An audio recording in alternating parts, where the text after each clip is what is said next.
You are listening to Radio Eastern FM 98.1. With live and exclusive coverage of the EFNL football season, bringing you the match of the day with score updates from all divisions. And now we cross to our commentary team for the Radio Eastern 98.1 Match of the Day coverage.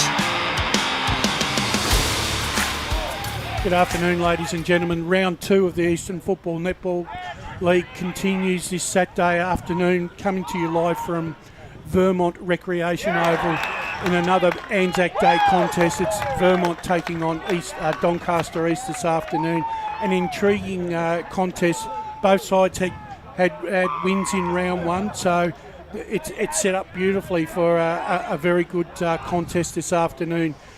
Joining me this afternoon in pre-match is Media Manager Ryan Long. Good afternoon, Ryan. Afternoon, Brash. Fantastic afternoon yesterday out at Cheon Park for us. We were able to see 2 Premier Division clashes. The Premier Division Women's in the morning with Baronia having a bit of an upset over South Croydon, the reigning premiers, and then the senior men's game in the afternoon turned out to be quite an interesting contest where the Dogs looked like they had that one, Jared, for quite a while, but Blackburn, to their credit, kicked 6 goals in the last quarter to run over the top and creates a few more talking points for this morning, Brush. Most definitely, and welcome to you, Jared. We're all on, all 3 of us are on double duty today, and look, we do it. We do it because we love the competition. And Jared, it was there was almost a sense of inevitability about Blackburn, that we were actually waiting for them to take control of that contest, and then when it happened, it happened, and the game was basically over, wasn't it? That's exactly right, Brash, and good day to you guys, and good day to all the listeners, of course. You're right, we do it because we love it, and games like yesterday are sort of the reason that we love it, because it was to and fro. Well, it was South Croydon, they played really well, they played their hearts out for 3 quarters, and then, as you say, Blackburn, they came over the top, as I think we knew that they would. Fantastic effort by both teams. Hopefully this will set both of them a little bit more for the season going forward. Yeah, look, and it's also coming up in our pre-match hour this afternoon, the 2 respective coaches of Vermont and Doncaster East, Matt Adolph and Ryan James, will both be joining us for the first time in season 2, setting insights, based on their individual team performances in round 1. So I think looking forward to the insight that we've got coming from those 2 gentlemen very, very shortly. Also, basically, we're back to a full round of EFNL football this afternoon, but there was also some games that were decided yesterday as part of Anzac Day. Yep. We'll quickly just go over those games first, and the game that we'll start with is probably for mine one of the more disappointing performances by Warrandyte for a long while. They went down, I think it was 9-8, Jared, to 1 goal 8 or 1 goal 5. Yeah, 1 goal 8. Yeah. To only kick 1 goal 5 in a game of football is not good. No, not at all. And a very disappointing performance by Warrandyte. I would have thought they would have done better there against Kilsyth. I don't know where Kilsyth's at, actually. I think this result sort of surprised me on both teams, honestly. And Paul Donahue is going to have a look at the drawing board and see, what he can change, what's going to, bring his side forward a little bit more and get them to kick more and more goals. Yeah, Ryan, I mean, look, you would, to be honest with you, the way Paul Donahue was talking about Warrandyte's chances in season 2025 was the fact that they put in a lot of work in the off season on their fitness, but it seems like to me that it's actually eluded them for the first 3 weeks. I find it very hard to line their form up now. They ran Whitehorse Pioneers to 8 points, and then they come out and put a performance like that against a side yesterday that's, to be honest, is really struggling and they're not at full strength. Yeah, no, I agree. And I actually came into this game thinking that Warrandyte's form was a little bit better than Kilsyth's, despite not getting a win, because they ran Whitehorse right to the end, and if they were a bit more accurate, probably win that game. Similar with the Bulleen-Templestowe game in round 1, they were probably the better side for portions of the contest. So now to start 0-3 in their new division, Division 4, they've got a mountain of work ahead of them. That was actually quite a surprise to see that result come through, and the significant margin. I know the conditions are tough, but 1 goal in any game, and obviously Kilsyth were able to find, hit the scoreboard with 9. So there's no excuses. It's now a fair bit of work ahead in the next month, because this division, it's a lot more tighter now. This, if they don't turn things around in the next 2 to 3 weeks, the sides will run away from them. They'll slip out of their hands.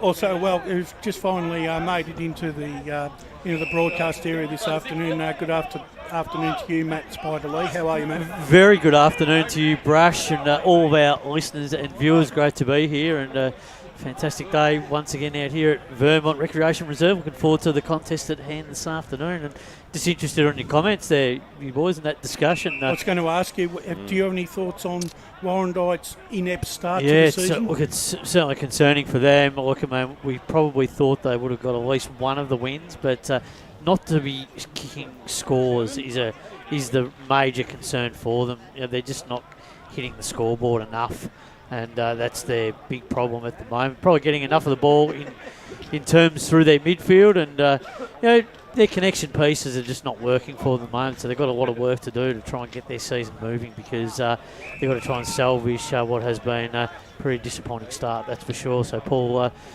O'Donoghue's got to really get that, have a look at that, review that, and get some things happening. But it's easier said than done, but you just got to keep working at it, I suppose. And for them, the next few weeks are going to be really important to see if they can get their season back on track. Warrandyte with a lot to do. Kilsyth can build on. Obviously, they're coming off the bye, so kudos to them.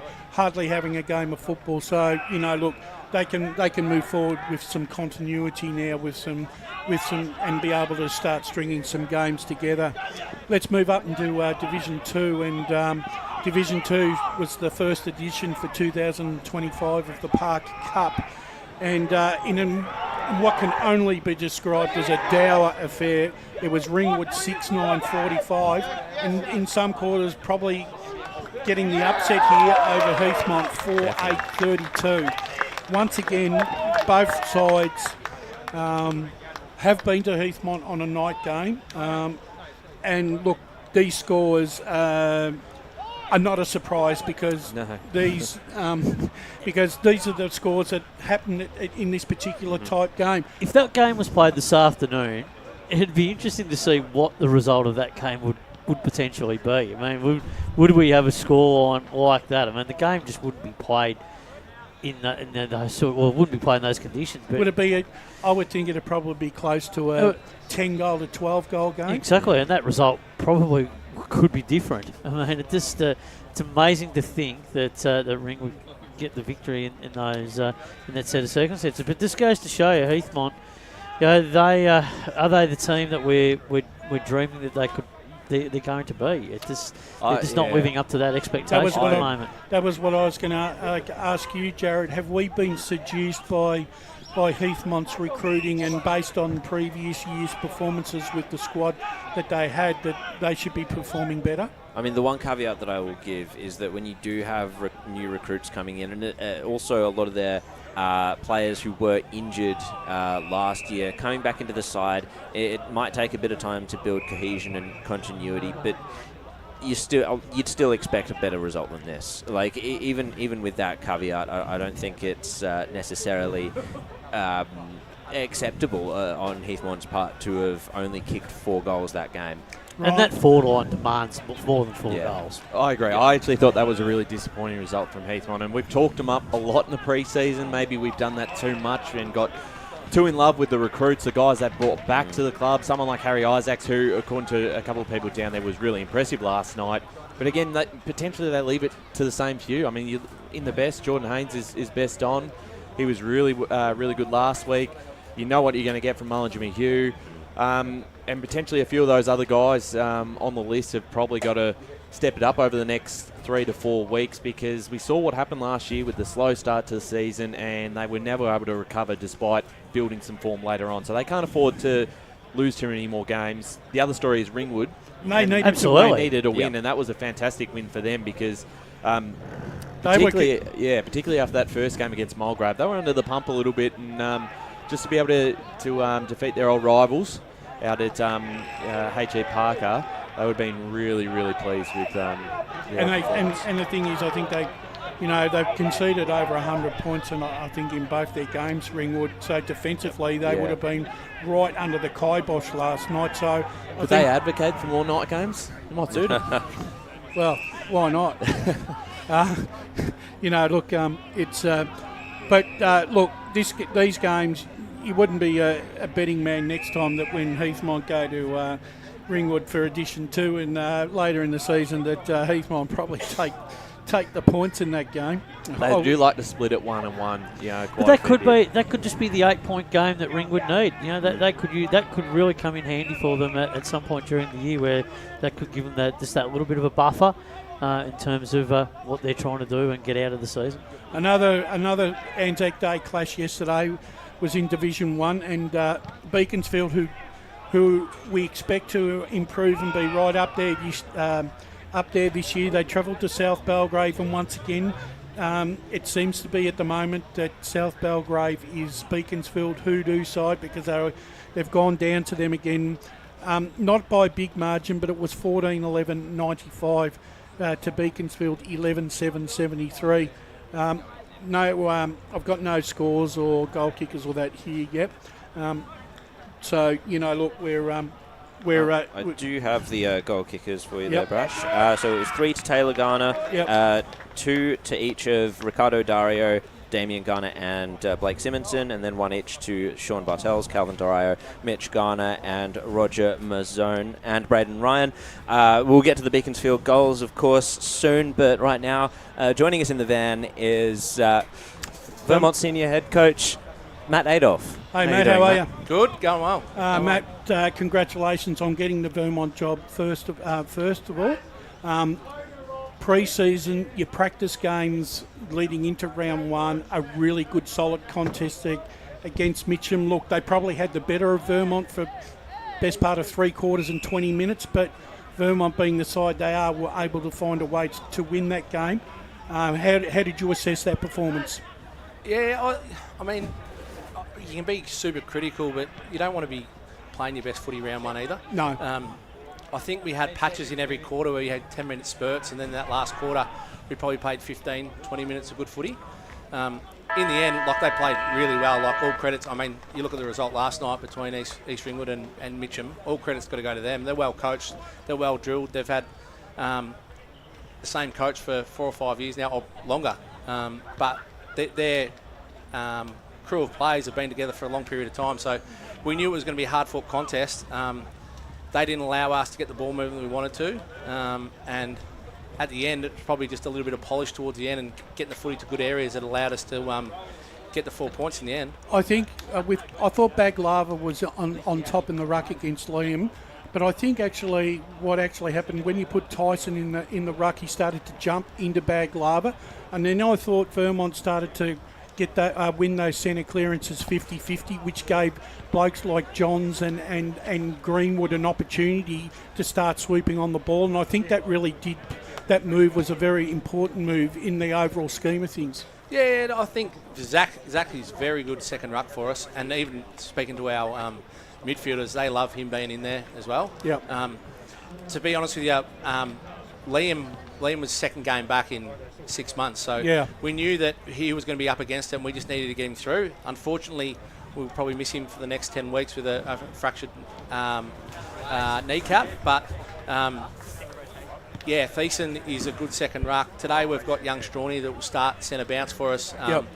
We've had Lee Newton part of our coaching crew and doing a bit of ruck work, one-on-one ruck stuff with all our young rucks, so we're seeing so much improvement from Strawny as well, so he will get the start today, and we're really confident that the work that they've been doing over pre-season, even to bring someone like Liam into your program, and the training standards and that he brings with that, just brings our younger blokes through as well, especially in that ruck contest stuff.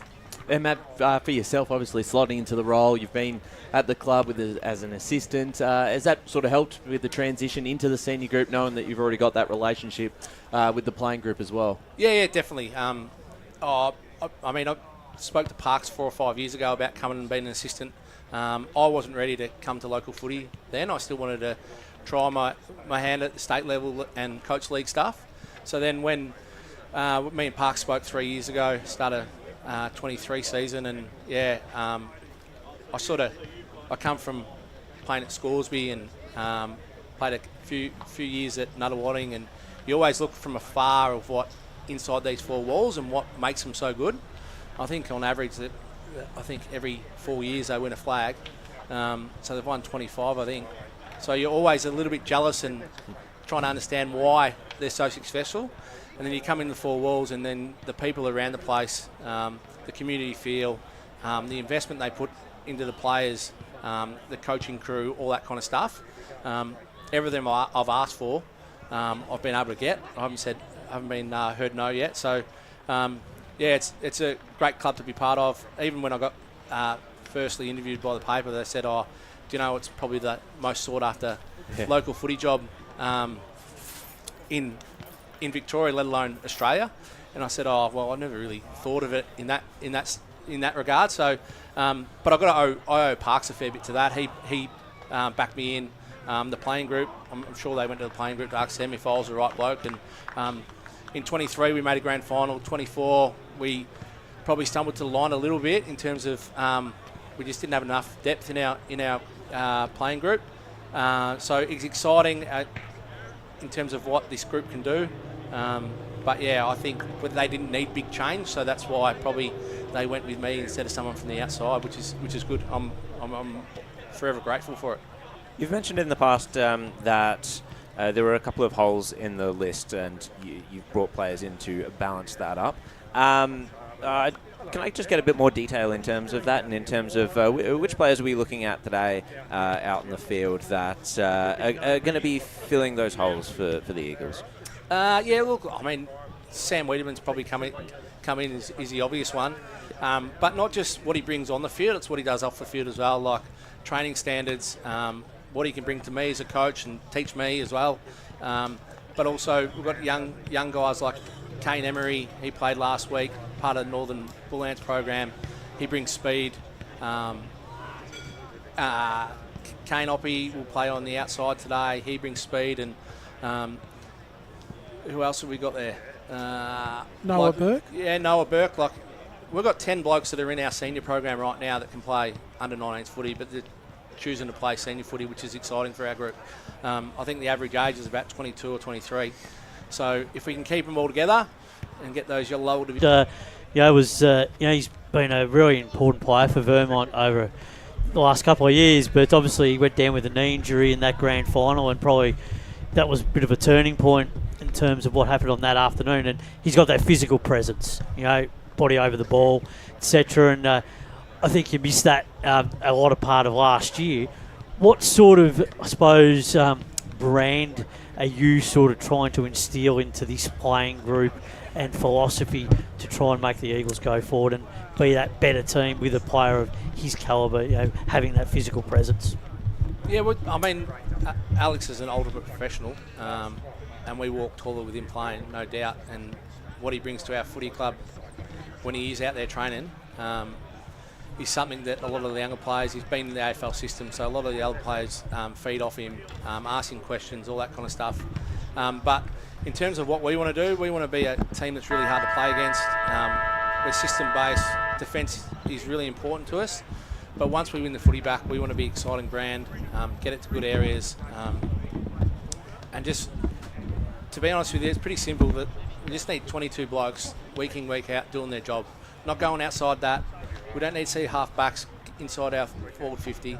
We just need 22 blokes with the right intent and doing their job for Vermont Footy Club, and that'll hold us in good stead, I've got no doubt. And that system stood up particularly in round one, because obviously Wilcox went down back and took some really important intercept marks when the game was really on the line, and that was really the catalyst for you getting on that roll, particularly in the last quarter, and getting moving when you really needed to pull the trigger and go. Yeah. I think in my time, that's probably one of the best games I've seen Matty Wilcox play, to be fair. But yeah, we in an ideal world, we would want to turn the footy over higher up the ground rather than deep inside their forward 30. So I think it's once the trust is there, like our list is 30% new. So the changeover, everyone thinks that we haven't had much change, but it's been big change. Yeah, it's big change. So you're going to see inconsistencies on a week-to-week basis. You probably won't see our best footy until round 5, round 6. Yeah, it's because of the chemistry, and you're trying to get that team balance, continuity, all that sort of thing. 100%. So we've got to be patient. You'll see glimpses of it. But yeah, if we've got the right intent, we're trying to do the right things. I think that is the core to us being successful. And playing against a team with that AFL experience today, there's a number of their players, Doncaster East, Shaki, the biggest name, you've got guys like Tom Bell, etc. Names roll off the tongue.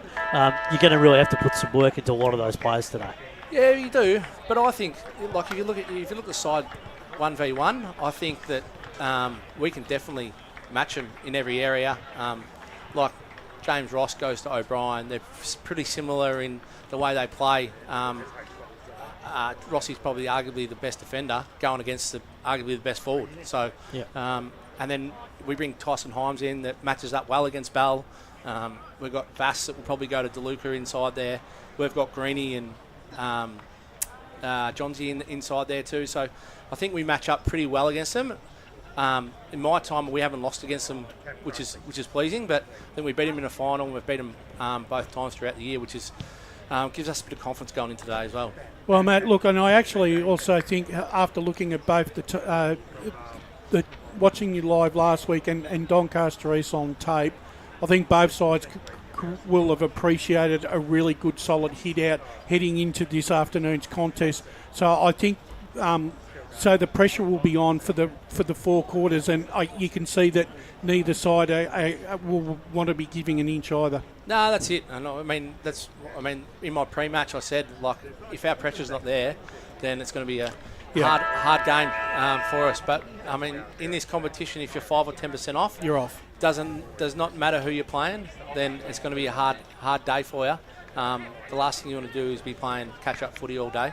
Well, Matt, look, fantastic insight from you, and thank you very much for giving up your time for first time in 2025. Good luck to you taking on the reins of probably one of the premier club in the Eastern Football League. But look, round 1 was a win. Hopefully another win today, and we look forward to covering Vermont again later in the season. Cheers, guys. Thank you. There you have it. Vermont coach Matt Adolph, who's taken over the reins from Adam Parker. And always, I look forward to talking to him. He's very, very well schooled. I mean, he's got David Banfield as his mentor, and we all couldn't have too many better than him. No, and he's got Brash as a mentor as well. You're his little side man after the game. And also worth mentioning Brett Lavar's coming down from Royal Buck as his assistant. I mean, look, it's in my time, it's a different looking coaching group, no doubt, that I'm used to actually seeing, and I'm quite. And it took me a little while, to be honest with you, to actually get my head around it. And Lee Newton too, Brash, coming on as a ruck coach. He was an okay ruck back in his day at Melbourne. He was a competitor and hard working. Well, obviously, Ryan James will be joining us very, very shortly. We'll go back to the Division 1 game that we were just covering. And once it was 14-11-95 to South Belgrave to Beaconsfield 11-7-73. Our man Ray Baird was up there yesterday, and I think he wants a permanent gig up there. Was he wined and dined, was he? Oh, mate, he wants a permanent gig there. He said in an email, he goes, I want to be here on every home game because they treat me like a legend. And there was a little goat, Mo. I want to know what is he getting again? Free food out there? He might they might name a horse after him. Well, we should visit Ryan. Look, and get plastered. So look, and he said the game was played under very the way he was alluding it to it, there was a lot of rain up there, and the game was probably played under some very difficult circumstances. But when a side's kicking 14-11 and 11-7, that's probably a testament to actually both sides' skill that they were able to perform at that and produce a decent score considering the conditions of the ground.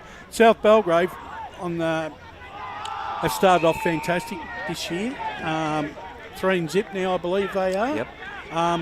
Beaconsfield 2-1. They're 1-1. 1-1. Yep. I look at that result, and I did say in my preview, Matt, that I thought that if Beaconsfield had an Achilles heel, I did say it was South Belgrave is their hoodoo side.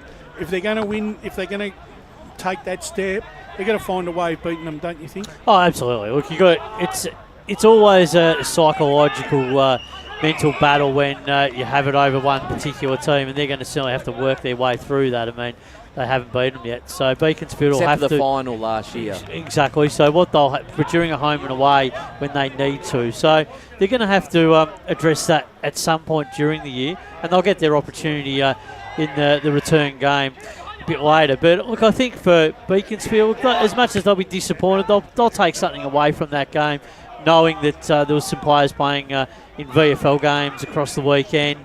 That ideally, if they had them, that they could have filled those gaps. But South Belgrave, they did what they had to do. They won a home game. They've beat a quality team. They've started the season really well. Look, we weren't exactly sure how they were going to handle things, with their depth, with the number of players leaving the club. They've got those wins on the board early, so they've set themselves up to be a real contender this year. It's just going to be whether, if they do lose players through injury, or if the players come out of the side at some stage, are they going to be able to cover them? So that's going to be the big challenge for them. Yeah, that would be my only question mark. If you look at their side on paper right now, the side that was fielded yesterday, if they keep that 22 on the park for the majority of the season, they're not going to lose too many games. Yeah, and they're well coached too. Kristen Hyde is doing a really good job from all reports, speaking to a number of people. I mean, I think they've done the right thing too with some of their recruits, Ryan, as well. Yeah, well, they have. And obviously, Dario's been terrific. Dario was in the best yesterday. Simonson was brought in last season. He was in the best again. And Luke Dunstan probably played his best game since coming to the club as well yesterday. And a fit afternoon. Luke Dunstan, and that's the key. If he's fit, he's as good as anyone going around in that competition. Correct. Yeah, we're going to progress. Well, just whilst we're looking at Doncaster East in the development squad game, Doncaster East have made a little bit of a spirited comeback there. There's 15 minutes left in the third quarter. Vermont 9-4-58, leading Doncaster East 6-1-37.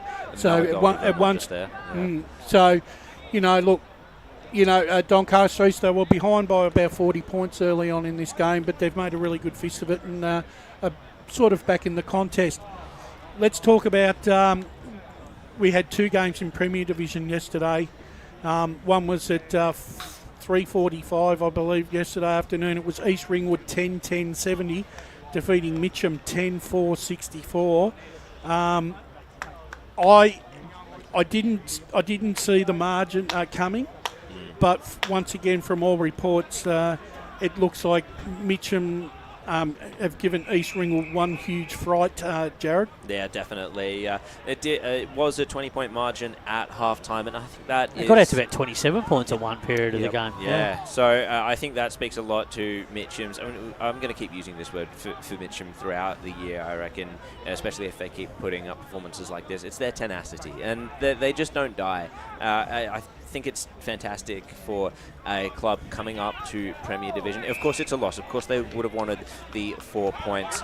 But to take on both Vermont and East Ringwood and have the performances that they have had in the past couple of rounds, that would speak a lot to the playing group. As we welcome in Doncaster East head coach Ryan James. G'day, Ryan. Good afternoon, Ryan. How are you? Thanks, boys. Thanks for having me. Had a look at the tape last week of your first round performance against Berwick. Berwick were very, very competitive for probably 2 3/4 of that third quarter. However, they did jump you a bit in the first quarter, but from what I watched, when you started to get your ball movement from your back six through the midfield and into your forward 50, that was quite impressive. Yeah, it's a really good summary of the game. Like, Berwick jumped us. we thought they'd be busy early, and Hottie, Andrew Williams, is a really good coach, so we thought they'd be busy and structured.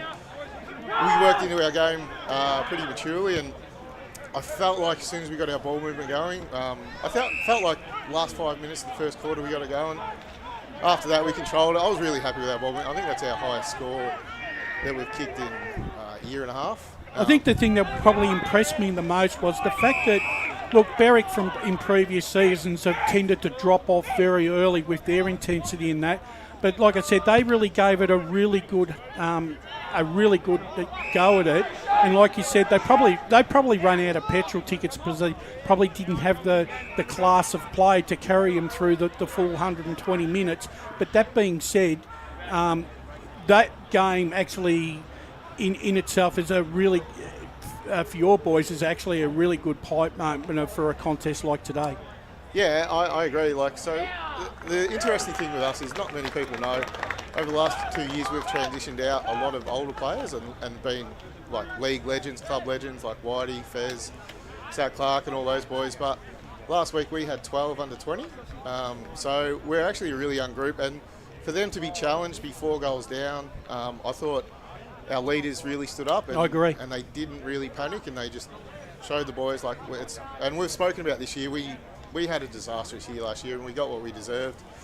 And we just spoke about, we've done a lot of work on our fitness, and I think some of the lessons of last year, like the boys, I was 20 points down. I thought, I don't know. To the boys' credit, they just worked through it. I thought professionally and maturely.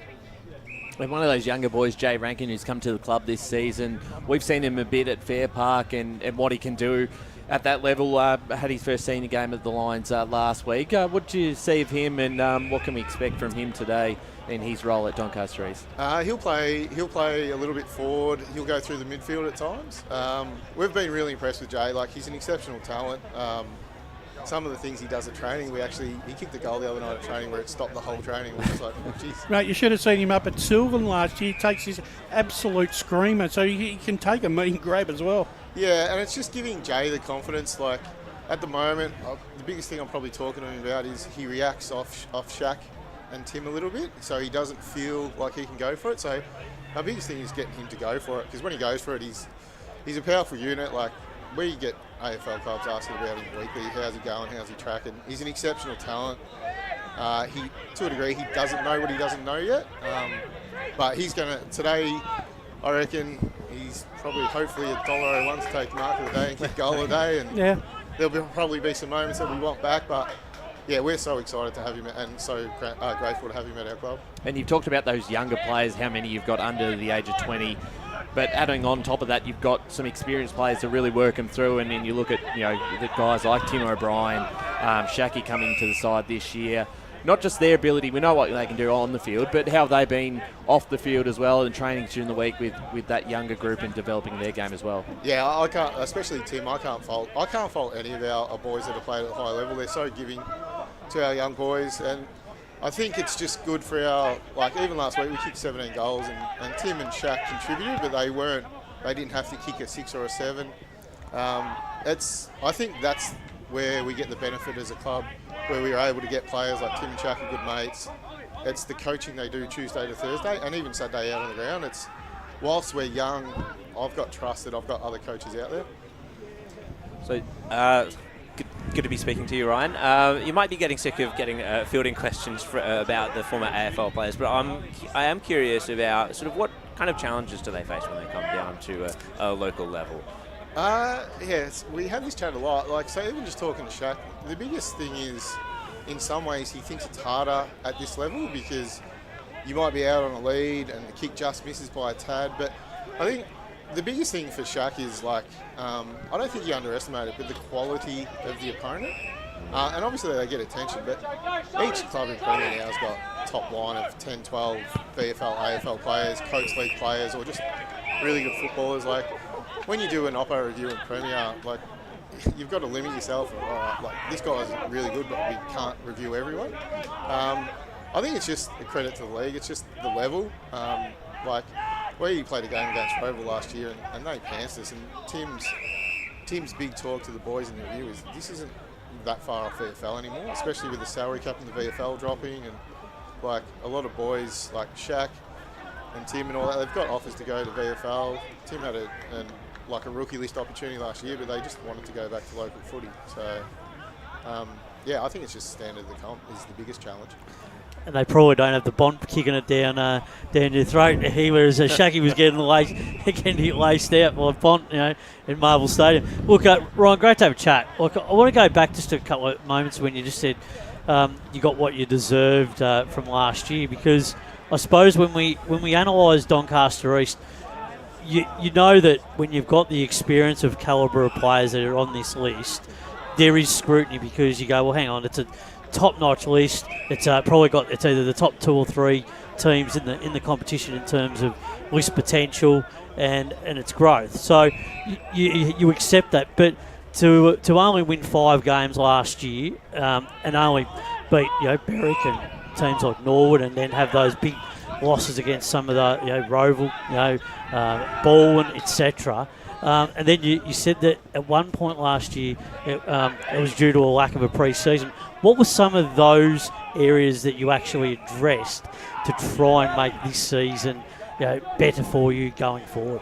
Well, we changed a fair bit in the off season. Like our strength and conditioning changed a lot. Our club tipped a lot of resource and money into our strength and conditioning and new type of program. But I think the biggest thing is our players. So what happened last year? We come off a prelim. We probably just underestimated our list. Got a year older too quick.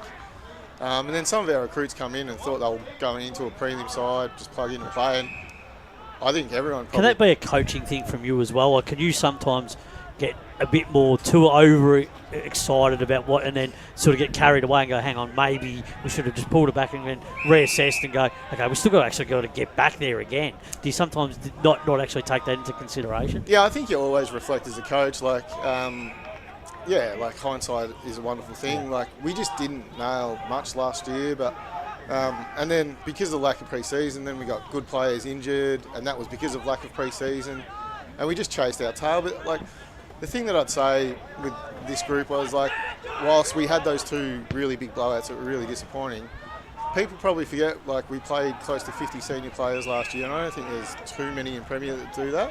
No. And we were up against Vermont late in last quarters twice last year, Blackburn once, South Croydon. I think we won enough quarters than some of the top 5 teams. Our drop-off was so dramatic and so subpar. That was the biggest issue. Yeah. So, and Justin Witcher coming on as a development coach.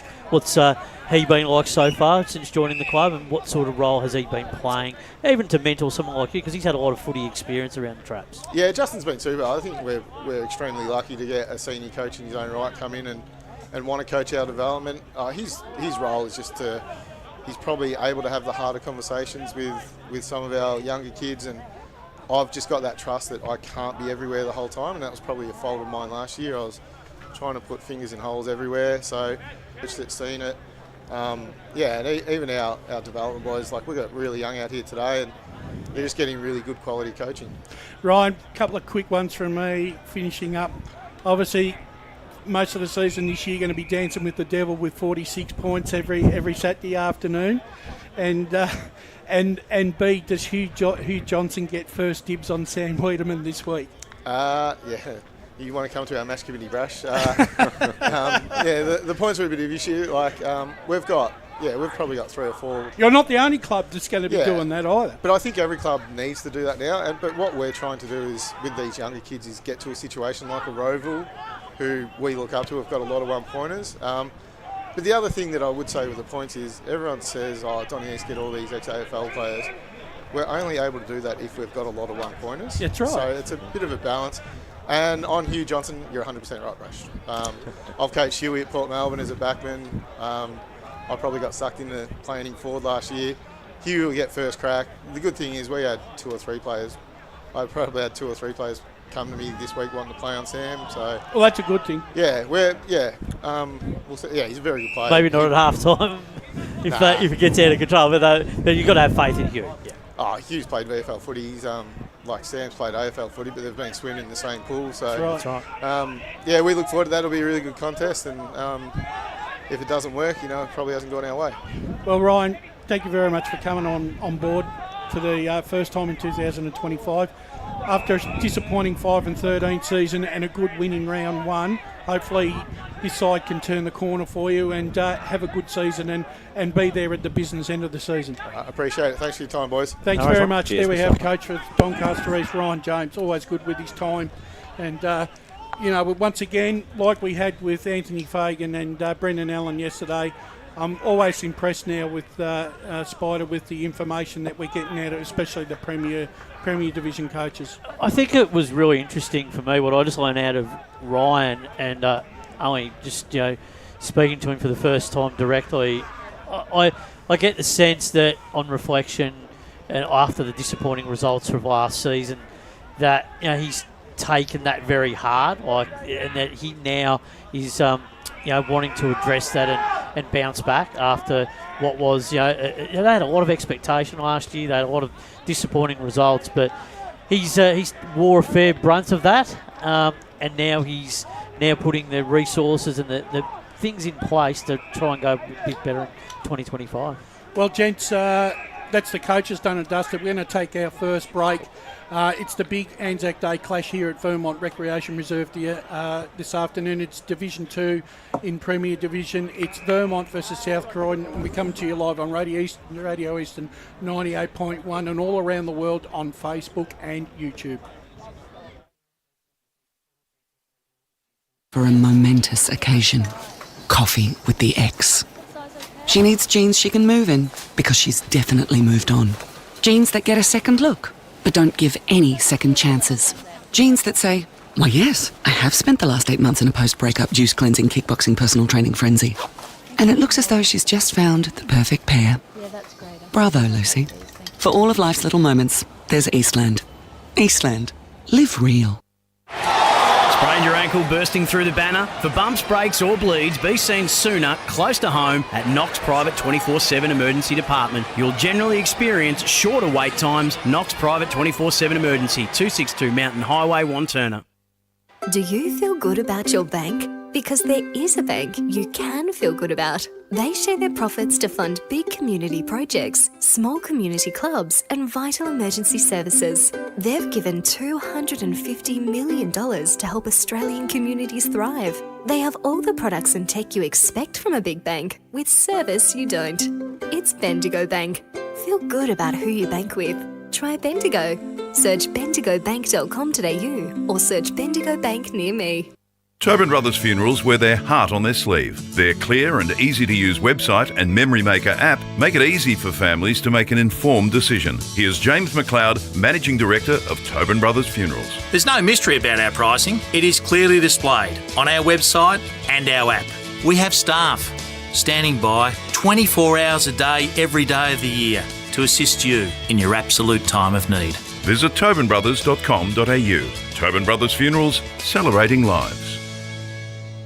There are only 3 things that should be flushed down your toilet: pee, poo and paper. Some wet wipes and antibacterial wipes say that you can flush them, but you can't.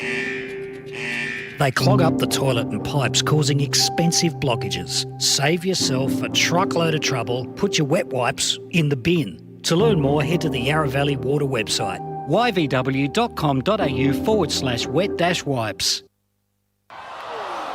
Hi, Dylan Dow from the Baroni Football Netball Club here. When I need to grab a quick coffee or a bite to eat, I'm popping into Eastland. Eastland's more than a shopping centre. They support a range of community organisations and have been a major partner of the EFNL since 2018. Cheers, Eastland.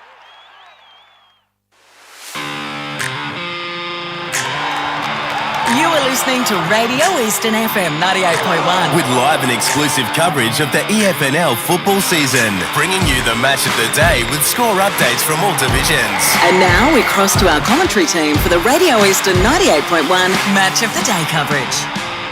Welcome back to Vermont Recreation Oval Division, Premier Division clash this afternoon. Round 2, Anzac Day weekend. There will also be a memorial service also being enacted upon this afternoon, so that will be coming up shortly before the senior game starts. We'll quickly finish off yesterday's game now, and I'm probably going to put it out here very quickly, but there was, for South Croydon were brave for 3 quarters, but gentlemen, there was always a sense of vulnerability in their game, and you almost felt like that we were all waiting for Blackburn to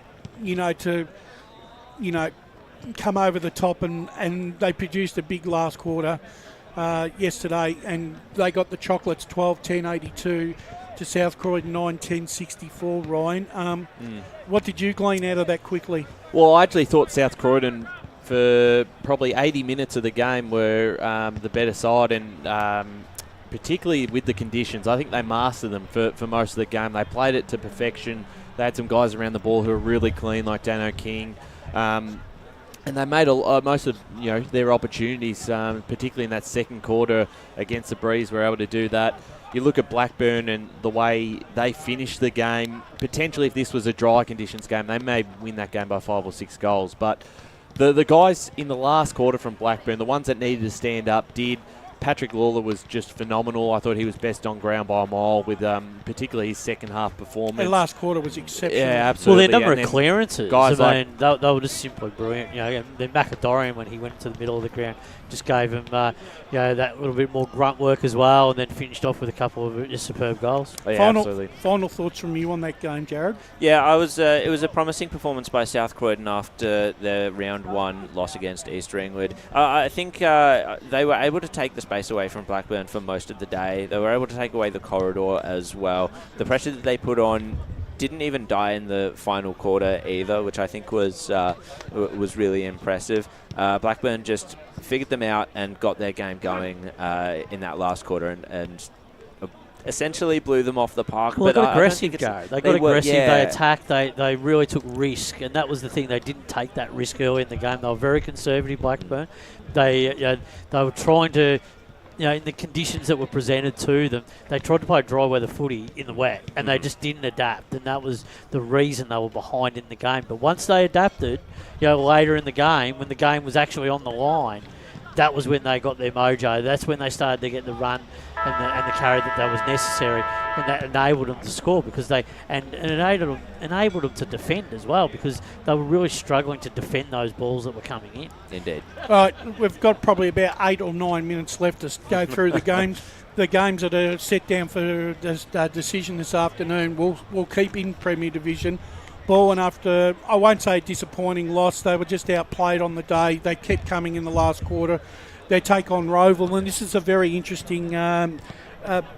Roval were impressive in round 1 after coming off a big win. Ball will probably be smarting. My one question that I'm going to lead to, and Brenton Sanderson alluded it to, with Lyle out of the side, he had to find someone, right, to fill the void at centre half forward, and he's elected to go with Josh Walker first up. In my humble opinion, I think he's going to have to revisit that. What do you think? Yeah, definitely. He's got to go down back. I think he's got a little bit of flexibility, but I think what's going to end up happening is he can play a bit of a makeshift forward line. He can perhaps go a little bit smaller. And there's going to be a point in time where Sam Durden may come into that team at some point in the season, because he's obviously playing down at Box Hill Hawks at the moment. So, and there's a couple of others that I know they've got their sights on. So it's going to be a bit of a juggling act for them. But Josh Walker, for me, is a defensive option. I wouldn't be too surprised if Sanderson decides to remain patient with Josh Walker. Well, he did say he did actually say that they've got other players that he's got on the radar. So, yep. I just think he's a better player behind the ball, Josh Walker. He's been a better AFL player behind the ball. So who and gets I think he reads the ball. So who gets the points? Ball win this game at home. What, 3 goals? 5 goals. I don't think there's going to be much in it. I wouldn't be surprised if Roval be able to pinch this one. This is a midfield battle, which Ball will win. I'm actually going to go the opposite. I'm going to go Roval. I think they'll win by a couple of goals. And the last game, this could be considered a banana peel game for Noble Park. But I'm going with Ray Baird, our media man's judgment on this call. He went and watched Noble Park last week, and he found them wanting in a lot of departments, especially in the height. I think Berwick's performance last week against Doncaster East for mine was encouraging enough to turn around and say that they could pinch this afternoon. Yeah, Berwick for me, I think what Ryan James said just a few moments ago is encouraging enough for me to suggest that Berwick can win this game. And I'm a believer that they can win a couple of games this year. I think Noble Park is going to be a long season for them. Yeah, I agree. It's interesting for me because it does call into question. At the start of the year, we would have thought maybe Berwick would have been the relegation side. Not for me. If Noble Park lose this, I think I'm going to have to change that idea for myself, and it'll be very odd. This is looking a long way down the line, of course. It'll be very odd to see Noble Park slip down. Oh, well, we all thought it was odd when Mitcham and when East Ringwood and when East Burr went out of the top flight. But every team has their turn. Vermont went within 5 points of going out of the top flight about 12 years ago. Yeah. Let's move on to Division 1. 3 games set down for decision here. I think North Ringwood picked themselves against Norwood. Anyone going against that one? Can't see anyone. Can't see that happening. But North Ringwood will win easy. Park Orchards are at home in an interesting clash against Bayswater. I think Bayswater will be competitive for probably 2.5 quarters, but I expect Park Orchards at home to run all over them in the second half. Big win for the Sharks. That's exactly what happened in the corresponding game last year, essentially. I like Bayswater this year. They need to stop copying these honourable losses. And match of the round, and Boronia playing at Miller Park this year, whilst Tormore Reserve is under reconstruction. They take on Montrose. Nothing wrong with Montrose's form. I think Boronia have got players coming back into the lineup. Begley back in. Begley and Jake Godwin, who was part of that 2018 Premiership side too, back in. I'm going to. I know Montrose have probably done nothing wrong, but I think there's still a lot of improvement in Boronia. I think they will have benefited from the run and with players coming back into it. I'm going to tip Boronia, but I think they'll win by only a couple of goals. I expect Montrose to be right on their hammer all afternoon. 4 to 5 goals, I think, around about the mark. Let's move on to Division 2. And Division 2, once again, is going to be another interesting with 4 games set down for decision. Now, I'm going to tip the upset here. I'm going to tip Lilydale to beat Waverley Blues this afternoon. For mine, Waverley Blues aren't going all that well. I think Lilydale's performances have been encouraging in round 1 and round 2. I think they're a big chance up at the they're other vulnerable. side. They're definitely vulnerable, Waverley Blues, but I think they might just find a way to win. Lilydale be very competitive at home. I'm almost tempted to. I'm tipping Waverley Blues, but trust me, I won't be surprised at 5 o'clock when we look and Lilydale have got the job done. I'm tipping Lilydale. I think that the LSO's wings aren't going to be wide enough for Waverley Blues to be able to use that space that they really do like to play on the outside, and I think Lilydale can lock them down. Would you all agree that we can't see Croydon kicking a winning score against Surrey Park this afternoon?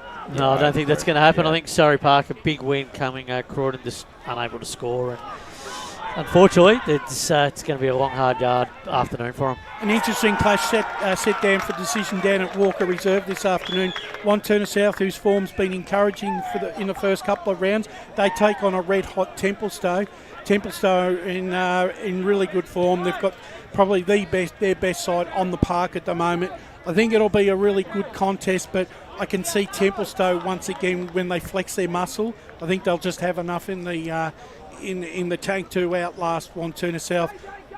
I'm not tipping a big margin, but I think 2 goals, three at tops. I don't think it says anything negative necessarily about One Turner South if I say that I'm tipping Templestowe confidently, because the Dockers are just that good this year. Yeah, I think the Dockers for me. Stick with Templestowe. They're the benchmark team. One Turner South, good win over Eastburg, coming back from behind a few weeks ago. Most consistent side in Division 2 at the moment is Templestowe. I know it's not a lot to go off, a couple of weeks, but at the moment you've got a bit of trust for the Dockers.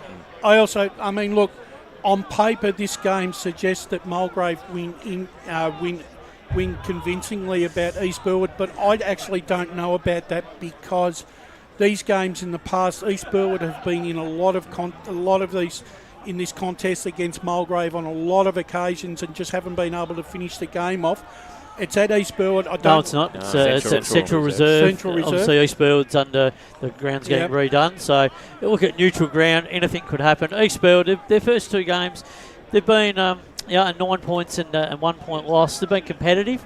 A couple of weeks ago, they kicked 13 goals, so they show that they can score. So if they can do that this week, they'll be well and truly in the game. But Mulgrave in some pretty good form, red hot form through the midfield. That's probably where the game's going to be won or lost. Yeah, I think the Spiders nailed it on the head. Guys like Gervasoni, Valanis, Tilliard, they're playing some really good footy for Mulgrave. So the lines for me. Yeah, look, I'm going to tip. Actually going to tip Mulgrave. Not with any confidence, believe it or not. Well, it should be a Mulgrave win in terms of what you look on paper, but I think Eastfield, if they win, I think they might only just get over the line. You know, they're my roughie, but I think Mulgrave, if you're actually tipping, with impartiality, you're tipping Mulgrave on this occasion. The results, the supposed winners in Div 3 this week, out of all the competitions, seem to stick out. Sylvan travelled down to Badham Park to take on the Basin. Sylvan will want to react after their loss to Knox last week.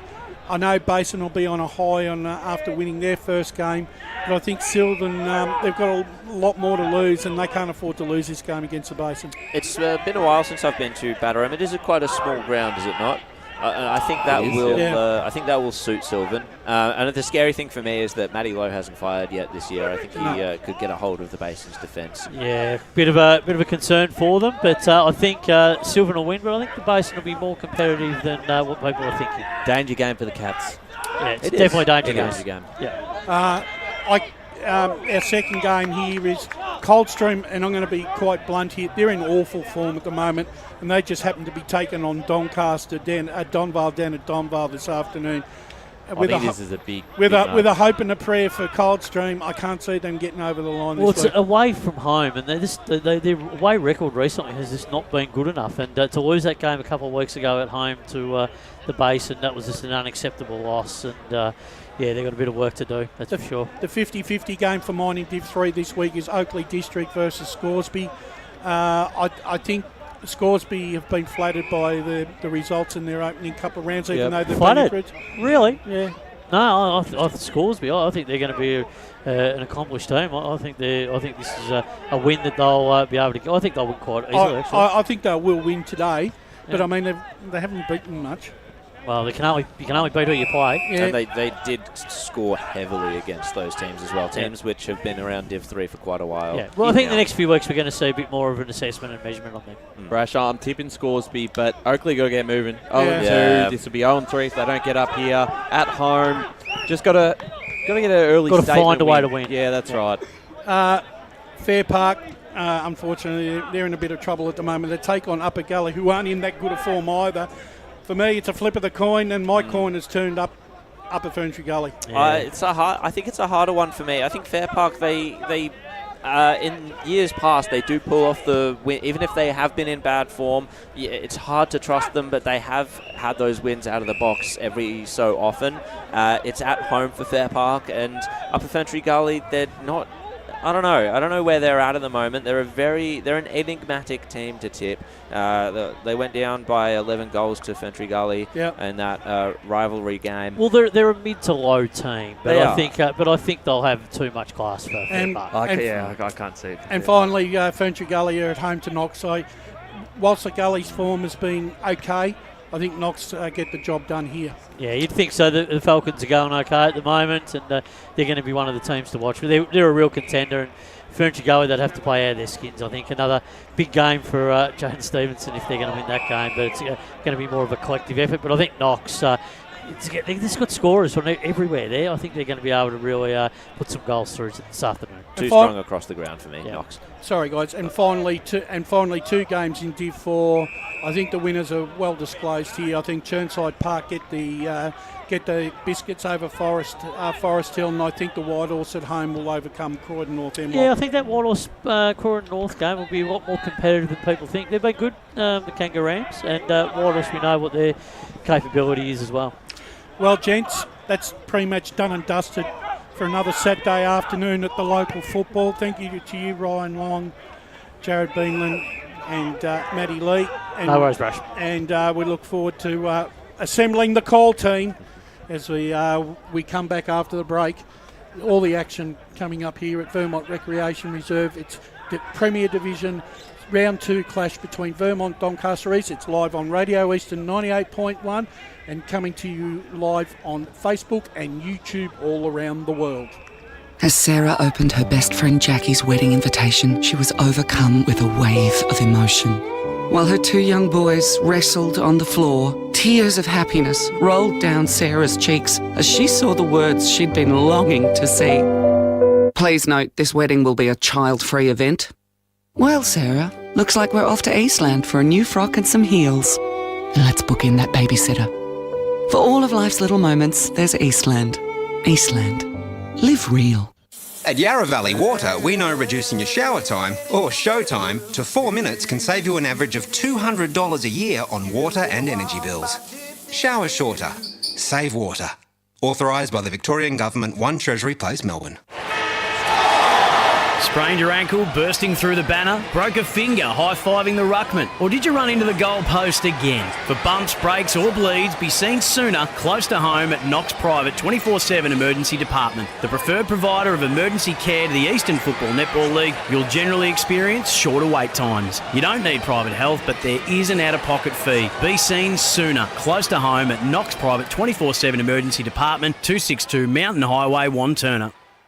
Do you feel good about your bank? Because there is a bank you can feel good about. They share their profits to fund big community projects, small community clubs and vital emergency services. They've given $250 million to help Australian communities thrive. They have all the products and tech you expect from a big bank, with service you don't. It's Bendigo Bank. Feel good about who you bank with. Try Bendigo.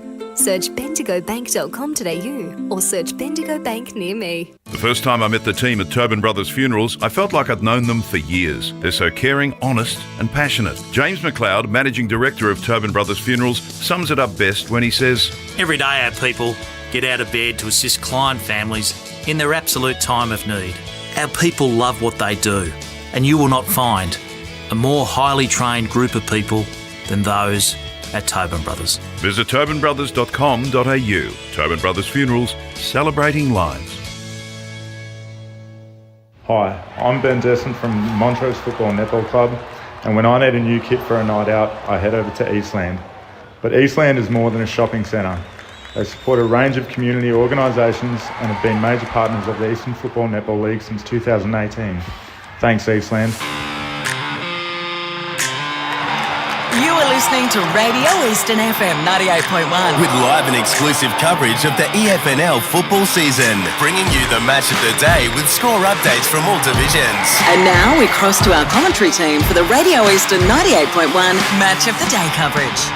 Welcome back to Vermont Recreation Reserve Premier Division Eastland Match of the Round. And it is Vermont versus Doncaster East. The senior game about to get underway. Shortly, we'll have a Anzac Day ceremony, of course, before the game. So probably looking at another 10 to 15 minutes before we get started for the first bounce. Currently in the development squad game between Vermont and Doncaster East. It is the Eagles 13-8, 86 leading the Lions 6-4-40.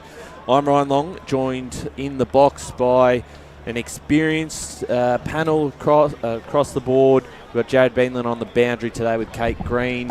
And Chris Cordes, who will be joining me for the call this afternoon. Your first call for the senior men's competition as well. Good to have you on board, Chris. Yeah, thank you. Excited to be here. Excited to be in the van as opposed to on the boundary. Maybe would have preferred different feel to it? Yeah, well, it was all raining yesterday when I was on the boundary, so happy to be on the cover today, but no, weather looks great. Very excited to get into this one. Yeah, absolutely right. Wayne Brasher hosting pre-game, doing a fantastic job, and as we said, backing up again after a big day yesterday at Cheon Park. I'm sure you're looking forward to seeing the Eagles for the second time and for the Lions first time in 2025. I am actually, because I think this game is going to go down to the wire. I think both these sides, like I said, in their eyes, they've had disappointing years. They'll want to atone this year, and as I've alluded to both coaches, I think their wins and the type of game that they got in round one was a perfect pipe opener for a contest of this ilk this afternoon. Definitely right. Matt Spiderley also backing up after yesterday's game out at Cheon Park and was on board in the pre-game. Obviously a big afternoon ahead. Spider, what's your thoughts on this one coming into this game? Really, we're looking forward to it, Ryan. Yeah, absolutely. Look, I mean, having not seen Vermont live in round one, I'm a bit curious to what I'll see. I mean, I only saw the vision, but no, really excited to see what the prospects are for Vermont, in 2025 and for Doncaster East. Obviously, after talking with Ryan in the pre-match, now we'll get a bit of an understanding of where they're really at. I mean, they played Berwick a couple of weeks ago. They managed to get the win. They were pushed all the way, and now they come up against high-quality opposition, and now they've really got to step up to the plate and get their season going. And also, Paul, you're currently in this score centre around the grounds this afternoon. Paul, you're at the women's game out at Warrandyte Reserve, calling all the action down there, and looking forward to having you across the afternoon around the grounds. Yeah, thanks, Ryan. Thanks, boys. Looking forward to this one out here at Vermont, and Vermont coming off a comeback against Mitcham, and Donny East looking to respond after a disappointing year last year. I think it's going to be a really intriguing game, this one. Yeah, I agree. I think this is a hard one to actually tip. We are doing the tipping comp this season in the EFNL record. And looking at both sides, you can make a case of both teams, and you can also make a case against them. Neither side was perfect last week, Spider, but they did show in signs and in patches. Well, glimpses, yeah. Yeah, and Matt probably said it well. Matt Adolf, the senior coach of the Vermont Football Club, is about 10 to 15 minutes each, or 10 minutes each quarter. They had those patches where they looked all right and did some good things. But it's still obviously round one or round two now, and there's a real work in progress over the next 4 to 5 weeks to build from the ground up. Yeah, and what better way to start building against a good opposition in Doncaster East with, they've got to look at the spread of players and quality of players that they've got. So they're really going to find out where they sit, by the end of this afternoon. That's for sure. So they've really got to come focused. They've got to become ready, prepared to play. And Doncaster East, they've got a good lineup and with lots of ex-AFL experience. So the job is certainly in front of them. But I'm probably leaning towards Vermont just for the fact that it's here. I think this game's got the real possibility of a shootout. I really think it's that sort of 100 to 85. I know it's windy and things like that, but I think it's actually going to be a pretty high-scoring game. I don't think it's. I'll be surprised if it's a low-scoring game. Brash, we actually looked at the score last week, and you went back and watched the footage from the Doncaster East game, and even Ryan said it was probably their highest score in quite a while, over 100 points scored, and you look at that forward line, and that's going to be really dangerous, and it's led by Josh Shackey into the lineup this year, and Tim O'Brien. It's such a dangerous forward line when they get going. If Jay Rankin's down there too, looking forward to seeing what he can do. And obviously we saw what Wiedemann does with the 7 goals against Mitcham in round one. I think Spider's right. I think it could be one of those shootouts here. Oh, most definitely. But I also think, and to be quite honest, I think this could also be very much a bit of a bruising encounter, because Doncaster East are quite a physical side. And Vermont, they're a little bit light, how will they handle it, Vermont, if that is the case, the physical? Because that's why I asked that physical thing to Matt in the pre-game. Obviously, Greenwood's a physical player, so they've got to have that stamp of bravado. I would think, Spider, that they're going to have to run, right, and play a lot of uncontested footy, right, and chip the ball around a little bit and pick their mark. Look, they're going to be. Where you look at Ross and Wilcox, right? They got quality. They're going to be playing on quality forward, so there is going to be contested work down there in that back six. But I just sort of feel like that it's if Doncaster East, and for what I watched, their ball movement when it was really good from their half back line all the way, and they transitioned right through their midfield into their forward 50. They moved the ball quite quick, and they were as good as any side going around if they can get the game on their terms. And the thing is, sometimes what makes it really hard is that when a side gets a run on, it makes it nearly impossible to stop that run on. It's almost like, Spidey, you need a breaking play to break the momentum up. Well, we've seen that, haven't we? Each Premier Division game we've had, even the Division 1 game of Montrose Park Orchards, how hard it is to swing that momentum back in your favour. And Blackburn's game yesterday was, a pure example of that, Spider, where once they got on top, it was you just couldn't see a way that South Croydon was going to get back into that game, even when it was less than a goal. They couldn't stop it. Yeah, they couldn't. I mean, really, once that tide had set in, it was very hard to reverse. And Blackburn were just full of momentum. So yeah, absolutely. And I think that's what these sides have got to be aware of today. I mean, I think the key for Doncaster East today is to get off to that big start, flying start. If they can get some goals in front and really put Vermont behind the 8 ball, that's when the game will be certainly on. But if Vermont get off to a good start and they get off to the big start, they could set themselves up for a big afternoon. Look, since 2022, Vermont lead the head-to-head 6-0, but you can't help but feel... 7-0 actually now. 7. Yep. But you can't help but feel that sooner or later, Doncaster East are going to break that duck.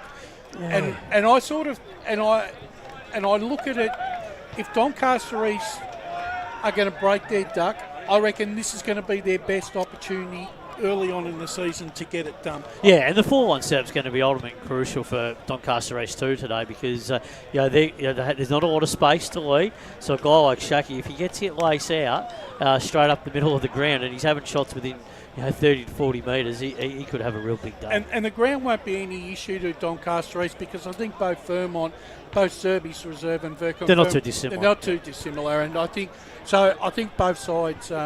I think both sides will be able to handle the prevailing conditions, and as such, I mean, there's going to be some intriguing contests. I mean, obviously, the midfield is going to be important. I think Tyson's going to be important in the midfield, along with Angus Strawn, is what Matt Adolph has alluded to. So the centre clearances are going to be crucial for both sides. When was exceptional last week, I thought, for Doncaster East. He's a man mountain. We've been talking about him for a number of years now, haven't we? Yeah. Just how important he is for their team, since coming across. People have actually were asking me today as I was walking in, where do we play Adrian Kalkowski? Well, I think Adrian Kalkowski's got to play half forward. Yeah, he's got to play up the ground. You can't play him in a forward pocket. He's got to be up where he can start. Too important of a player. Well, he's an impact player, so he's got to be able to impact the impact contest. He's got to be running, doesn't he? Yeah. He can't. He's got to be able to run up and down, not just one way up the ground. Otherwise, you'll get caught in no man's land. Yeah, but the defence of Doncaster East will want to take him deep as possible. And the thing is, and obviously Hugh Johnson, who's an experienced backman, right, will get the job as Ryan has alluded to on Wiedemann, and I expect Johnson to play close, a real close checking game on Sam, because that's the way Johnson plays. Yeah. But I think Johnson's also got enough tricks in his armour too. Has he got the tank to run up if Wiedemann wants to push up further up the ground though? That depends on. You could be right, but it also means that can Johnson do exactly the same thing? Yeah. We are going to halt this conversation for just a moment because in a few seconds we'll be going down to ground level because we do have the Anzac Day ceremony ahead of us. We had one yesterday at Cheon Park and it was fantastic. So there will be a minute silence as well. Good afternoon, everyone. Welcome to the Vermont Football Club and a special welcome to Doncaster East. Travelling out to Vermont today. Special round, Anzac Day.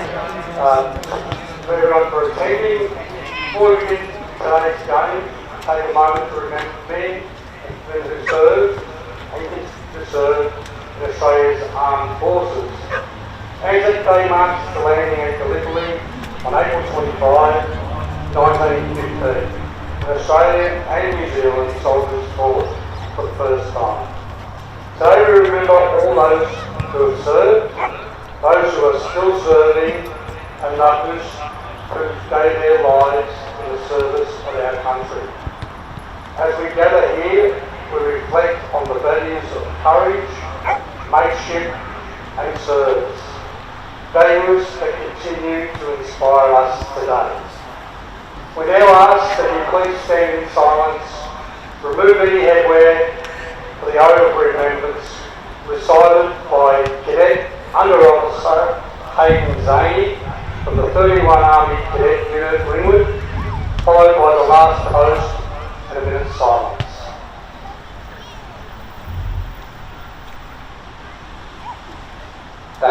songs to the battle. They were young, straight of limb, true of eye, steady and aglow. They were staunch to the end against odds uncounted. They fell with their faces to the foe. They shall grow not old, as we that are left grow old. Age shall not weary them, nor the years condemn. At the going down of the morning, and in the sun, we will remember them.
Fantastic, as always, the Anzac Day ceremony, and we're all set to go out here at Vermont Recreation Reserve. Vermont and Doncaster East, Premier Division clash.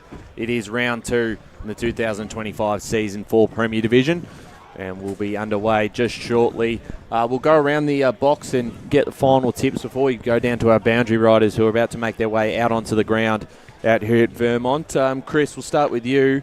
Your tip in this one with Vermont and Doncaster East, where you're leaning towards? You backing the home side in, or do you think the Lions can go 2-0? Yeah, no, I'll probably back Vermont in at this stage. I think that, obviously we saw them play last week in that game where they got just out on top. I think there's still a lot of room for improvement for them, so I'm going to go Vermont by 19 points. Wayne Brasher, your tip this afternoon? I'm going for Vermont by 2 goals. I don't think there's going to be much in it. I think it's going to come down to moments, not quarters. Matt Spider-Lee. Yeah, I think Vermont will win by 3 goals. I think this is going to be a shootout. I think both teams will be, have a chance to win late in the game, but I think in the end, Vermont might just find a way to extend out to 3 goals. Paul, you've been able to tip quite a few upsets in the opening couple of rounds. Guru of upsets, yeah, I don't know if there would be an upset either way with 2 pretty evenly matched sides, but where are you headed towards this one? I'm leaning, I think it will be a high-scoring game, and not a lot between these 2 sides, but I'm going Vermont by 15 points. Very good as we go down to the boundary for the first time, and I believe we've got Jared Beanland with us. Jared, conditions at the ground, a few black clouds out there, but no rain as such just yet. Thanks very much, Ryan. It actually is spitting down a little bit now. The ground looks in really good condition. However, we'll see how it absorbs the wetness as it comes down. The clouds are a little bit concerning for Kate and I down here. But for my tip, I'm going to go with Vermont by 4 goals, but it's going to be a close 4 goals because I think it's going to be a shootout. And Kate Green also on the boundary. I believe we've got her at the moment. Kate, your thoughts on this one? Who's going to get the chocolates today? I'm leaning the same way as Brash. It's going to be close. My pick was Vermont, so I'm sticking with it. Thanks, Kate. I've actually tipped Vermont as well. I'm a bit surprised that, that's 1, 2, 3, 4, Clean 5, 7 tips for Vermont. I thought this would be quite split. Have we ever had a split right down the middle? No, Yes. I don't think so. Oh, maybe, maybe a few times. But usually when we all tip the one way, we're wrong. So Doncaster East will probably like that. I think we know who'll be letting us know by the end of the day if Doncaster East will be winning. There is a very important member of this media team who will be watching this closely from Tasmania, Ben Warren Smith. A big Doncaster East man. He's already on there. Calm the East, he reckons. Yes, we did need a Lions tip, but I'm really intrigued by this battle. Important for Doncaster East to get off to a good start, as you said, Spider. 0-7 against Vermont. Eventually, that's got to snap eventually, and they've got to get one. Well, there's going to be a lot of physicality in this game, so it's just going to be who gets in first, and the old saying, shop early, avoid the rush.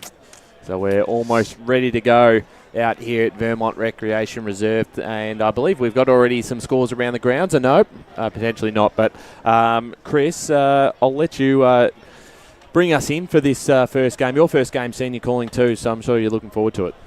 Yes, no, it's exactly right. Obviously, been on the boundary a couple of times, but first one in this seat. So very excited to get right into it for this Anzac Rounders. The umpire is holding up the ball. We're just about ready to get underway as the ball is thrown up and the rucks cancel each other out, and it will be Vermont who win the first clearance, looking to take territory. Early free kick paid. Looks like it's going to be going the way of Kai Barlow for Vermont, just on the 50-metre arc. So Vermont with the first micro win of this game, take a bit of territory, chance to get a shot going on target, or at least a deep entry here. It's important for Kai Barlow to get into the game early. It'll do his confidence a lot of good. And when he's on, this young man, he certainly can kick you 2 or 3 goals. So it's Barlow lining up from just behind 50 metres as the kick is on its way. Will have the distance, but is pulled slightly wide. So first score of the day goes to Vermont with the minor, as we await Doncaster East to bring the footy back into play. So 1 point plays, no score. Less than a minute into this game. Doncaster East looking to clear this one out through DeLuca. The quick handball forward. Duncan under a lot of pressure. Went back to DeLuca as he goes out on the outer side. Big pack of players high. No marks taken. There's Wilcox. Got the handball. He was important last week to Davies. And then wrapped up in a tackle there on the far side was Connor McCafferty. Sorry, Ryan. I actually think both sides are going to be a lot cleaner with the ball after their round 1 contest. They got rid of all the cobwebs. I'm expecting a lot cleaner game. Yeah, certainly right. As Doncaster East get this ball moving through the corridor of the ground. That was well picked up by Varigianis. Looks to go towards goal for the first of the afternoon. And right through the middle, that's a perfect start for Giorgio Varigianis and the Lions. 1 straight 6 to 1 behind Vermont. Well, that's the start they wanted, isn't it, Brash? They get off to the start, the Lions, and that was some really good work there. And the ball was kicked into the midfield, so there was a 50-50 opportunity for both sides. Varagiana's actually had the run of the ball and split that line at the appropriate time and was able to steady and kick truly. So we're waiting for the ball to be brought back into the middle here for the continuation. It is Doncaster East, as we just heard, with the first major of the day. As the rucks will cancel each other out. Wen gets a handball out, but it's only to an opponent who he's wrapped up straight away in Tyson Holmes. So we'll have another ball up, no real territory gained as the rucks will go at it again. Vermont win the tip, goes down to Johns, who throws it on the right boot. Deep entry in a forward 50, and the ball's bounced at the back. It's being pursued by Demand, who's got a bit of work to do, outnumbered 2v1. Doncaster East get back and bring the footy to ground. And we'll have a ball up, maybe 3 metres out from the Vermont goal. Some good defence work there by the Lions. As Doncaster East will look to bring the tip out off the hands of Wiedemann and rush through from behind. Boundary.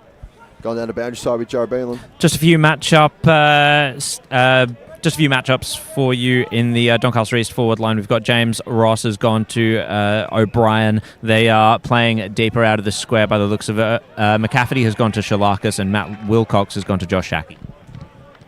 The ball's gone out of play, so we'll have Vermont bring it back in. Footy's in the hands of James Ross, skipper for the Eagles, who was quite impressive last week, and he will just look to take a bit of territory as they get another entry inside forward 50. Vermont in a terrifically taken contested mark by Noah Burke. 7 score involvements last week. He had a goal to go with it as well, as there's a few afters out here at Vermont Recreation Reserve. And this is the thing, that's just all right to get the battle nerves out, but these are the times that you can get away the free kicks, and you don't want to be doing that. Is there a card coming out as well here, Raj? A yellow card too, Kelkowski. Adrian Kalkowski once again, unfortunately, has been sent off. We've seen this one before. We've seen this movie before. Well, we have. Oh, we have, but that was a red card, wasn't it? That was a red card, but early in a game, it's been a bit of a theme over. Noah Burke was exceptional in that last quarter. He was, yeah. Took some impressive grabs at centre half forward. And can kick a mean goal too. Can, yeah. Was there a Vermont player sent off in all that as well, boys? Yes. So I'll let you call this one first. So it will be Noah Burke. Tabby shot on target after all the kerfuffle as he looks goalward and will slot it. So Vermont get their first major of the day after a bit of a scuffle in the forward 50, but they take the score out to, I believe it will be Vermont 1-8. Plays Doncaster 1-6. As Ryan, do you have the man who was sent off? Yeah, so as well as Kelkowski for Vermont, it looks like DeLuca Cardillo has also been sent off at the same time.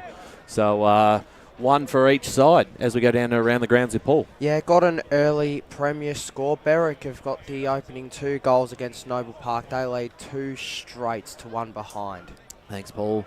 Doing a great job around the grounds this afternoon as we're back in the middle again. Wen got the tap down. There's going to be a free kick, a holding free kick, and it's going in the direction of Josh DeLuca. It's being held in the middle of the ground. He went for that footy. So in possession and looking to send the Lions back into attack. 1 goal apiece so far in this game, and standing underneath it. That was a great mark taken by Strawn in defence for the Eagles. And again, they'll use that far wing. It's a bit of a dangerous kick. A lot of numbers here for the Lions. DeLuca's around this again. Vass has got the handball forward in front of a teammate there in Spencer.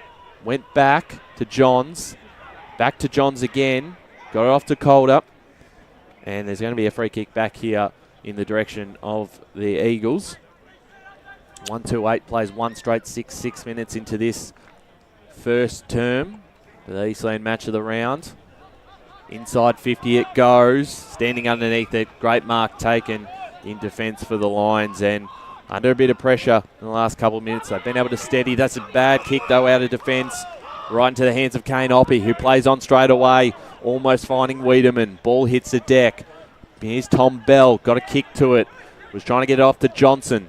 Johnson, a dribbling kick outwards. Almost cut off by Kane Oppie as it's held up here outside 50 for the Eagles. Got some Div 1 scores. Montrose lead over Baronia 1 straight to 1 behind, and Park Orchards lead against Bayswater 2 behind to no score. So John's able to get the footy off the deck and inside forward 50, but it's intercepted by Donny East. And they'll come out through Varianis, who kicks it to this broadcast side wing. Intercept mark and taken there by Angus Strawn. There's a chance to assess his options and will look to go forward inside 50. Great bit of body work there, and the mark taker from Connor Haswell, who had 5 intercept marks last week. He's already added 2 for the day today. As Doncaster East have a chance to just settle themselves off the back of that free kick. And look to continue their progress up the line. It was off hands out the back of the pack, likely to go out of bounds, and it will. So have another boundary throw in. As we're ticking over 7.5 minutes played in this first term. Vermont still with a 2-point lead. As ball will go in. Rucks playing their craft again. Cancel each other out. No clear winner in that yet, but DeLuca gets boot to ball and sends it inside forward 50. Juggling for a mark. Couldn't quite take it. There was a Doncaster East player as Vermont looked to bring it out. And the ball will be seen over the boundary line again. Boundary. As we go boundary side of Kate Green. Just quickly, Doncaster East are favouring the less congested side as compared with Vermont. Yeah, a good matchup here. McConnell McCafferty and Jack Shalakis is going to be an enthralling one all afternoon. Going to be an important one. So Shaky got it out of the ruck and it was thrown on the boot. Doncaster East have their second of the day. Couldn't quite see who it was from here, but it will count nevertheless. Boundary. So it will be Doncaster East getting their score to 12, taking a 4-point lead as we go down boundary side to Kate Green. Number 13, Papadopoulos. So Joel Papadopoulos had a goal last week, makes it 2-2 for him as the Lions get back on the scoreboard. Yeah, just made something out of nothing from that stoppage there, Brash, so it's a good start for the Lions. Boundary. Let's go down the boundary, Jared Beanland. Yeah, just a few matchups at the other end of the ground in Vermont's forward line. Of course, we heard that Hugh Johnson would be going to Sam Wiedemann. We've also got Connor Haswell taking Noah Burke, and I'll let you call it from here. The Eagles straight out of the middle finds Cooper Leon. Be kicking from outside the arc if he wants the set shot. Looks to inbound that kick towards Vassis. Might be able to run onto this one. Got the handball right towards the wing, towards the boundary, should I say, with Kobe Askew seeing it out as we go around the grounds with Paul Uconi. Yeah, just some Div 2 scores. Croydon lead over Surrey Park, 2 points to 1 point. Wannie South lead over Templestowe, 4-1-25 to no score. Lilydale lead over Waverley Blues, 3 straight 18 to 1 straight 6. And East Burwood lead over Mulgrave, 2-3-15 to 1-2-8. As Vassis goes inside 50 once again for the Eagles, bouncing footy. No one's able to win it. Dooman tried to get a tap towards it. When clearing kick, cut off. Well, they're able to steady with O'Connell. Follows up his work with the tackle. And we'll get a ball up just inside the forward arc for the Eagles. 9.5 minutes into this first quarter. And when the clearing kick, out of the ruck, finds a target. And looking to almost play on straight away was Rankin. Second game for the Lions. First season at Doncaster East, coming from Fair Park. And it's a long kick towards the half-forward line. No mark taken at ground level. Couldn't quite get it to Luca. And now Oppie swings on it. Got it up to Johns. Johns kicked down the field. It looks like there's a downfield free kick. And the Eagles will take this about 60 out from goal. Yeah, Lockie Johns was just hit late there. So the free against Johns is downfield. And the Eagles now inside 50 once again. A good lead there. Couldn't quite grab it was Tyson. And Doncaster East able to mop this up through Jackson Green. So I look to repel now and bring it out of their defensive 50 with Doncaster East. They just take their time, settle the ball down a bit, and settle their speed of play as they come to this near side wing where the broadcast van is set up. It's tapped over the line for a boundary throwing just ahead of us here. So Doncaster East able to get it clear for now, but not anywhere near out of danger just yet. Very tight contest here at the moment. That's exactly right. As a ball throwing, Rucks again cancelled himself out. John said he was taken without it. He'll get a chance to have another kick. He had 38 disposals last week, and so far I think I've counted about 6 as he looks to go deep inside forward 50 and finds the awaiting hands of a wide open teammate who just cut across the front of the pack and was able to take the mark. But have a look at the way John's just pinpointed that pass. I was just going to say, Brash, I felt that he used his vision really well just to identify where he needed to kick that ball. A couple of the earlier kicks had been blazed away. Those back to the Doncaster East back line. They actually had no chance of chopping that ball off. So Absolutely none. So Zach Tyson, very slight angle, only about 15 metres out. And no question that he'll kick truly. So Vermont get back in front in this Anzac Day fixture. Scoreboard reads 2-2-14 to Doncaster East 2-12. Just having a few problems, Donny East at the moment, being able to clear the ball brush from defensive 50 at the moment. So they're really struggling to transition that ball. So that's just something that they need to work on when coming out of defence. Boundary. Let's go down the boundary with Jared Beanland. Yeah, it looks like Vermont are playing with Big Angus Strawn sort of placing himself behind the ball loose when Doncaster East are trying to transition it out. So we're back in the middle again. It was a quick handball. Doncaster East, that was cut off. DeLuca's in there. The handball over the top of the head from Green gave DeLuca a bit of an option to run onto this one. He's well chased by Greenwood towards the boundary line. And good pressure by Greenwood to see that over. As let's go to the score set around the grounds with Paul Uconi. Yeah, got some Div 3 scores. Oakley District lead 2 straight 12 over Scoresby yet to score. The Basin lead, Sylvan lead over the Basin 2-1-13 to 1-2-8, and Knox lead over Furniture Gully 1-2-8 to 1-1-7. In forward 50 again they go. Barlow running onto this. Almost held. He picks it up cleanly, but he's well pressured here. Just got it away in time. Wrapping up in a tackle there was Jacob White. Johns is a stoppage inside 50. Johns is racking up possessions here for Vermont, and Doncaster East haven't got a match-up for him at the moment. They've certainly found plenty of the football. The tap down from Wen was good. Was able to find a target as they want to clear this out as far as they can. Broadcast side, Wilcox standing in front, able to take the mark on the chest and deliver this towards the corridor of the ground. Bouncing footy. The Lions have got some numbers. It's picked up, though, this time by Banfield. Under some pressure, got it off to Oppie, who was pushed in the back, and a free kick. He's probably too far out to score, so he'll look to pop this up towards the hot spot. Big fly at the back, and the mark is taken by Hugh Johnson. So Johnson now looking to go far side as they'll find a short lead up and play on straight away. Looking to come through the middle of the ground now. The Lions with Zach Walsh with his hands on the footy. Came out to Varianis, who's got that goal earlier on. His handball just into space will be roved by Lockie Johns, who's got yet another touch. I wonder how much he'll be saying that today, as now Barlow can take a mark just on this near wing. And he'll look inside. Short kick finds a teammate in the form of Hyams. So Vermont just happy to slow it down. Now they'll look inside 50, shallow entry, 2v1, outnumbered was Wiedemann, but Smothers, or the Spoil, got the ball over the boundary line. We'll have a boundary throwing. I could swear, Spider, that I'm actually watching Vermont play tempo footy here. Yeah, it's interesting you say that. As boundary throwing has gone in, and it will be run by the Lions, but it's turnover straight away. So now the Eagles will look to go backwards just to go forwards again. There's 2v2 below there. Wiedemann ran into his own player. Clearing kick missed the boot from Johnson. And the umpire will call for a ball up, maybe 20 metres out. Dead ahead of the Vermont upright. Just got to be careful you don't dump kick in if you're a Vermont player. Make sure that you hit up a target. Exactly right. As Wen looked to bring it out of the ruck. Fumbled it a couple of times. Thrown on the boot by Cooper Leon, who's gone at goal. But has pulled it wide. So a minor score there for Leon.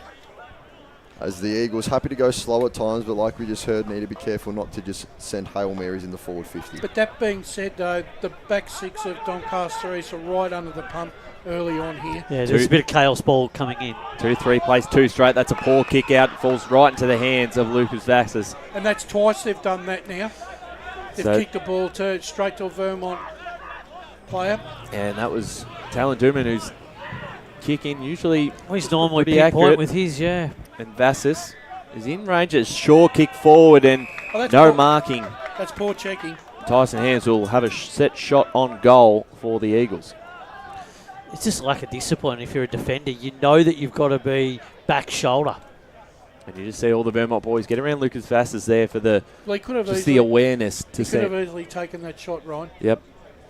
So Tyson Hands will be kicking this from about 40 metres out. Bit of an angle. We're right behind this in the caravan.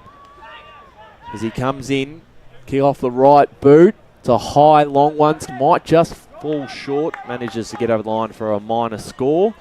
So 2-4-16 Vermont play 2 straight 12 Doncaster East. 16.5 minutes gone first term. Bendigo Bank scoreboard. So all to a familiar side as the Lions will look to bring it out of their defensive 50 from the goals. Who are getting a free lead, and it was an Eagle who elected to punch. It was Joseph Fisher, but now gets boot to ball and send it straight back to where it came inside the Vermont forward 50. Wiedemann out the back. Here's Barlow looking to get hands on the footy. Oppie there, but it's gone over the boundary line. We'll go around the grounds to Paul Uconi. Berwick currently lead over Noble Park 3-2-20 to Noble Park 1-1-7. As the boundary throw-in restarts play. Wiedemann doing the relief for rucking is around the footy was Leon. Couldn't quite get boot to ball cleanly enough. It was a great tackle by Oppie, and he will be rewarded for it. Doncaster East, just not enough urgency to get the footy out and clear their lines. Boundary. As we go boundary side to Kate Green. Doncaster East, to their detriment, rather than trying to mark the ball when they have a chance, they're just punching it, and it's really hurting them. And it's only increasing the pressures. It was Jacob White who got pinned. So Kane Oppie here kicked a goal last week. We'll just line up. He's on maybe a bit greater than a 45-degree angle. I've got a feeling he's got a few chicks, this young man. As we'll waltz in. Man on the mark's 20 metres out. The kick is true as you like. And Kane Oppie loves it, and so too do the Vermont Eagles here at Vermont Recreation Reserve, defending their home turf as they get another major on the board in this Anzac Day fixture. Scoreboard reads Vermont 3-4-22 with a 10-point lead over Doncaster East 2-12. Well, the early concern, Brash, is the amount of ball that's going into the Vermont 50 at the moment, and the inability for the Lions to be able to clear the ball, and that just ended up in a goal from the amount of pressure, the tackling pressure that the Eagles exerted. But I think the one thing that Matt Adolph will be happy about is Vermont are hunting in numbers in their forward 50 as well. They're getting numbers to the contest.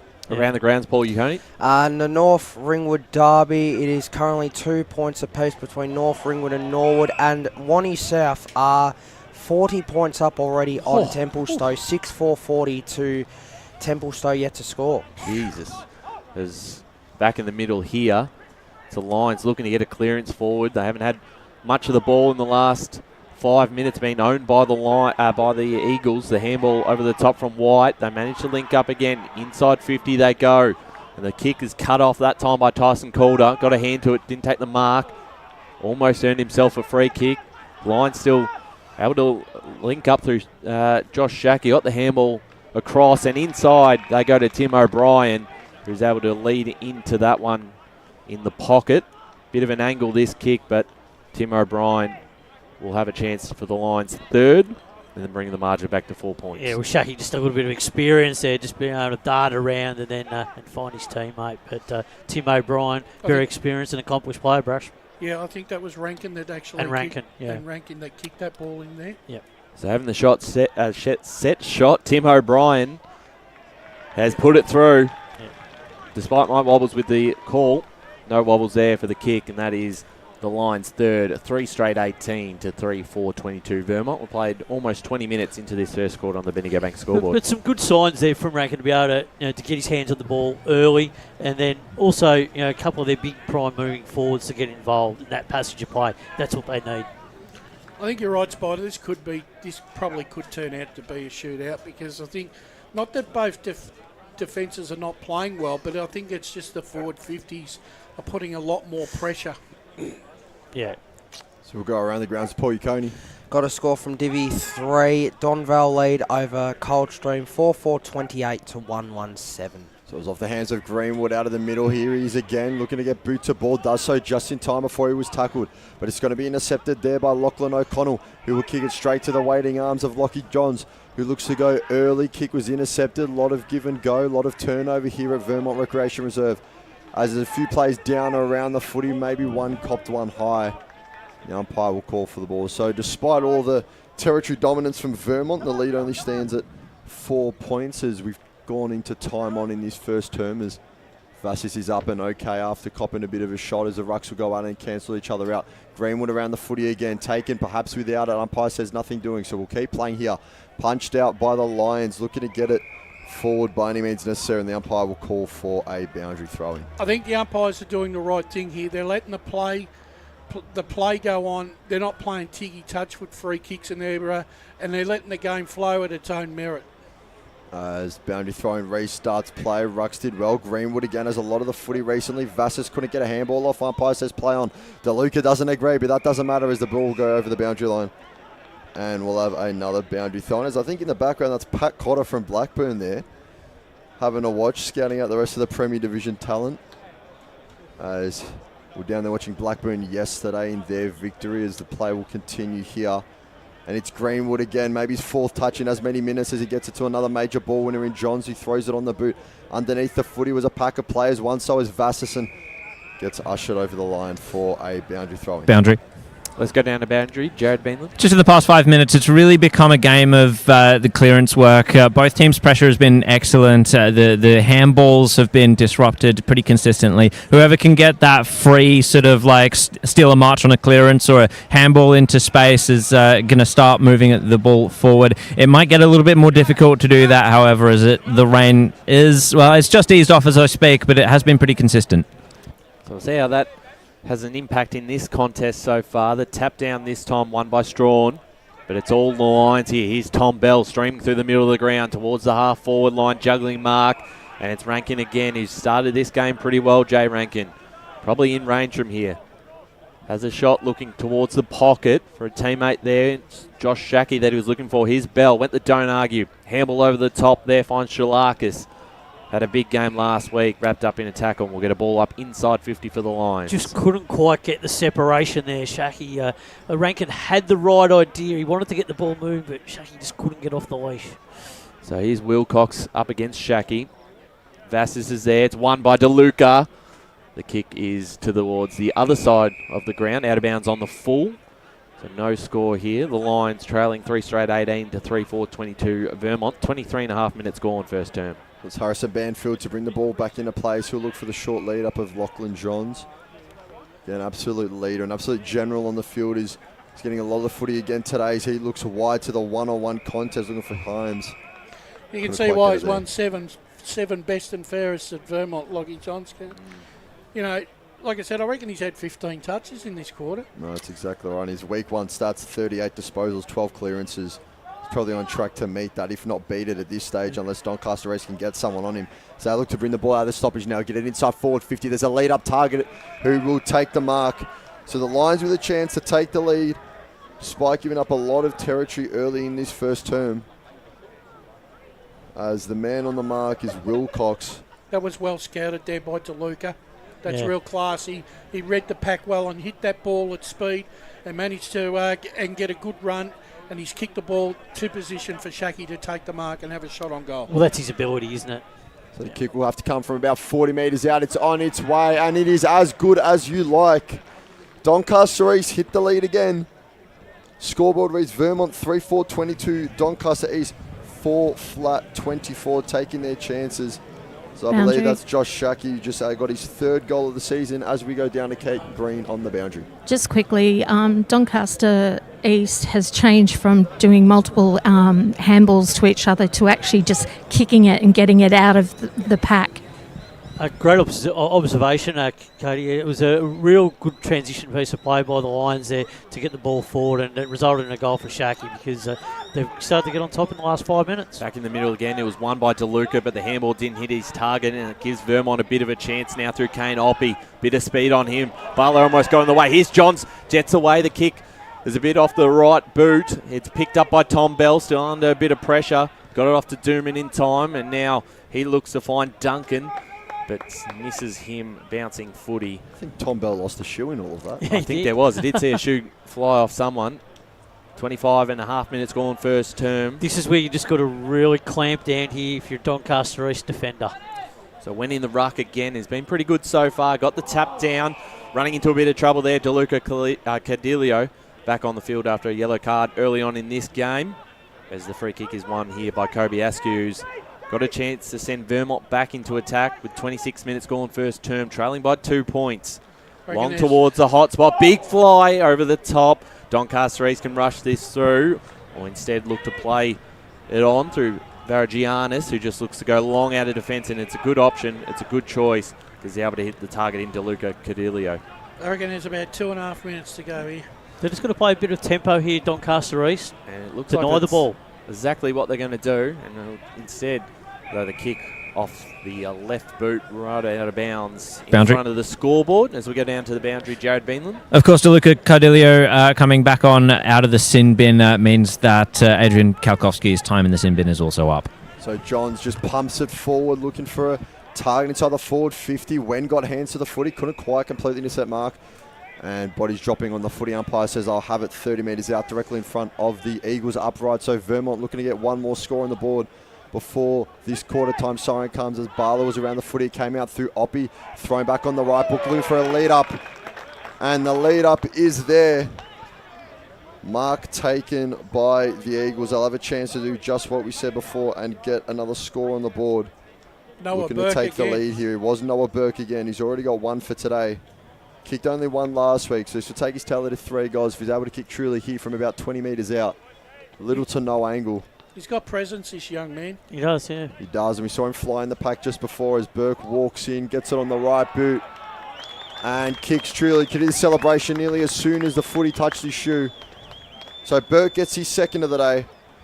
Vermont get what I believe is their 5th of the day as they retake the lead. Their 4th. Their 4th of the day.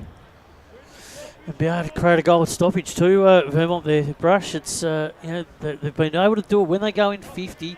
They're looking like they're going to score. There's always a threat and that opportunity, isn't there?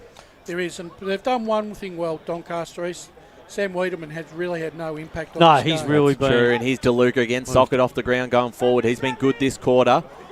Just as I say that, he gets the ball again. Look to get it off to DeLuca Cardillo. Picked up by Fisher to Johns. Now they can get him off the transition, the Eagles, towards Kalkowski. That's a great mark. Went back with the fly of the ball and looks to find a target in Wiedemann in the pocket. Here he is. Snap on the left towards goal. There's a mark in the goal square, and it's Zach Tyson who'll make no mistake, directly in front, 5 metres out, and put through Vermont's second in a minute and their 5th. Well, just great passage of play, wasn't it, Brush? That was great transition play there by Vermont. So Zach Tyson, I know it's the caller's curse, but he's not going to miss from here. He's 5 metres out and he puts it through. That's Vermont's 5th. They move to 5-4-34 to Doncaster East, 4 straight 24 at quarter time. Chris, the goal kickers before we head off to our first break here. Yeah, so we have multiple goal kickers for Vermont, 2 to Tyson with that one, 2 to Noah Burke, and a single to Kane Oppie. On the other side of things, Doncaster East single goal kickers, Josh Shaky, Joel Papadopoulos, and Giorgio Varianis, as well as Tim O'Brien. So it's quarter time out here at Vermont Recreation Reserve. The Eagles lead at 5-4-34 to Doncaster East, 4 straight 24. As Sarah opened her best friend Jackie's wedding invitation, she was overcome with a wave of emotion. While her 2 young boys wrestled on the floor, tears of happiness rolled down Sarah's cheeks as she saw the words she'd been longing to see. Please note, this wedding will be a child-free event. Well, Sarah, looks like we're off to Eastland for a new frock and some heels. And let's book in that babysitter. For all of life's little moments, there's Eastland. Eastland. Live real. Sprained your ankle, bursting through the banner, broke a finger high-fiving the ruckman, or did you run into the goal post again? For bumps, breaks or bleeds, be seen sooner close to home at Knox Private 24/7 Emergency Department. The preferred provider of emergency care to the Eastern Football Netball League, you'll generally experience shorter wait times. You don't need private health, but there is an out-of-pocket fee. Be seen sooner close to home at Knox Private 24/7 Emergency Department, 262 Mountain Highway, Wantirna.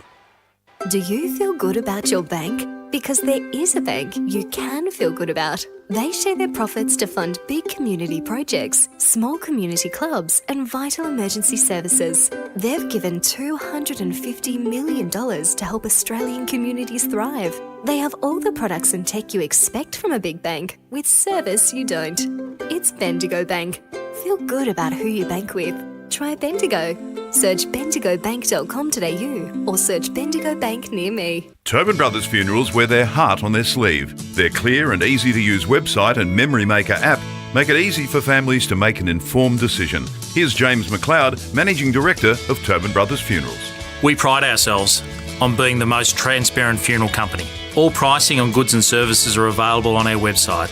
It's all there for you to see and make very informed decisions when planning a loved one's funeral. Visit tobinbrothers.com.au. Tobin Brothers Funerals, celebrating lives.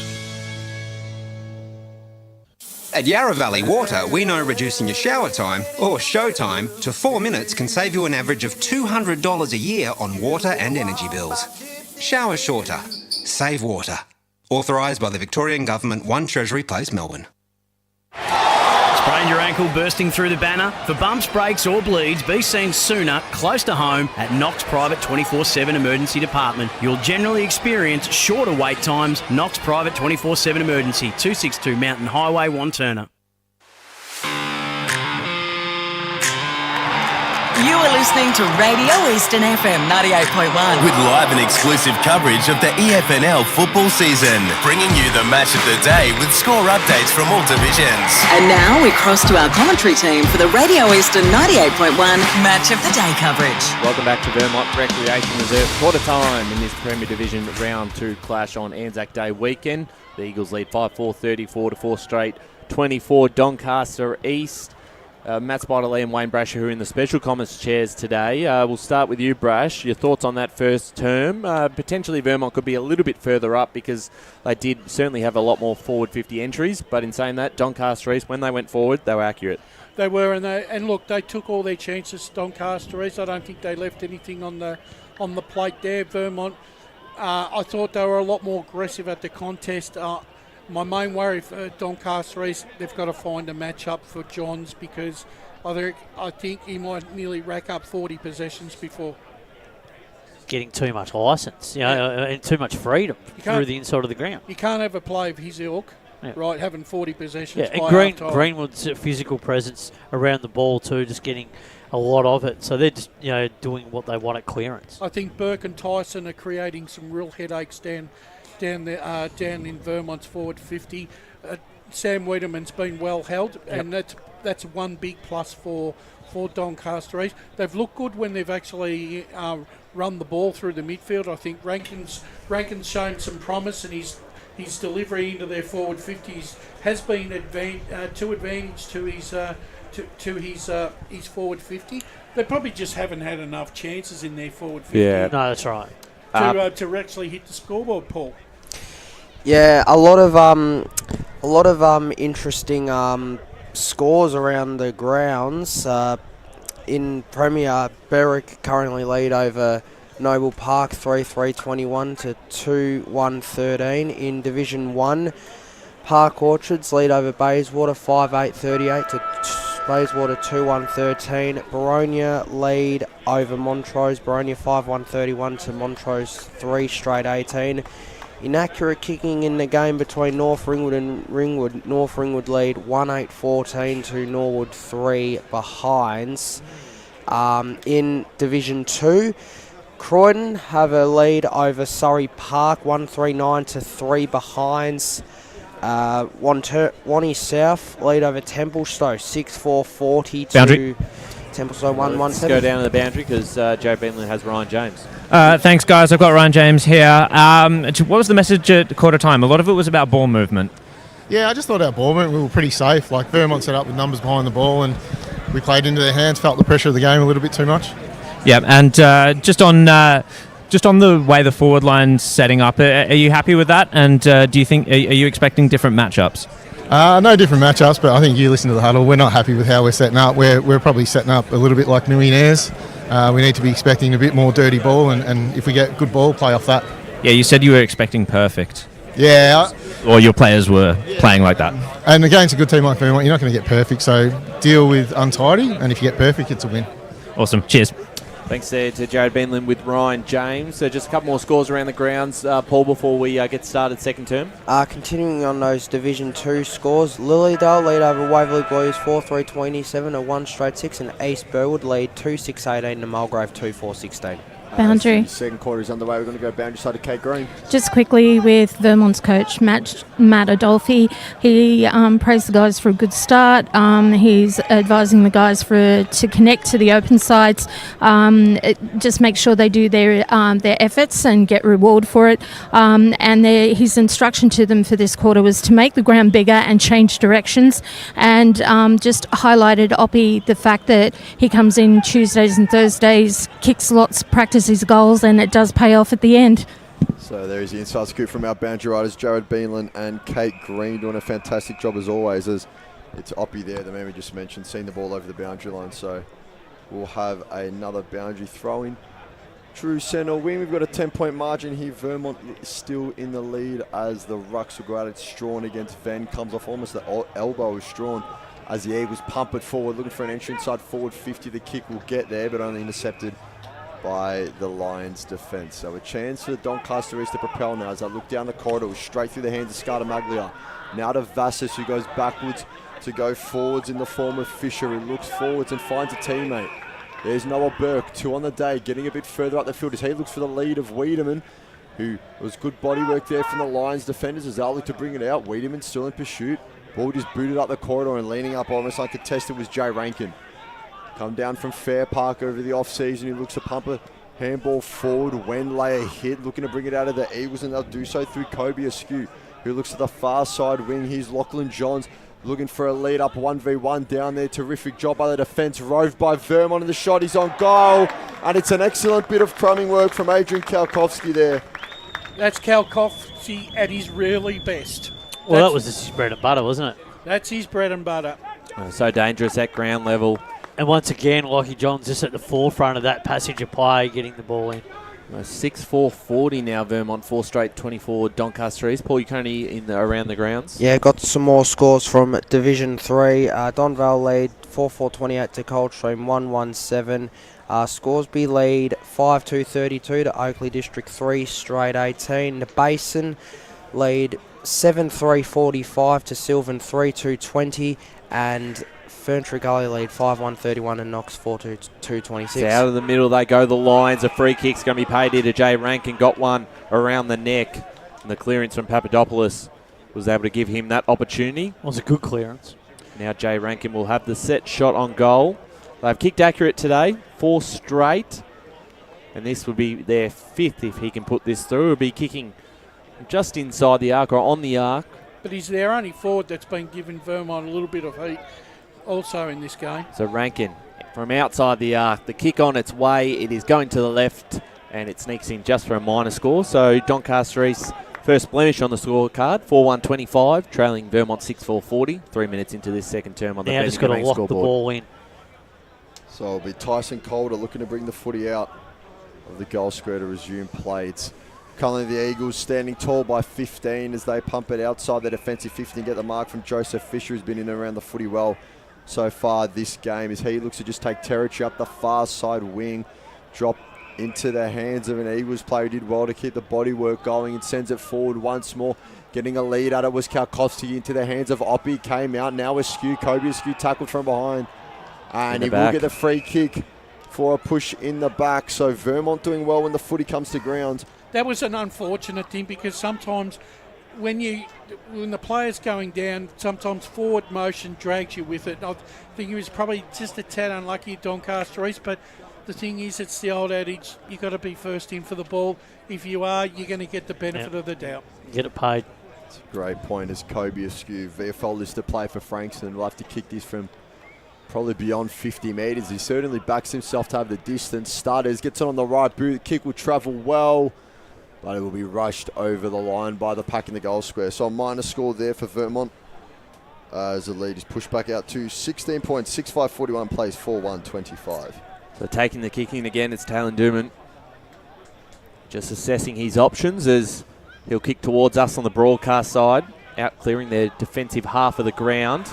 Picked up nicely. Here's Duncan.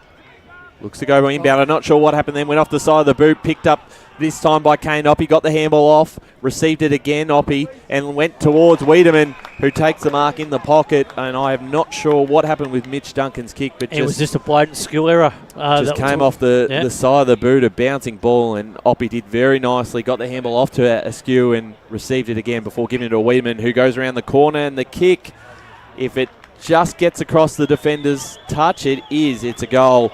And Wiedemann has his first, and Vermont's second of the quarter. They move to 7-5-47 now to the Lions, 4-1-25, 5 minutes into this second term. And they just kill you, don't they, Brash? Those little skill errors coming out of defence. And that's the one thing that's Ryan James will be bemoaning himself at half time. It happens, a skill error like that, but you don't expect to see something like that at this level. Paul, no, that's right. Croydon have got the jump on Surrey Park. They lead 3-4-22 to 3 behinds. As we were restart play, Straume was in the right contest, couldn't quite win it clearly. As that looked to come out through DeLuca with the Lions around and his socket off the ground. I believe it was Varianis as they go forward now. Inside forward 50, the volley took about 30 metres of distance from the Eagles, clearing their lines, and on our work to get a boundary throw in. True centre wing, Lachlan O'Connell around the footy that time. He last week went 14 touches at 100% efficiency. They get really hurt. They're getting really hurt on the transition, Doncaster East. Yeah. When Vermont are rebounding the ball, they're getting caught out. They are, yeah. Numbers are not where they need to be. Zacharias, there's a tackle there, appeals for in the back. Greenwood's got the footy in hand. He'll be wrapped up, and we'll have another ball up. So at the moment, Brayshaw calling for a matchup on Lachlan Johns. It looks like Mac Hoskin has gone to him, try and nullify Johns' impact on this game so far as Vassis is around the footy. They'll look to bring it out through hands. They'll go backwards to go forward now to Riley Askew, who looks in the middle. Kick will hit the turf, leading up with the Lions players, and they'll get there in the form of Lachlan O'Connell, who's just wrapped up. We'll have another ball up just inside the centre square. And that was another possession by Johns there too, just to remind you. As we can't forget his name, certainly, if he's getting that much of the footy as it comes out through hands. We just look to take great distance with the kick. Target was Berg. Duman was in there, comes off the feet of Vasses, and Wiedemann's leading up. Couldn't quite take it cleanly, apart from getting a good run, and the footy scribbed out the back. Vermont looking to bring it to ground. Terrific tackle there from O'Connell again. And it'll be rushed over for a behind. Boundary. So you go boundary side of Jared Beanland. Nearly a goal from clearance there for Vermont. Something that they're doing really well at the clearances, engaging their man, blocking for one another, and letting the person on the move get a free run at the ball. Yeah, protecting the ball carrier. So Connor Haswell, the kick is a turnover, and it's going to go right back through Banfield towards goal. Minor score. That's a let-off. That now moves them to 7-49 to Doncaster East 4-1-25. But it's the skill errors from Doncaster East that are just hurting them the other way. But that could be also too, Spider, the pressure. And it is the Vermont pressure, and that's what it's drawing it. It's the forward pressure. The footy's dropped to the deck following that kick in from Dooman. Boundary. A lot of those so far go boundary side of Kate Green. Just a quick observation between Doncaster quarter one and Doncaster now. They're not backing each other up. They haven't got players behind the players going after the ball. But Tyson Am sent the ball forward. He probably went higher than he did far. As Vass is around the footy now, so too is Lachlan Johns. Ducked his head, footy's come out. There'll be a ball up just inside the boundary line, so Johns not able to get the footy out and impact for his team positively there. So we'll have another ball up as it's Strawn and Wen once more. Johns hit the deck, nothing paid. Great contest around the footy here from both sides as Greenwood wraps up, showing the physicality we mentioned before. And there's more than a few afters there as there's yet another tussle here. Johns hits the deck, and I believe we'll get a free kick for just that. So Doncaster is not helping themselves. I think that's DeLuca that's gone after him again, and there's Josh, 25. That is a very, very immature. That's just undisciplined. That is undisciplined. You've just basically handed the best player on the ground at the moment a gimme. Well, not a gimme, but a shot on goal. It's almost take your player off the ground for that, if you're Ryan James. Well, he has come off now, so... You just can't afford to do that, considering they're down 24 even. They gave away the free kick. It was a ball up. They somehow managed to give away a free kick and a 25-metre penalty just off an umpire calling for a ball up. So it's Johns, who will kick from about 30 out. Slight angle, kick will find its way in there. And what better way to punish Doncaster East for their ill discipline than Lachlan Johns getting a goal that he very well deserves here as Vermont push their lead out to 30 points now. 8-7-55, plays 4-1-25. But an experienced player should know more, Brash. I mean, he's been around for such a long period of time. I mean, you're playing on a quality player. Mate, we've been just don't need to do it. Spider, we've been watching this game for 30 years, mate, and I'm still amazed that senior players can still make mistakes like that. Yep. It's, Boundary. Unforgivable. So you got boundary side of Kate Green. Just quickly to Spider and Brash's point, Vermont have been niggling Doncaster East, and it's just coming out in their undisciplined behaviour. So back out in the middle again, big tackle laid. It's Kobe Askew who's done the hard work, running down his opposition man in the middle of the ground, and it's all the Eagles at the moment. It's a 5-goal lead, and they've got the momentum. This could really blow out before half-time if the Lions are not careful. So the short kick finds Wiedemann, a long way out from goal. In the middle of the ground at the moment. Looks to use Banfield running past, who's had an impact this quarter. He'll put it up for a big fly out the back. Couldn't quite take it, Tyson. He may have given away a free kick too towards the Lions. So important here. They're going to have to use this ball well. They're by foot. They've made a few mistakes. Now Tom Bell in the back pocket for the Lions. They haven't got much ahead of him. They need to slow the pace up here, Doncaster East, because they can't get the ball on their terms here. This needed to hold possession just for a couple of minutes. Well, coming in to take the mark for Vermont there was Angus Strawn. Gee, he's been impressive, I reckon. He's been good, yeah. Judged it well, and now we'll put the Eagles back inside their forward half. There's going to be a big pack of players who'll fly for this one. Standing in front was Michael Wen. Almost had the mark, didn't quite. Got the handball off to Doom, and his kick was smothered. Falls out for a chance of Leon. The handball off. Went to Greenwood. Greenwood wrapped up in a tackle, and we'll get a ball up inside 50 with the Eagles leading by 30 points. 11.5 minutes gone second term. Tell you what, this is a different Vermont side to what we saw 2 weeks ago. A lot more switched on, aren't they? But it's the intent they're playing with. Well, they're clearing it out of defence now. Doncaster East. There's big chance. Shacky got the handball off. They're inside 50. It's a one-on-one. Going to get there first is McCafferty. He's chased this time by Shalakis. Shalakis kept his feet, got up, put it on the left boot, bouncing footy, and Wilcox is there to see it over the line for just a minor score. It is Doncaster 4-2-26 now, trailing Vermont 8-7-55. 12 minutes gone second term. It'll be Tyson Calder to bring the footy back into play as Vermont enjoying a very dominant second quarter. It's Doncaster still looking for their first major of this term. 12 minutes gone, and you almost feel like that Vermont could be 7 or 8 goals up here at half-time. We go around the grounds to Paul Coney. Yeah, Noble Park have got it back to a point against Berwick. Berwick lead 5-3-33 to Noble Park 5-2-32. Thank you for that, Paul. As the Eagles look to hit the wing. Bit of a pack forming under there. One of those was Calder. Body's dropping on the footy, so the umpire will call for a ball up. True centre wing here just on the broadcast side. They're playing with a lot more aggression at the ball carrier and attacking the contest a lot more than what they did against Mitcham Vermont. Exactly right. And also feels that every time the ball hits the deck off these ruck contests, it's always a purple jumper getting hands to the footy first. So it's that pressure that we've been talking about is Strawn and Wen will go into the ruck again, and this time the Lions will bring the footy out. Hoskins kicked it the wrong way. Has he realised? Doncaster East. Baronia lead 5-4-34 to Montrose 3 straight 18. And so now the Lions have figured out which way they need to be out, which way they need to be going. And Joe O'Brien got a lot of the footy. Yeah, you got to pay that. And the mark has been paid, probably rightfully so, as O'Brien could get there. And well, they got a bit of space there, didn't they, with Tom Bell, and just looked a little bit better going forward. It's just the lack of separation they haven't been able to have so far in this game. So slightly greater than a 45-degree angle, this kick. So the man in the mark stands about 30 out. So O'Brien's already got 1 for today, had 2 last week as he walks in. It's on the boot and he's pulled it well wide. It's a minor score, so despite early accuracy from Doncaster East, they've only been able to muster 3 behind so far in this quarter. So we go around the grounds to Paul Coney. So I just got another Divi 1 score. North Ringwood lead over Norwood, very inaccurate. 3-11-29 to 5 behinds. So back out of defence now for the Eagles. They've got some numbers around here. It's Kobe Askew again.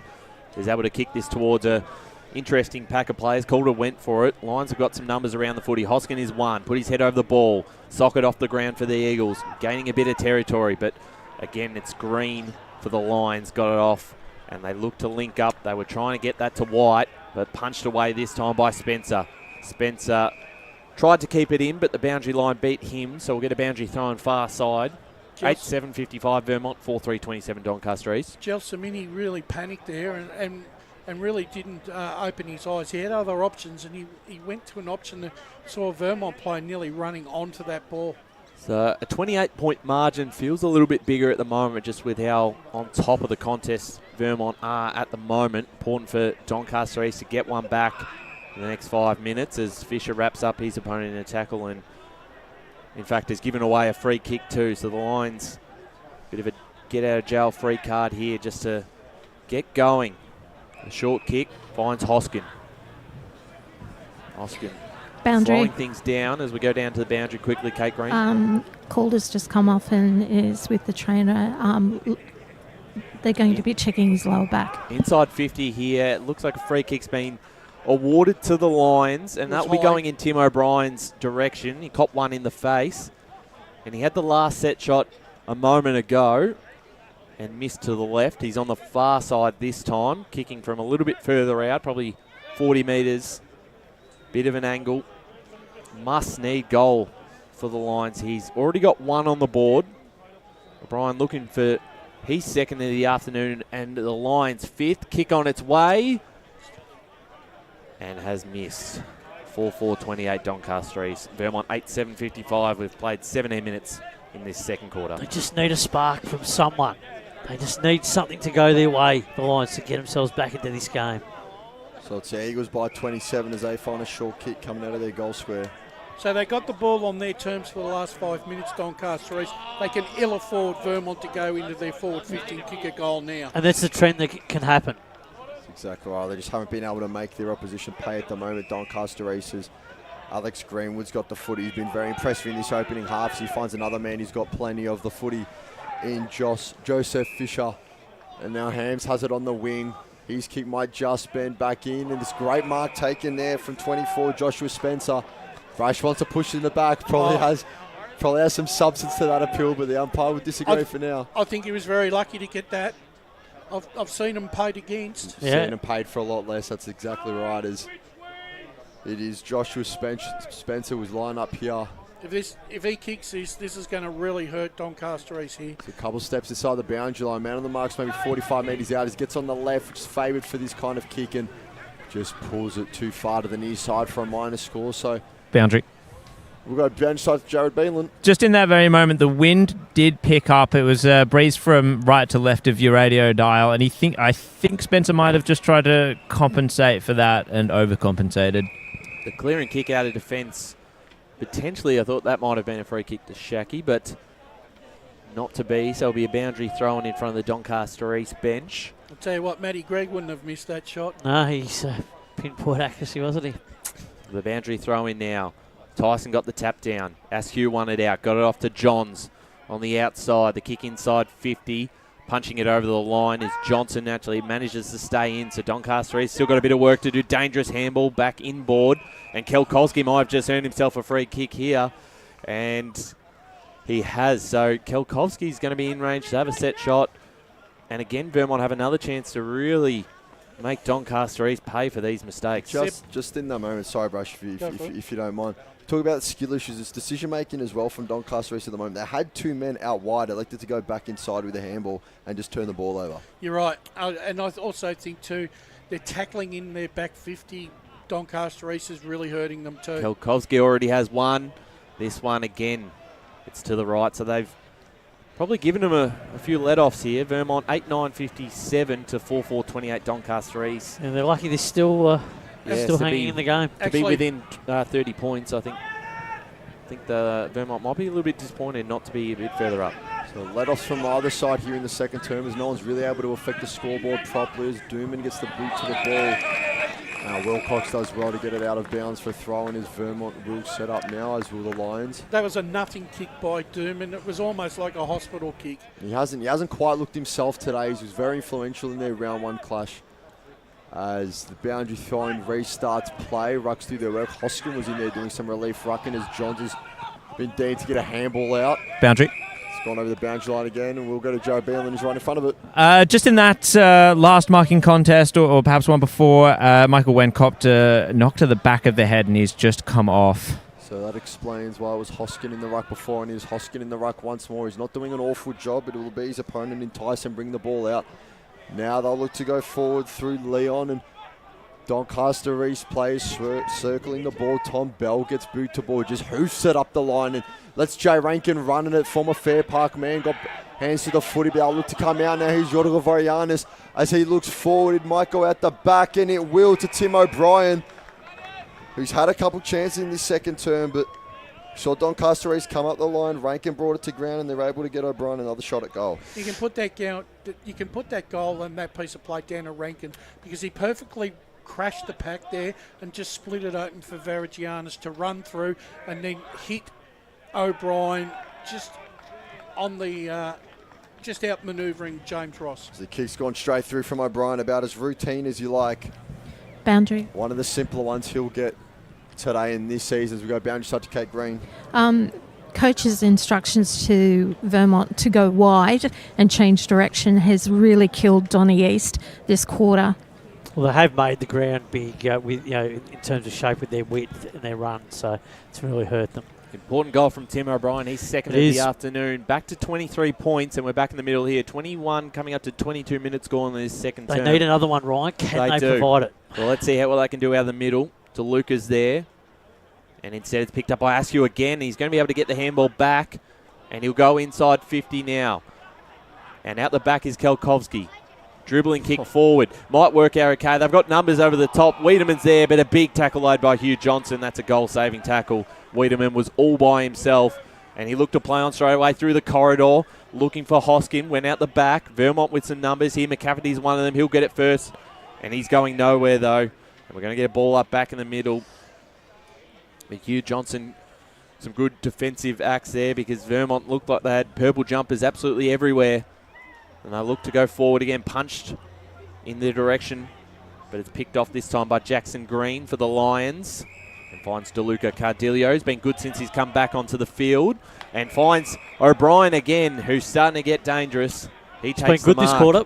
Yeah, he's had 6 possessions in about the last 4 or 5 minutes. James Ross is just a little bit out of sorts here at the moment. Boundary. Well, if he can just start to convert a couple of these opportunities, kick the last one, he's certainly going to get the Lions back in this game. Boundary, just quickly, Jared Benlin. Michael Wen looks set to come back. He is coming back on now. Thanks, Jared. As Tim O'Brien will line up from about 40 metres out. A fair angle on this one. Off the right boot. The kick on its way is going to fade to the right. So just another minor score again, but he is getting involved. And it looks good when he is coming his direction. But he's had a couple of misses. So they move to 5-5-35 the Lions. 8-9-57 Vermont. 23 and a half minutes. They're going forward with a little bit more purpose in the last 5 minutes, and they're giving their forwards a little bit more option. O'Brien just needs to capitalise on the scoreboard.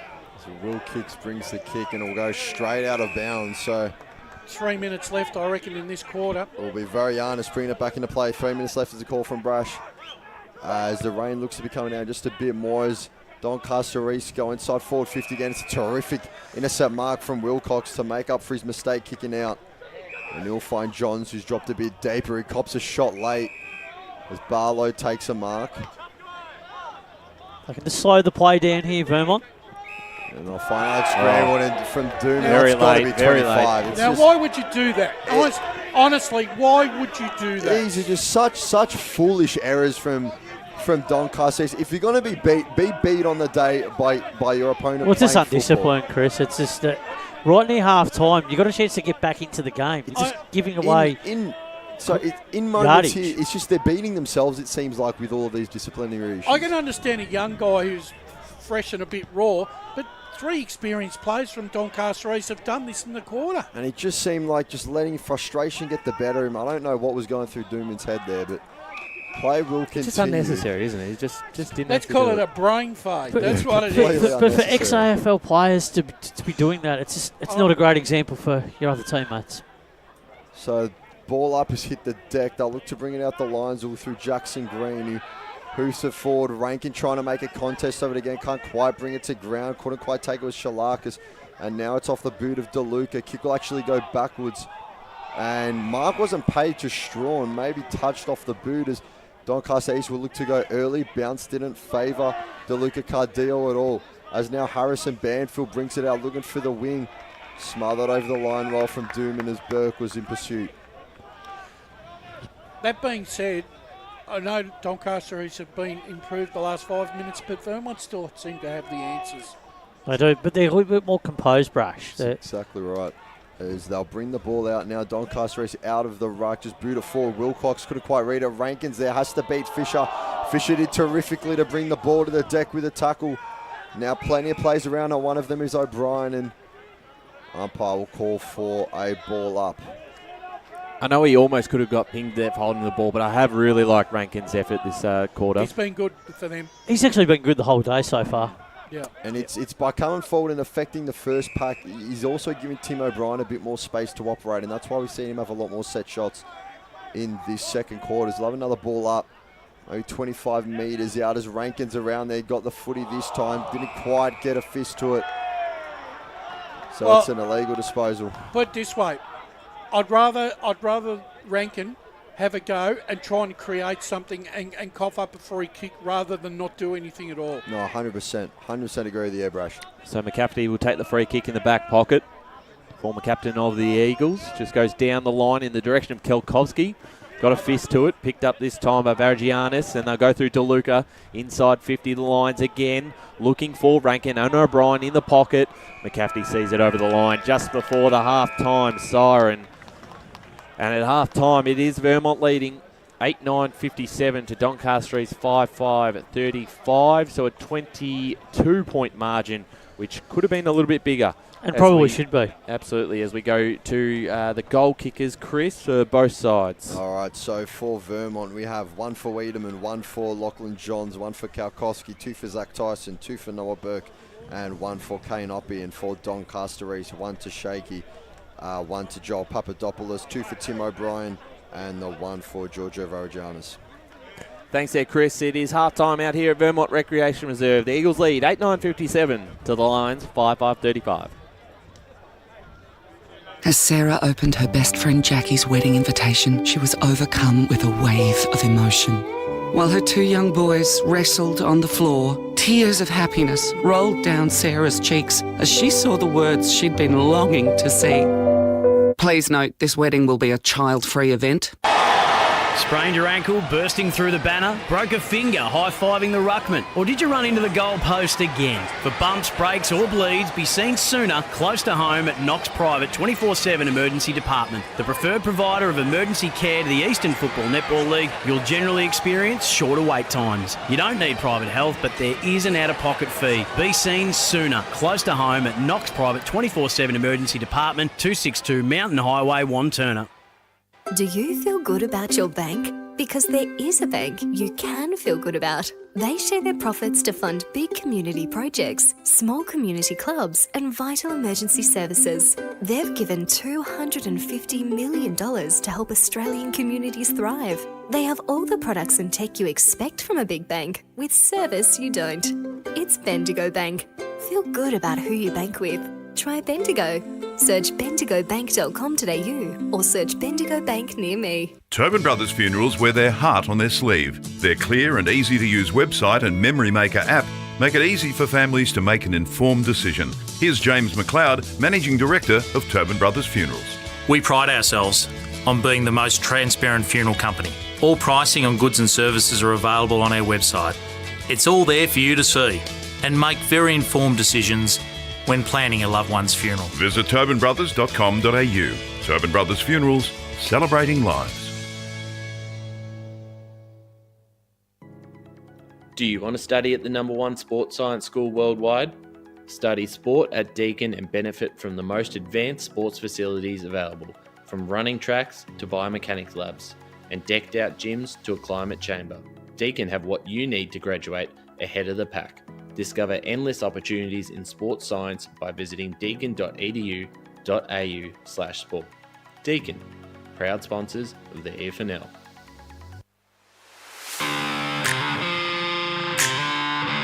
You are listening to Radio Eastern FM 98.1. With live and exclusive coverage of the EFNL football season, bringing you the match of the day with score updates from all divisions. And now we cross to our commentary team for the Radio Eastern 98.1 Match of the Day coverage.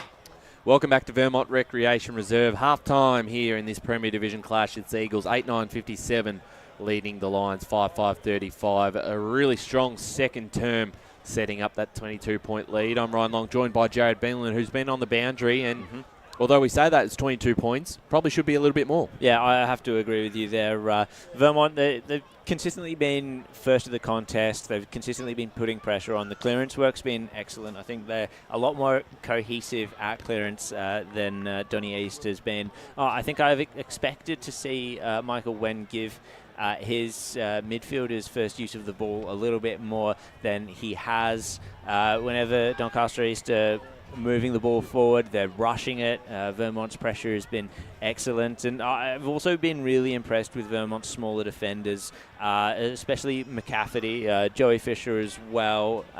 They've been tackling really well whenever the ball hits the ground, and Donny East hasn't had that forward representation from their smalls. Yeah, they haven't. It's probably been their big fellas that have been a little bit better. Josh Aki seems to be moving up the field a little bit more. Has been given a lot of space to Tim O'Brien, who's been actually fantastic. He's taken maybe 3 or 4 marks inside 50. Has had a few set shots. If he can start kicking, a couple and converting a couple of these opportunities, he'll certainly give the Lions every chance in this second half. I've liked Rankin's effort and his ability to create those contests. Again, he's obviously a very young player, and if there's quite a few young players on this side for both sides, really. But I go back to some of these players through the midfield. Talk about Lockie Johns and the impacts he's having. He's getting on the outside a little bit too, and creating some space. Guys like Kobe Askew has just been, really, really important and vital to their midfield clearances, and has been really solid so far. So they've got, quite a few headaches going into half-time, Doncaster East. There's a lot of players here that they're going to start to control, and potentially the best way to do that is start to get on the attack themselves. Yeah, absolutely. I'd add Alex Greenwood to that mix as well. I think his clearance work has been really good. He's been quite explosive at a number of stoppages.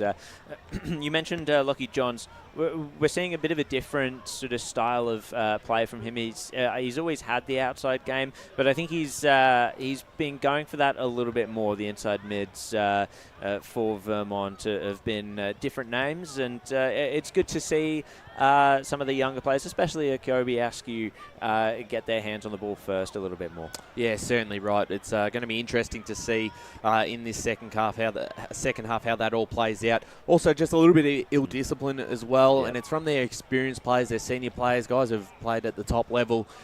Just things that we go back to that one against Dooman right in front of us. DeLuca down the other end. DeLuca actually gave up a goal because it was it went from a ball up to a free kick to a 25-metre penalty and a Lockie Johns goals. And they're just the things that their coach kills. That will drive Ryan James insane. And we've seen this before from the Lions, and I think it's really disappointing that they haven't gotten this out of their game, especially, as you say, from your senior players. And I think Spider put it really well. These are former AFL players. This is not the example that they should be setting for the younger Donny East players coming through. No, they've got to fix that up, certainly right. Looking back at some of the results around the grounds today, in Premier Division, at the half-time, Noble Park versus Berwick, and that's the Bulls leading that game by 5 points, 39-34. We did get a half-time score from Balwyn, and at half-time, it is the Hawks leading the Tigers 4-7-31 to 2-4-16. Wouldn't have the Tigers penciled in for 2 losses in a row at the start of the season. We'll see if they can bounce back in the second half. In Division 1 today, a couple of games going around the grounds. Park Orchards lead Bayswater 60-41. Bronya leading Montrose 63-32. A big lead there for the Hawks. Also, impressive. Yeah, I think we all tipped Brony in the record this week. North Ringwood have extended their lead despite being very inaccurate, 7-15, 57 to 2-5, 17 Norwood. Taking a look at Division 2 football today. Last night's result, if you missed that, Ringwood defeated Heathmont by 13 points in a low-scoring game.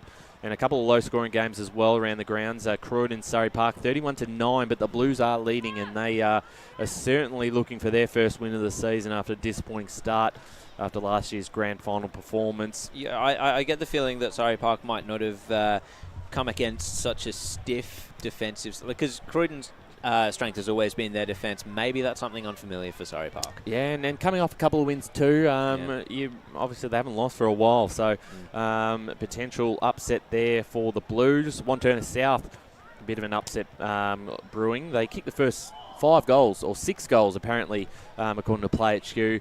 Templestowe a better second quarter. I'm assuming there's a bit of a win down there at half time. And it is 6-6-42, the Devils leading Templestowe 3-2-20. Out at Lilydale, 46. Lilydale lead Waverley Blues 25, 21-point lead there for Lilydale, and that's one you tipped. Shocked. Yeah. Yep. And East Build also having a bit of a lead. They lead Mulgrave 25-18. Let's jump into Division 3, and the game's going around the grounds. Domvale comfortable lead over Coldstream, 53-17. Scoresby, after giving up the first 3 goals of the game, have gone whack 9-3-57. Oakley District 4 straight 24. The Basin 9-3-57, leading Sylvan 3-3-21. You hear from the Bears fans tonight, do you reckon, Jared? Yeah, I think so. I tipped them. What? They're proving us wrong. They've proved us wrong from the start of the season, at least. And maybe I should start tipping them a bit more. Yes, Ferntree Gully lead Knox as well, 51-46.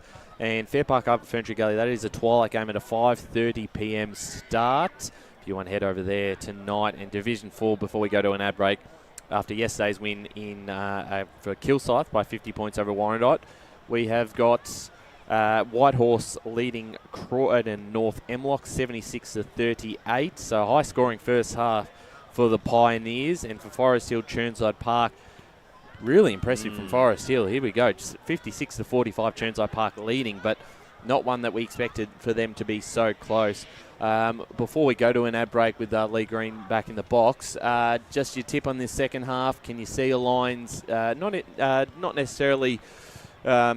It's not that big of a deficit. It's only 22 points. Can you see him coming back and winning this contest, or do the Eagles have enough to run this one out? Look, I think it's going to have to be your players like Tim O'Brien and Josh Shackey just taking a hold of this game. It's going to get harder and harder as the wet weather comes down. I think that will suit Vermont a lot more. I have to tip Vermont. Everything's going their way at the moment, other than perhaps just some of the aerial acts down forward for Donny East. That's their main strength, and so if they're going to win, they need to really capitalise on that. Absolutely. We're going to go to our last ad break here. At half-time, 57-35, the Vermont Eagles leading in this Premier Division Round 2 clash. Today at Eastland, Lucy's trying on jeans for a momentous occasion. Coffee with the ex. She needs jeans she can move in, because she's definitely moved on. Jeans that get a second look, but don't give any second chances. Jeans that say, why yes, I have spent the last 8 months in a post-breakup juice cleansing, kickboxing, personal training frenzy. And it looks as though she's just found the perfect pair. Yeah, that's great. Bravo, Lucy. For all of life's little moments, there's Eastland. Eastland. Live real. Sprained your ankle bursting through the banner? For bumps, breaks or bleeds, be seen sooner, close to home, at Knox Private 24/7 Emergency Department. You'll generally experience shorter wait times. Knox Private 24/7 Emergency, 262 Mountain Highway, Wanturna. Do you feel good about your bank? Because there is a bank you can feel good about. They share their profits to fund big community projects, small community clubs, and vital emergency services. They've given $250 million to help Australian communities thrive. They have all the products and tech you expect from a big bank, with service you don't. It's Bendigo Bank. Feel good about who you bank with. Try Bendigo. Search bendigobank.com.au or search Bendigo Bank near me. Tobin Brothers Funerals wear their heart on their sleeve. Their clear and easy-to-use website and Memory Maker app make it easy for families to make an informed decision. Here's James McLeod, Managing Director of Tobin Brothers Funerals. There's no mystery about our pricing. It is clearly displayed on our website and our app. We have staff standing by 24 hours a day, every day of the year to assist you in your absolute time of need. Visit tobinbrothers.com.au. Tobin Brothers Funerals, celebrating lives. There are only 3 things that should be flushed down your toilet: pee, poo and paper. Some wet wipes and antibacterial wipes say that you can flush them, but you can't.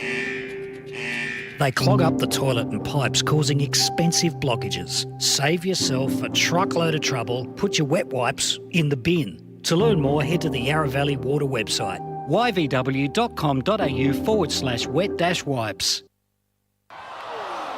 Hi, Dylan Dow from the Baroni Football Netball Club here. When I need to grab a quick coffee or a bite to eat, I'm popping into Eastland. Eastland's more than a shopping centre. They support a range of community organisations and have been a major partner of the EFNL since 2018. Cheers, Eastland.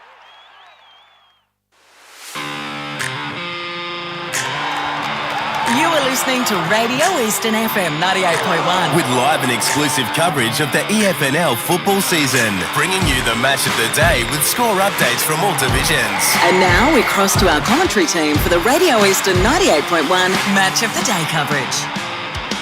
Welcome back to Vermont Recreation Reserve. It's the Eagles and the Lions going head-to-head in Premier Division. One side will walk away with their second win of the season, 2 from 2. At the moment, it is the Eagles leading by 22 points, 8-9-57 to 5-5-35, Doncaster East. I'm Ryan Long, joined by Chris Cordes, Wayne Brasher, Matt Spider-Lee, Paul Uconi around the grounds, and our two boundary riders, Jared Beanland and Kate Green, who are making their way out there in what is now a bit tougher conditions. The rain has picked up over half-time, and all the fans in front of us have moved out to the shelter, so we'll see if that holds up, if that continues to play out in this third term. But very interested to see how this all plays out in the second half. Chris, who calling the action for the first time in the senior men's game. Have you seen it play out so far, and can you see Doncaster East? Their last 10 minutes was a lot better in that second quarter. Yeah, that's exactly right. It was an interesting second quarter because I feel like both teams had chances. Vermont had chances to pull away. Doncaster East had chances to get back in it at times. So I just think that if it stays the way it's been, obviously Vermont will kick away, and this margin could balloon out a bit because Doncaster East just haven't been disciplined enough off the ball, haven't been disciplined enough on the ball either, I don't think. So I think Vermont's definitely in much better shape going into the second half. Two sides about to make their way out on the field for the second half, moving into their positions. Wayne Brasher. Yeah, look, I think the thing that's impressed me about Vermont this week compared to the round one clash against Mitcham is the young players have been very super aggressive at the contest, and they haven't taken a backward step. And look, at times the ball's run for them and they've made their own luck, and obviously sometimes it doesn't work, but you keep trying, and the longer you keep trying, you will get the results. The way the game is panning out for me, I think the first 10 minutes is going to be super important for Donny East. If Vermont score a couple of quick ones, then they're in trouble. So we're away for the second half action here in the middle of the ground. It's picked up this time by DeLuca Cardillo.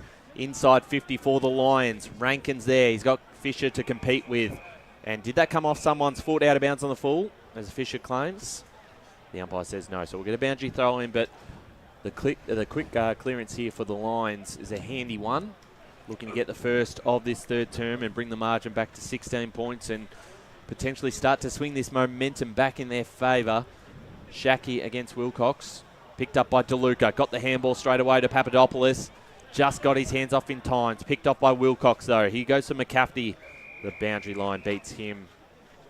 We'll get a boundary throw in again. In the pocket at Vermont Recreation Reserve. They're kicking to the right side of your radio dials. What street's down that way, Brash? Which, that way? Yeah, to the right. That's Cantley Lane. Cantley Lane is tapped down, is picked up by DeLuca, who skies his kick, punched away from Fisher, picked up again by the line to snap around the corner. That time, almost a goal from Varagianis.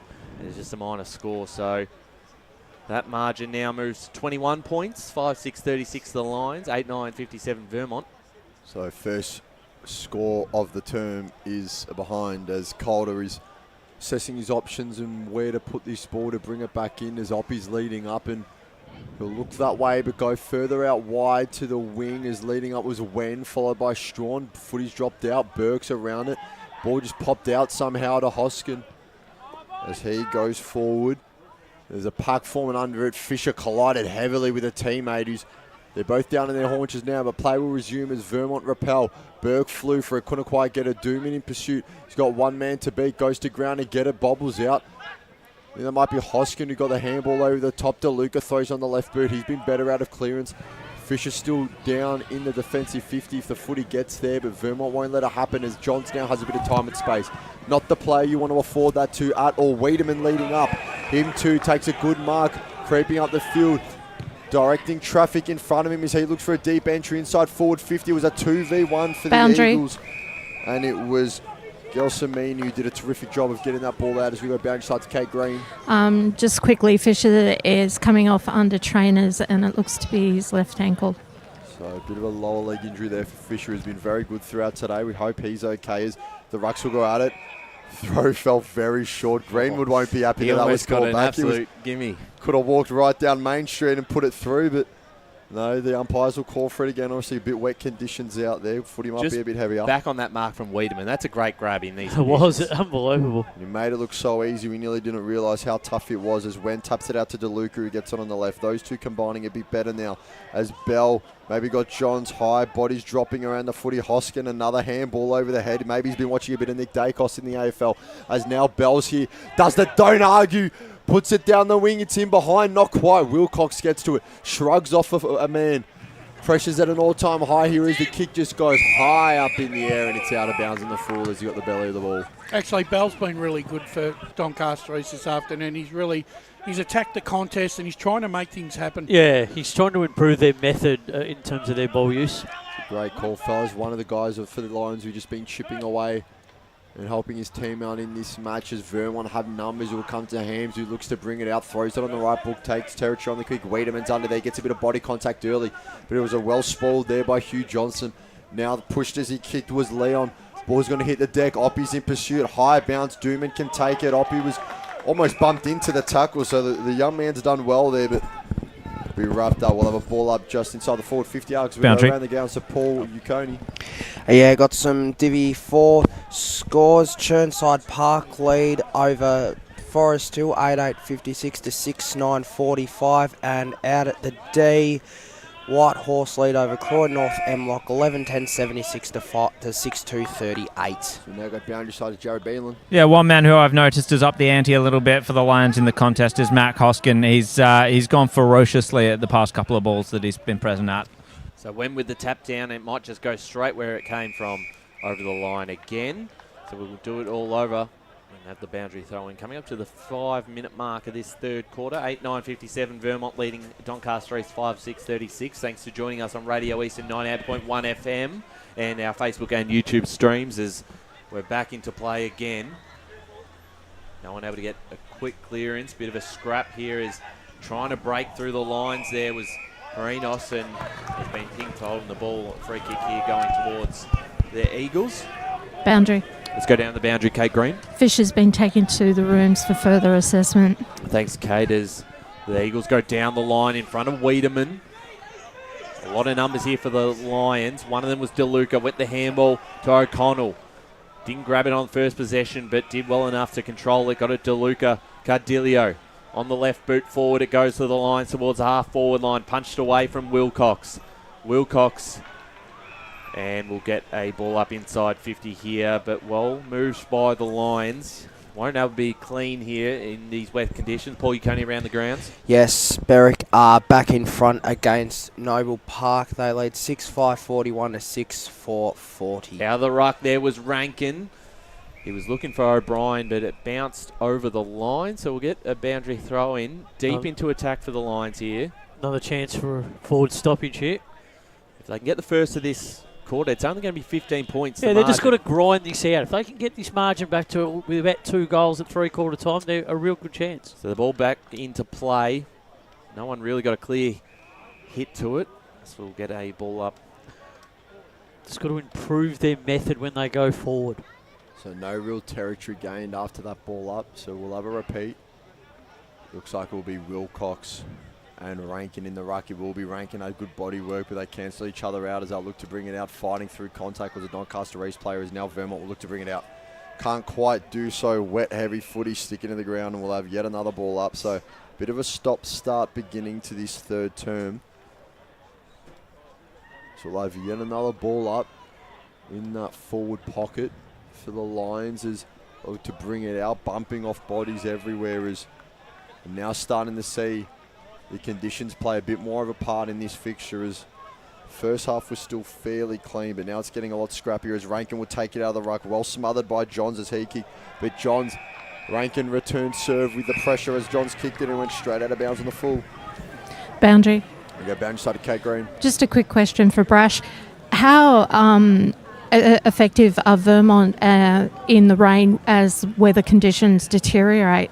Oh, they're actually not bad. The young guys, this is probably going to be a test for them, Kate, because the bigger bodies, especially in these sort of conditions, this could be a way that Doncaster East could actually exploit it. And as Dooman is taking this kick, it will go inside 50. It's a high fly, but just sitting there, never leaving the ground and taking the mark was a Lions player. And they'll have another shot on goal as we quickly go around the grounds to Paul Yaconi. In Div 1, Park Orchards lead 9-13-67 at Bayswater 5-5-35. Baronia lead over Montrose 9-9-63 to 4-3-27. And North Ringwood lead over Norwood 8-15-63 to 2-5-17. So Shalaks, who took the mark, just read the flight of the ball better than anyone else. He's on a 45-degree angle. Kick from about 25 out. So ball drop's important in these conditions, and he'll kick truly. And that's a big one for the Lions. They needed the first goal of this term, and they get that through the skipper. Jack Shalakis had 5 last week.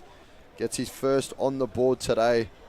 And that cuts the margin down to just 15 points in this fixture. And that's exactly what they wanted.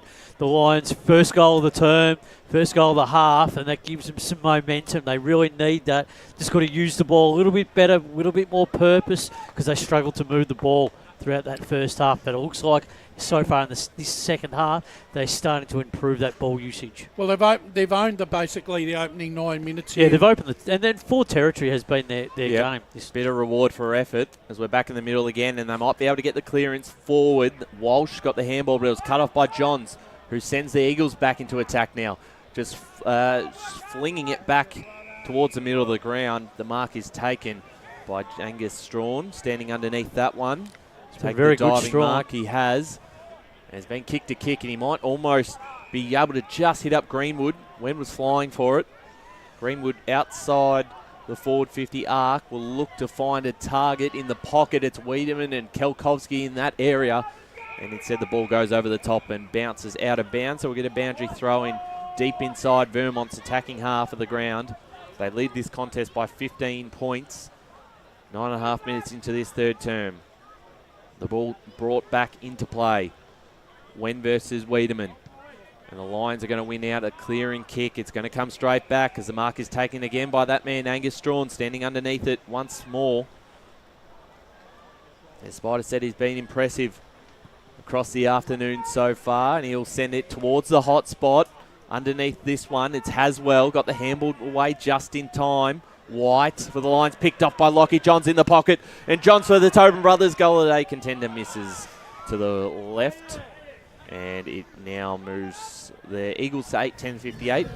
Boundary. 6-6-42. 10.5 minutes gone, third turn. Down to the boundary with Kate Green. Just a quick question for you, gentlemen. Is it me or is Vermont players just looking a little flat at the moment this quarter? No, it's just the pressure of Doncaster East. They've just taken their game to another level. They've started the quarter well. So there's a check side from close range from Johns was off target, so we'll be Dooman to bring this one back in. I mean, there is a lot of experience in this Doncaster East side. You know, Vermont is still a very young side at heart.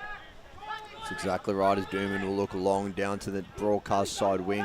This ball's off hands. Rankin did well to make a contest of it again, and sitting under that one is 34, DeLuca Cardillo, as he goes straight forward. Wen was under it, but it'll be, I believe, Shalakis who will take the mark and can now look forward. He kicked their last major. He's going to wheel onto the left boot, look for a target, and we'll find one. Terrific kick there, as we heard from Shalakis, to find his teammate in Zach Walsh.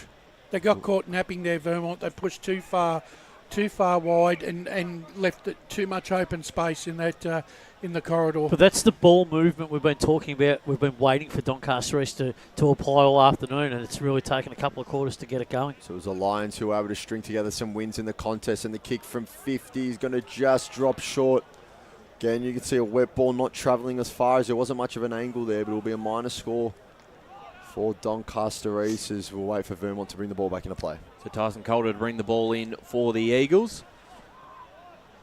8-10 plays 6-7. Thanks for joining us, Radio Eastern 98.1 FM or Facebook and YouTube streams. Let us know where you're tuning in from this afternoon. A wet day in Melbourne. As the rain continues to pour here at Vermont Recreation Reserve. That's a great kick from Calder. Just cleared everyone and almost got it to Kelkovsky, who juggles it over the line. A boundary throw in far side. 12.5 minutes gone in this third quarter. It's been a good start for Doncaster East. They've got the only major in the term. They've taken a lot of territory, Ryan, during this quarter so far. They certainly had. DeLuca may have just pushed it past his opponent and given away a free kick, and he has as we go around the grounds. Paul Uconi. Yes, East Burwood lead by 8 points over Mulgrave, 4-9-33 to 3-7-25.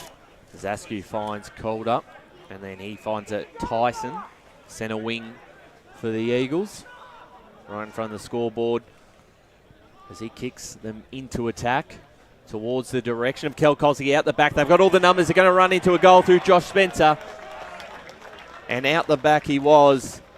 And the Eagles get their ninth, 9-10-64 to the line, 6-7-43. And that was just too easy for Vermont on that occasion. That was just, Doncaster is not willing to push up and be responsible for your direct opponent. The ball spills over the back, Brash, and consequently, you get a goal kicked on you.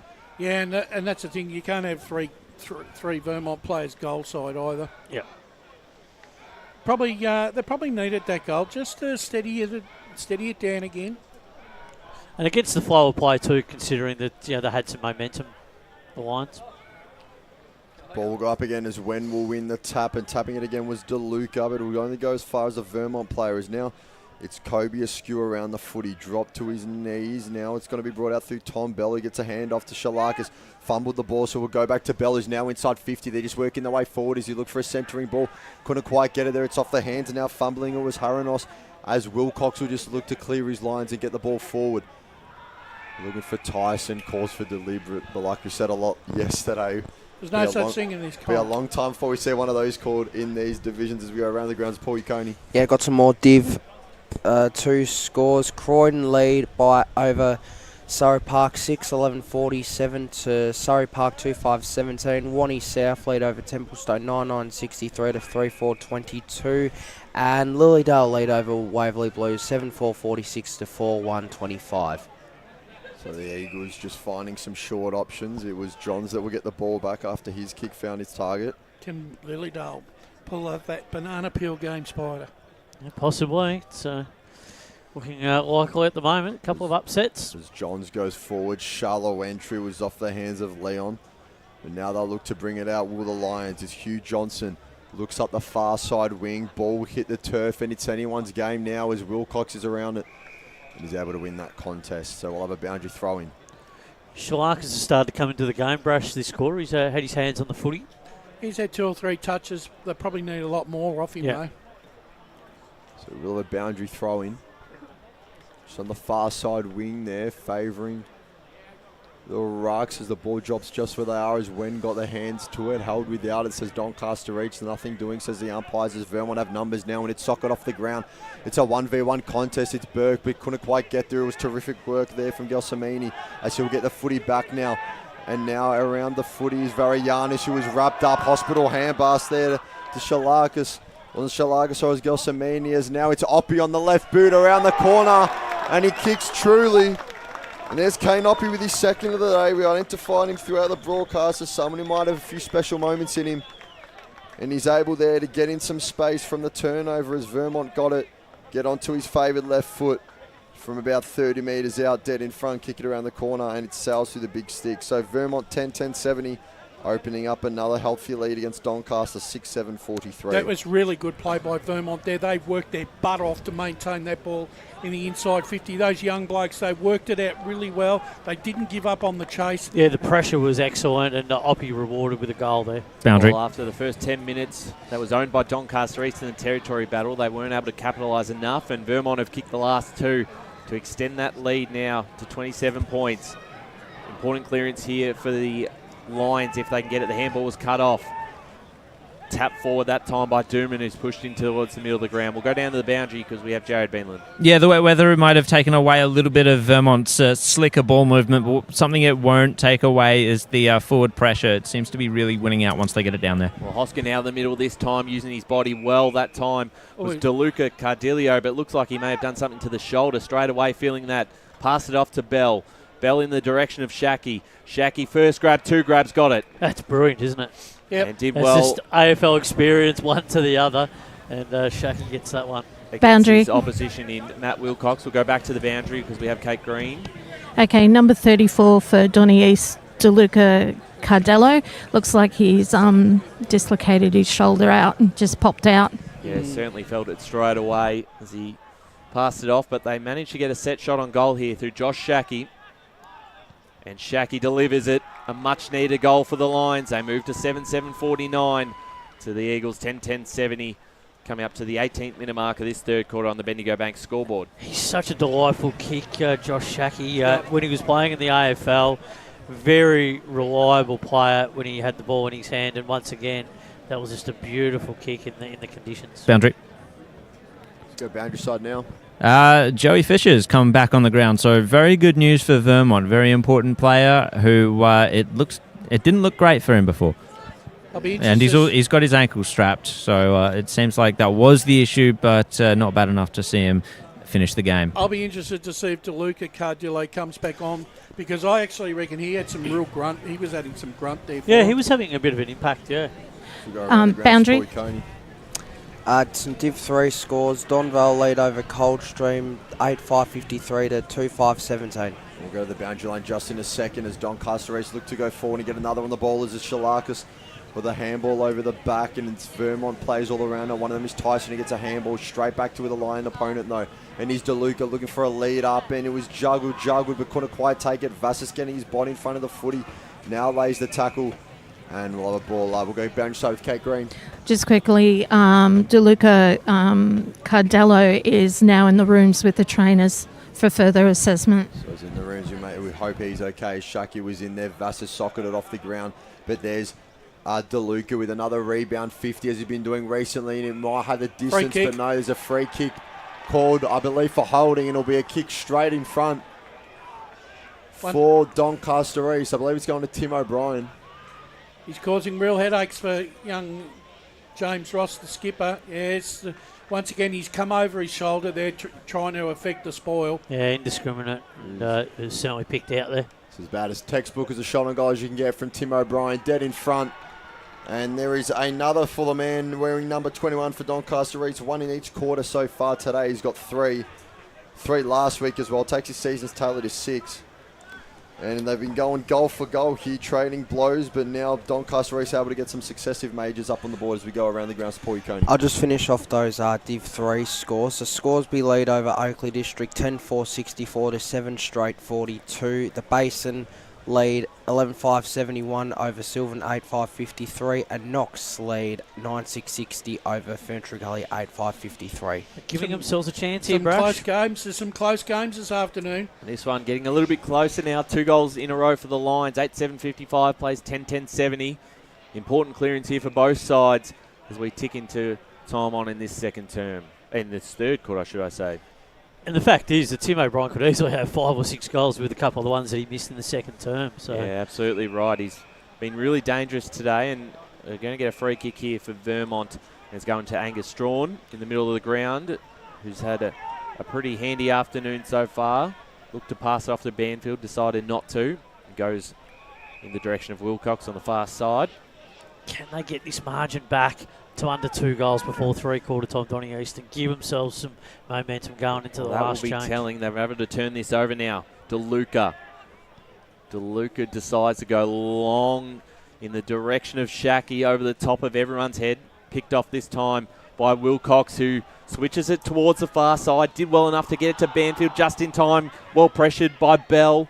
And now Doncaster East go towards the top of the square. Shackey flew for that one. Vass is underneath this. Bell flew in there. Picked up by Shalakis. Wrapped up in a tackle. And we're going to get a ball up inside 50 for the Lions. Tell you what's got willing here. It is very willing now. But this is the pressure the Lions have applied this quarter. They've been a lot better in their forward line. So in the ruck here, no big winner out. Riley Askew looking to clear this one up. Picked up by Rankin. Rankin towards O'Brien out the back. They've almost got another mark. Out there is Ross. Pushed aside this time by Papadopoulos. Tucked in towards the boundary and had a shot on goal, but just a minor score. But they are pushing the lines, 8-8-56. Trailing Vermont 10-10-70. 22 minutes gone, third term, Bendigo Bank scoreboard. So it was Banfield there who was almost playing goalkeeper to deny the Lions their third successive goal. I think Vermont are going to try and find a way to get Sam Wiedemann into the contest. Maybe push him up to centre half forward. Yeah, I think that might be a good call, Brush. That's exactly right. He's only got one today, which is far from the impact we saw him have in round one, as Vermont will look to bring it out through this near wing, and the mark's taken just before the footy went out of bounds for Cooper Leon. Gee, that was centimetre perfect there by Connor McCafferty. That's exactly right, and now Vassas able to take another mark, and he's got Johns on the wing. He was calling for it, but he'll opt not to go for him. That was an important mark there by Vassas too. It was, and now we'll chip just close to Banfield. They just need to be. They've just dropped their intensity on the ball carrier here, Vermont. They need to get back to what they were in that first half. That's exactly right. And we've almost seen the shoe on the other foot now, with Doncaster East dictating the terms of the game as Bell sends it forward, just into space, and now the foot race is on. There is Harinos. He's getting the better of Riley Askew, but Askew gets to the foot. He's done brilliantly there, the youngster. Now Banfield will look to bring it out. Kicker, a few will rise. One of them is Tyson, will drop out the back to Wen. Drop the footy, calls of ball. Still going is the play. Now here's Johns, puts the burners on. Left one in the dust. Kicks. Can't quite find Kalkowski. It will now be 35. And Connor Haswell looking to repel. And he'll get it over the boundary line for a boundary throw. I almost reckon Johnsy took the wrong option. I reckon he should have gone for goal. If you can tuck the footy under your arm. I think he was in two minds. I think he made the late decision and to pass it off when he should have probably gone for goal. Sometimes it doesn't pay to be unselfish. That's exactly right. If you're a player of that quality and you leave one in the dust like you just did, have a shot at goal. You've more than earned it, as Kalkowski's around the footy. And we wrapped up for another ball up. 25 metres out of the Vermont uprights as they hold a 14-point lead, as we are 4 minutes to go, I reckon. Going on into time on as a call from Brashear is 4 minutes on, as Wiedemann will do the rucking. Will be Wen that wins the tap. Here's Rankin. And the ball is up, so Rankin dropped back around the footy more so now. Trying to make an impact as Doncaster East are enjoying a bit of momentum, but they'll need a repel here. A goal will hurt them if the Eagles can get it. As Wiedemann does good body work. Wen couldn't quite take possession of it. It's come out now through O'Connell. Vassas handball just got free. The tackle, handball intended for Oppie, was cut off by the Lions. And they'll look to come out now just in front of us here on this wing as Banfield's pushed. It was there. An illegal push from Bell. So Harrison Banfield has had a fair bit of the footy in the last 5 or so minutes. We'll just look to go straight back inside forward 50s. There's a pack forming under the ball. It's off hands out the back. There was Kalkowski. It's out for a boundary throw as we go around the grounds to Paul Coney. She's a close one out at the ball ring. Berwick lead over Noble Park 8-8-56 to 8-4-52. Interesting contest out there as the ball is brought back to play inside 50 for Vermont. Dooman got a hand to it. Almost gave away a tackle, free kick with his tackle on Askew. Comes out to Johns, right boot. Lockie Johns to the near side, and it's 10-11-71 Vermont, 8-8-56 Doncaster East. 25 and a half minutes gone third term. It's been an exciting third term. They just need to hang on here, Donny East. They're in the game if they're good enough, but Vermont are certainly pushing hard. So they're trading blows, these two sides. Margins remained at 15 points for quite a while in this third term as they go goal for goal, and now a pack under it. Able to affect it was Fisher, who just came on with that strapped ankle, and Alexis Greenwood's handball was a bit of a hospital pass there as Banfield can't quite get a handball off cleanly either.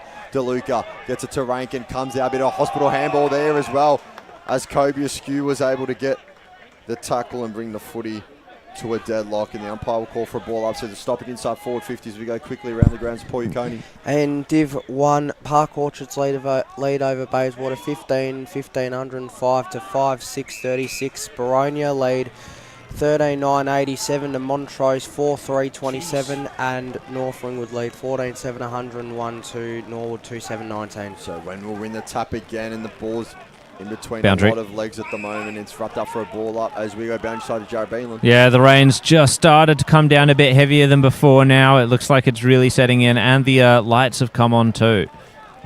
Yes, Vermont's new lights getting the treatment on game day. So nearly 7 minutes into time on here as either side will be looking for maybe one last scoreboard impact as Rankin's around the footy. He's been dropped back. They'll now look to bring it out on this near side wing. Terrific tackle by Lachlan Johns. Gets the ball out for a boundary throw-in. As Doncaster Racer will just be looking to lock the ball down and not concede a score here. Vermont, a goal would go a long way in pushing this game back out to a 4-kick lead as around the footy, Strawn in the ruck contest, couldn't quite do it. DeLuca's been good, soccers it off the ground. It was scuffed though as it was spoiled off the deck. DeLuca again off the ground, maybe switching coast. Wilcox goes for a half volley. Looks like a game of soccer out. He was Fishers around it. O'Connell couldn't quite take it cleanly around it now and wrapped up in the tackle with Shalakis. In the back. There will be a free kick paid. Wasn't Shalakis, my apologies, with Giorgio Varianis, who now has options. Players calling for it everywhere because we can see the rain coming down heavier now, and we can even hear it in our effects mic as Dooman has the ball on the far side wing. So Boundary. It can't be long left here as you go boundary side to Kate Green. Just quickly, Cardilio's about to come back on the field with a heavily strapped shoulder. So it's a bit of a bruising game at the moment, but good to hear DeLuca Cardillo's going to come back on as Vermont will take the intercept mark. He's got about 15 of his teammates just telling him go long. Lock this down as he'll do just that and listen to his allies as he goes long now. And the final siren for the third quarter goes. 3-quarter time coming up now as Vermont have a 15-point lead. Scoreboard reads 10-11-71 to Doncaster East 8-8-56.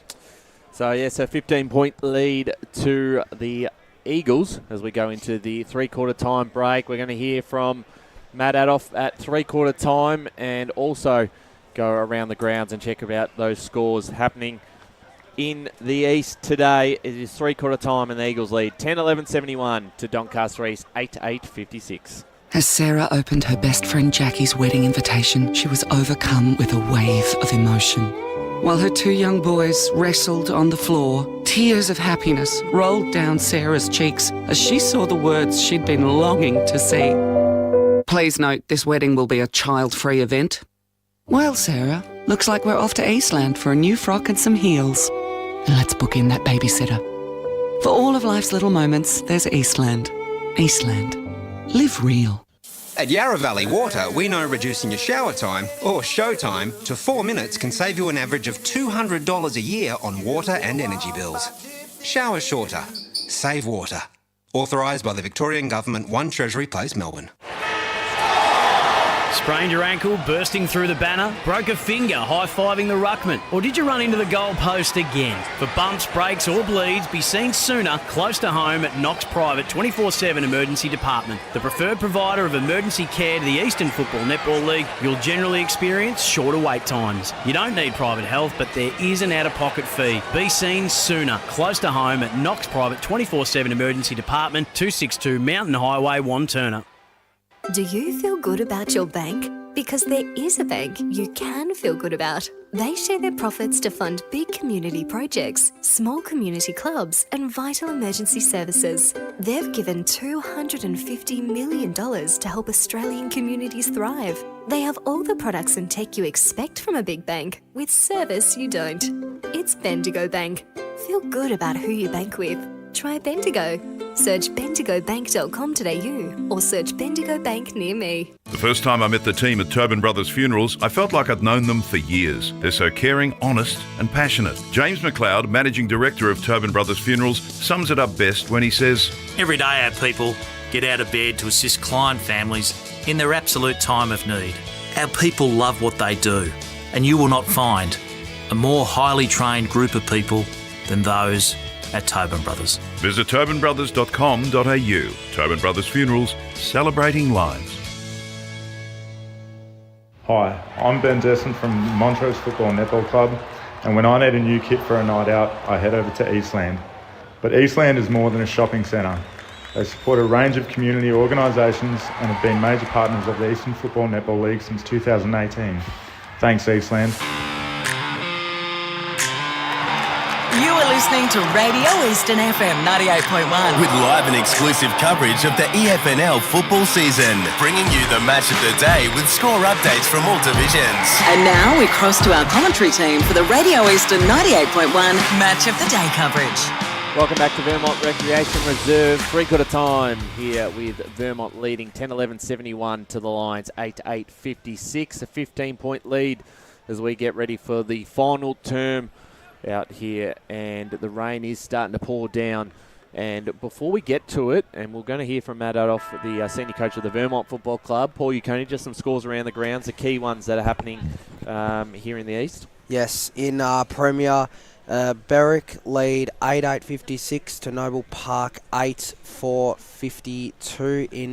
In Divi 1, Park Orchards lead 16-15-111 to Bayswater 5-7-37. Boronia lead 14-10-94 to Montrose 4-3-27, and North Ringwood lead 14-17-101 to Norwood 2-7-19. Like 10 of us. In Div 2, Croydon lead 8-12-60 to Surrey Park 2-5-17. Wanney South lead over Templestowe. Wanney South 10-11-71 to Tempe 4-6-30. Lilydale lead over Waverley Blues. Lilydale's 7-7-49 to Waverley Blues 6-7-43. Mulgrave lead over East Burwood. Mulgrave 5-8-38 to East Burwood 4-10-34. Donvale lead over Coldstream 10-9-69 to Coldstream 3-5-23. Scoresby lead over Oakley District. Scoresby 12-6-78 to Oakley District 7-1-43. The Basin lead 12-7-79 to Sylvan 8-5-53. And Knox lead over Ferntree Gully 10-6-66 to 9-5-59. See how that game plays out. Thank you, Paul, around the grounds. We might, we will go to Jared first, because I believe he will be able to get Matt off in just a moment as the Vermont huddle breaks up before they enter their positions on the Boundary. field. And we've got him down there. Jared, take us. Thanks very much, Ryan. Matt, listen, conditions are really setting in. That was the main sort of approach at the three-quarter time huddle, right, as to adapt, right? Yeah, we just got to simplify the game, get it going our way. Grass is good for us. If we can get it to the grass, heaps better for us. And do you feel like this will favour you more or less? Yeah, I think we're good in the wet. I reckon, yeah, definitely will favour us, yep. Awesome. Good luck, mate. There's Matt Adolf goes up to the box out here at Vermont. Boundary. As we go down to the boundary with Kate Green. Doncaster East coach Ryan James's message was mids really worked great in that last quarter. Kicking is the key to getting it down to their end, and the biggest emphasis was do not let the score line dictate how they play. Just focus on what they need to do, heads down, and just get on with the get on with it. Fantastic job down there, Kate Green. What is process, isn't it, Ryan? You know, just got to try and get their hands on the ball first. They're in the game if they're good enough, and they're probably going to the end with there's a slight breeze. So if they can get it in there early enough and quick enough. That's right. As Kelkovsky gets the first clearance of the final term, it's going to come straight back in the middle of the ground here. Diving underneath. Good work there by Josh Spencer. Was able to get the handball forward. Back in the middle it goes again. This time it's Rankin. Gets a boot to ball, inside 50, bouncing ball in the direction of O'Brien, taps it in front of himself, picks it up, puts it on the left boot towards the top of the square. Almost a mark by Shackey, or in fact it was Hoskin. Under a lot of pressure, here's James Roche. There is Hoskin, the handball over the top, picked up by Banfield, socket off the ground by McCafferty, missed it, and following up the tackle was boundary. Shalakis as we go back to the boundary, Jared Beanland. Yeah, we just saw one of the magnet changes in action there. Adrian Kalkowski has gone into the centre. Thanks, Jared, as we get a ball up right in front of goal. A chance here for the Lions, and it ends up hitting the behind post, which is a good result for Doncaster East because they'll get another crack at it. Yeah, stoppage really important here. This was off to Luca Cardillo, who's now got that shoulder strapped up following a slight injury in the third term as the ball's up. Dropped to the ground now as a free kick call. I believe it's going the way of Jay Rankin, who's getting reward for effort as he's been doing what he can for this Doncaster East side throughout the game. And as they won the tap down there, it was Yeah, it was held without it. So if it wasn't Fisher that was Pinford, it was Wilcox. It was either one of them. It was there. It was definitely there.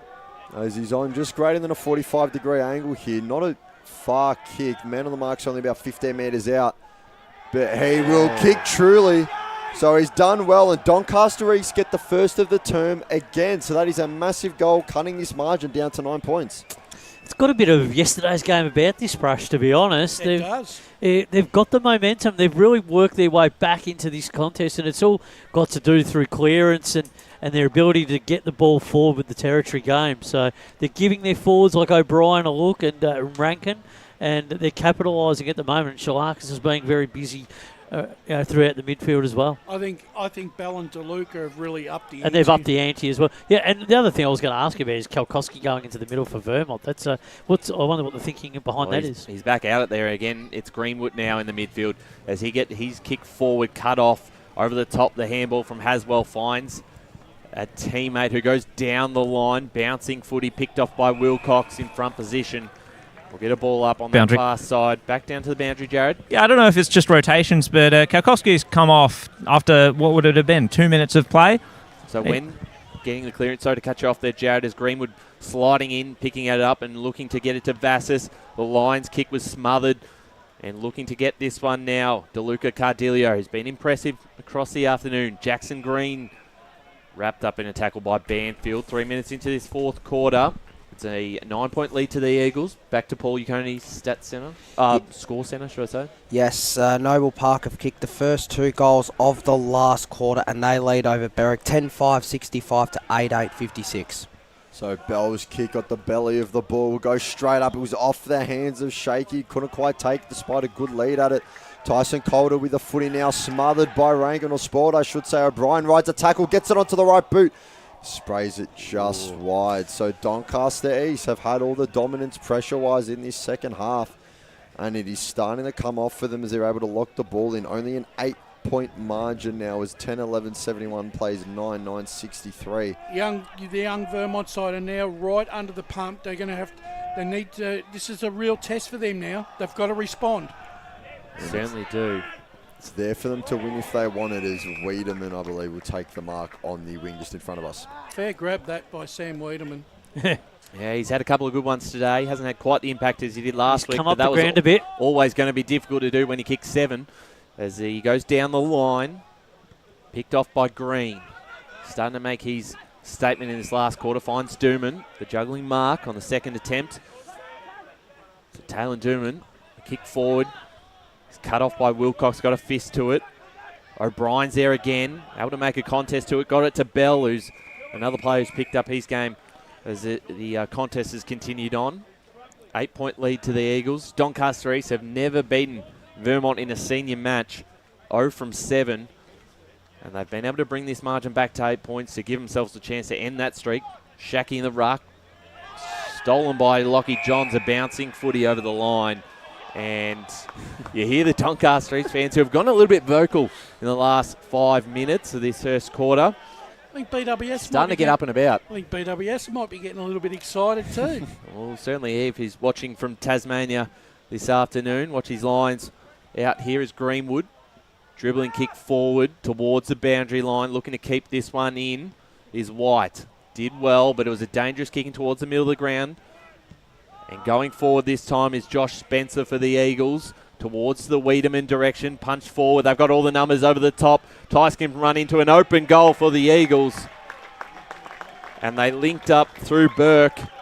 And Tyson finishes it off. And Vermont 11-11-77 extend that lead again to 9-9-63 Doncaster East. 5.5 minutes gone final turn. Yeah, they did need that goal, Vermont. And they had to work exceptionally hard. Well, through the middle of the ground, wasn't it, Brash? Just, weight of numbers, one out, just, linking up, and then over to get the loose player over the top and get the goal. There we go. BWS from Tasmania. That was deliberate by Johns.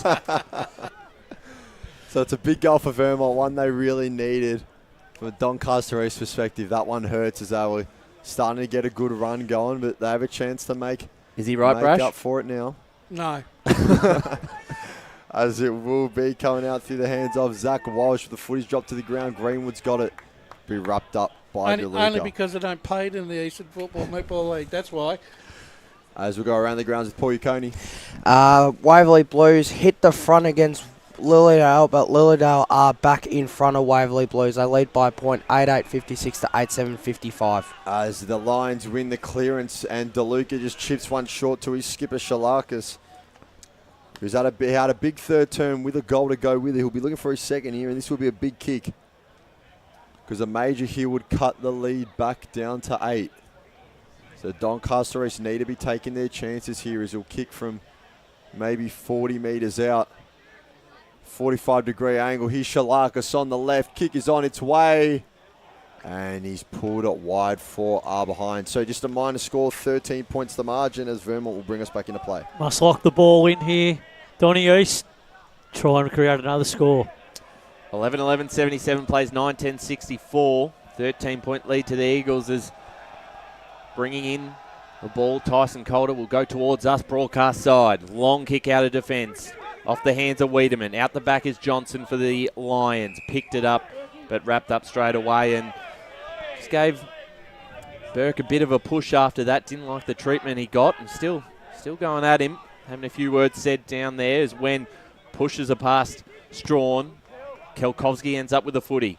He goes directly towards Wiedemann, came off his boot and then fell into the hands of Oppie. Out and towards the boundary line. Walsh will see it over.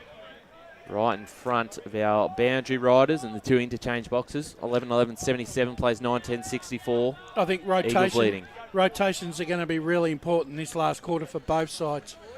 8 minutes gone in this final quarter. Tapped down by Strawn. Here's Vassis. His kick is smothered by Wen. Wen using his body well. Vassis end up with it. DeLuca the handball over the top and they're going to move it through the middle of the ground. It's cut off by Fisher though. Couldn't quite grab it. And now stolen by Papadopoulos.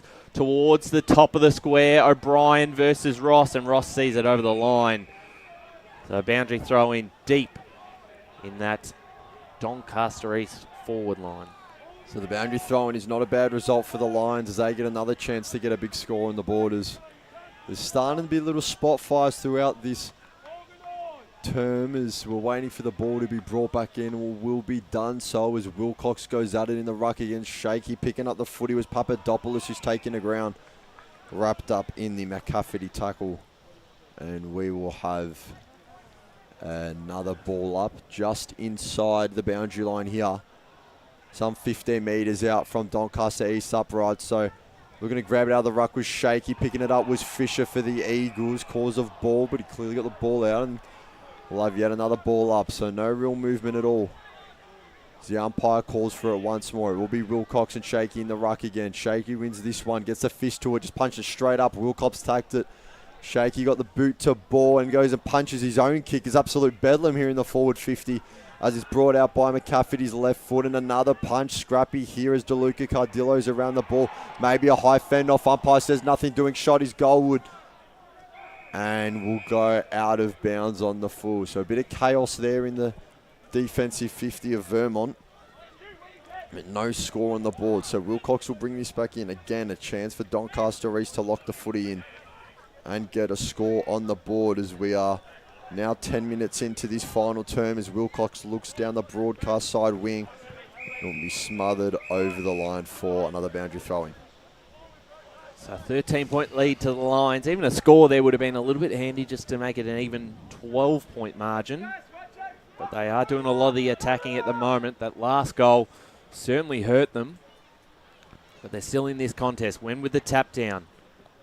Trying to grab this is Kelkovsky. Socket off the ground by DeLuca. Does it again towards the middle of the ground. Almost picked up.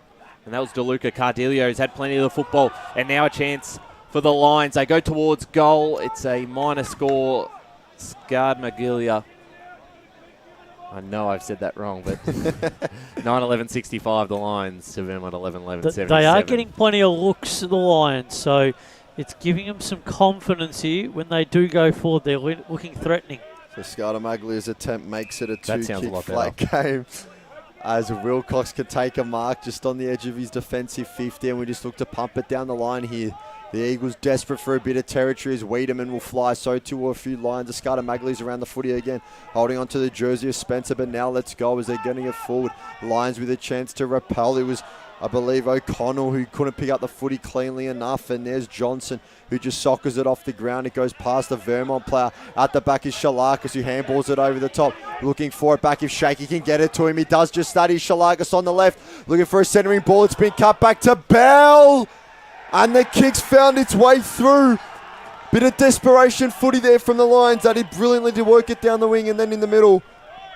And we have a 6-point margin on our hands here.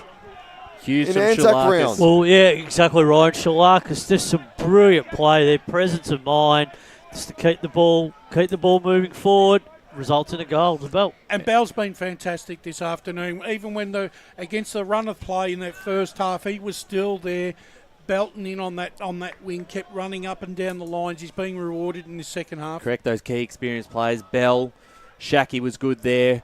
Shalakas. So we're back in the middle again. Umpire's called, it looks like a blood rule, so Jay Rankin's going to come off the ground. Vermont have lost their way here in the second half. They've lost their run and their attack on the contest. They've gone back into their shells here, I feel. But they've just broken the game down, Donny East here. Really broken the game down.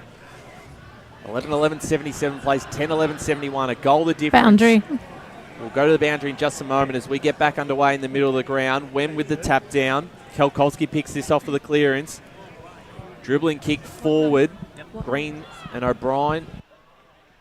It's a chance of the Eagles now through Spencer. Gets the clearance forward. Mark not quite taken there by Haswell. They're under a bit of pressure here. DeLuca doing well. Dooman. And they seem to work this through O'Connell.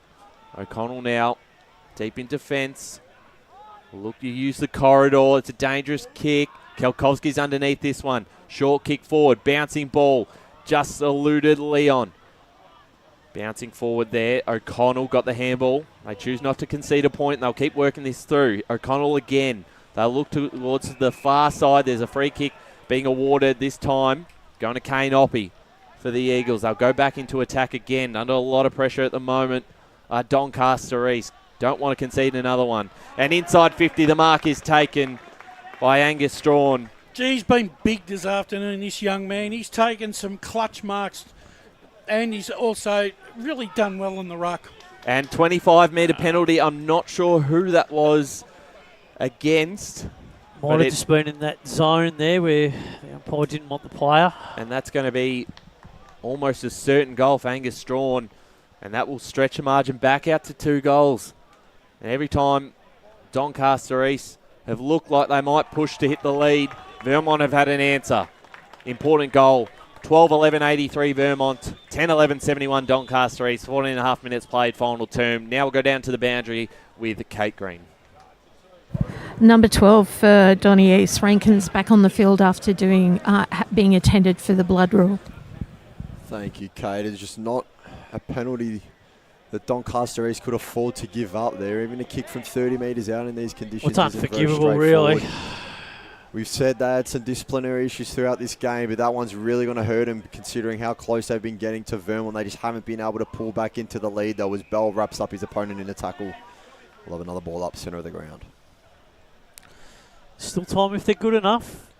Still plenty of time. It's exactly right as the rucks cancel each other out. Around the footy is Bell again, who gets a stiff arm off and just gets the ball in the right boot. It's going to drop to green grass and bounce out. So we see Rankin there, who's just been back on the field. I've got him in my votes this afternoon, He's been very good. Tom Bell just plugging away throughout the game, giving a lot of run and quality through that midfield for the Lions. As boundary throw-ins in, the rucks will go at it. Wen will win the tip, but it's only as far as a purple jumper, and the tackle's laid on Riley askew. Well, another ball up just inside the Lions forward 50. So 12-point margin, 2 kicks flat in it at the moment. Any score will do, though, for either side. As he's Bell breaking through, look to get clear, picked it back up on the right boot. Oh, he's just kicked it behind. An absolute steam train through the contest there. Could be an important point, though. Yes. Could be a very important point. It's exactly right, Paul, but it is a behind for now. So 11 points the margin now as Doncaster East just keep chipping away. 16 minutes gone, final quarter. 10-12 plays 12-11. Vermont leading by a slender 11 points. There's Connor McCafferty to bring this one back in for the Eagles. He'll switch it towards the far side. Pack of players fly for this one. Couldn't take the mark was Oppie. The handball from Doncaster East goes out of bounds, and we'll get a boundary throw-in just outside the forward 50 for the Lions. Been pretty impressive after half-time. It really was that second quarter where they let things slip away, but they're certainly in this contest. Tap forward by Wen. Dangerous ball here. Hoskin did well. Got the handball off. Tall kick, high kick, out of bounds, and Kelkovsky will take this. That takes the pressure off a bit. They do have a lot of numbers down that end of the ground at the moment, so they might be able to potentially lock this one in. They need to keep it along the boundary line. Don't be doing stupid things here. Well, that's exactly what Kelkovsky does. Goes back in where it came from. The mark not taken. Socket off the ground. Picked up that by Tyson. Kick towards the boundary line. He won't mind if that goes out of bounds, as it does. 17 minutes gone, final quarter. 11-point Vermont lead. So we'll have the boundary throw in, true centre wing here. So like you just heard, it's 11 points the difference. 12-11, 83 plays 10-12, 72. The Eagles up as the Lions are going to win the tap. And in pursuit is Giorgio Varianis. Terrific pickup. And Oppie just got him over the boundary line. Could have been costly. Varianis was allowed to wheel away there, but Oppie did well playing on that wing. Hard to tell at the angle we were. That's exactly right. But the umpires made the call, and the boundary throw will come in again. It's Tyson against Wen. Wen won the tip. Oppie couldn't quite get it cleanly. DeLuca Cardillo. Now it's off hands going inside forward 50 for the Lions. They're looking for a lead up. It's going to hit the deck. And just the footy will see its own way out over the boundary line. So a boundary throw in deep inside the Lions forward 50.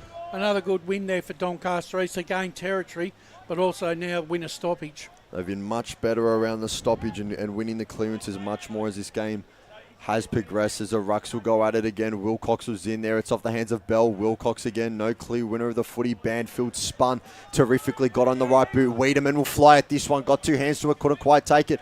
Wiedemann still, and it's just going to be seen over the boundary line. Still just inside the Lions forward 50. So a very cagey affair at the moment. They're a minute and a half from time on. 11 points remain the margin as the Rucks will do their work. Cancel each other out. They're looking to bring it out. Rankin got hands to the footy. Was taken without it. And we'll get a free kick for it. Advantage paid. Here's Wen. Shot at goal. Oh. It's just missed by the finest of margins as you see the post wobbling here. Well, it was certainly the right call to take the advantage. No, I think so, yeah. He did the right thing. It just, unfortunately for the Lions, was a minor score. So the margin now 10 points. McCafferty taking the kick, and he'll go back towards the broadcast side. Two Eagles almost compete with themselves. O'Connell ended up with the football for the Lions. Picked up by Banfield. Got the handball off. Greenwood, his kick was smothered. Now a chance for the Lions. Again, O'Connell with his hands to it. They link up, and they're looking to go through DeLuca. DeLuca goes back to Green, and Green towards goal. Hits the behind posts. And it's out of bounds on the full. Gee, they're not going to die wondering here, are they, Doncaster? No, they are pushing hard. 12-11, 83 Vermont. 10-13, 73 Doncaster East. We played almost 20 minutes. It's the repeat entries. They're getting enough looks. It's a 10-point margin. Vermont very under the cosh here. Greenwood and Johns just not being able to affect this fourth quarter as they've not had enough footy to be won. And they'll see it down and just be thankful for the territory that they've been able to get themselves. As it's coming up all Doncaster East apart from on the scoreboard in this fourth term. Just got to protect the corridor here if you're a Lions player. The boundary throw-in will go in. It's Wen who wins the tap again. He's been brilliant in the ruck. Tackle was wrapped up. Joel Papadopoulos wraps up his opponent in Hyams. And I actually think the umpires have done a really good job this afternoon under very extreme conditions. Weather-wise. Exactly right. They've done terrifically. And here's Bell, who else has done terrifically. Got a handball off Justice, who was mowed down in the tackle. Around it are plenty of bodies now. Wrapped up is a Doncaster East player. We'll have another ball up. It's Papadopoulos who got caught in the tackle. So Bell, good awareness to get that handball off. And now we went in the ruck again, who wins the tip. He's been monstrous in this fourth term. Handball over the back. In pursuit is Davies. Handball's going to get off, and it will be 36, and Harinos, who will go for their check side, will go across the face, out on the full. So they're getting shots at goal. They're getting chances here. We're into time on Doncaster East. As we're going to go boundary side to Joan Beanley quickly. Yeah, Doncaster East, they've definitely lifted the intensity around the contest in the second half. However, Vermont, they've not exactly matched them, but they've done enough to just keep Doncaster East on the back foot in some occasions. And as the Eagles go down the line to the pack, we'll go around the grounds. DeLuca Cardillo has been great for the Lions. Inside 50 they go. A lot of purple jumpers around this. Ross went without it. Almost picked up by O'Brien. Did he have it? He ends up with a footy again. Just gets his boot to ball. Snap from Hoskin. And it's a minus score, so they miss another opportunity. 10-14, 74. They're fourth or fifth straight behind, maybe Doncaster East. They just can't make it count. Bad kicking's bad footy. 1-6. Just so frantic. Yeah, they haven't been clear outright opportunities, but they just haven't been able to make it pay as Kalkowski reacts quickly to the umpire's call and is rewarded so. As Tyson now looks forward, and they've got a bit of space to go here, the Eagles, if they want to. Assessing their options is Cooper Leon as he goes forward.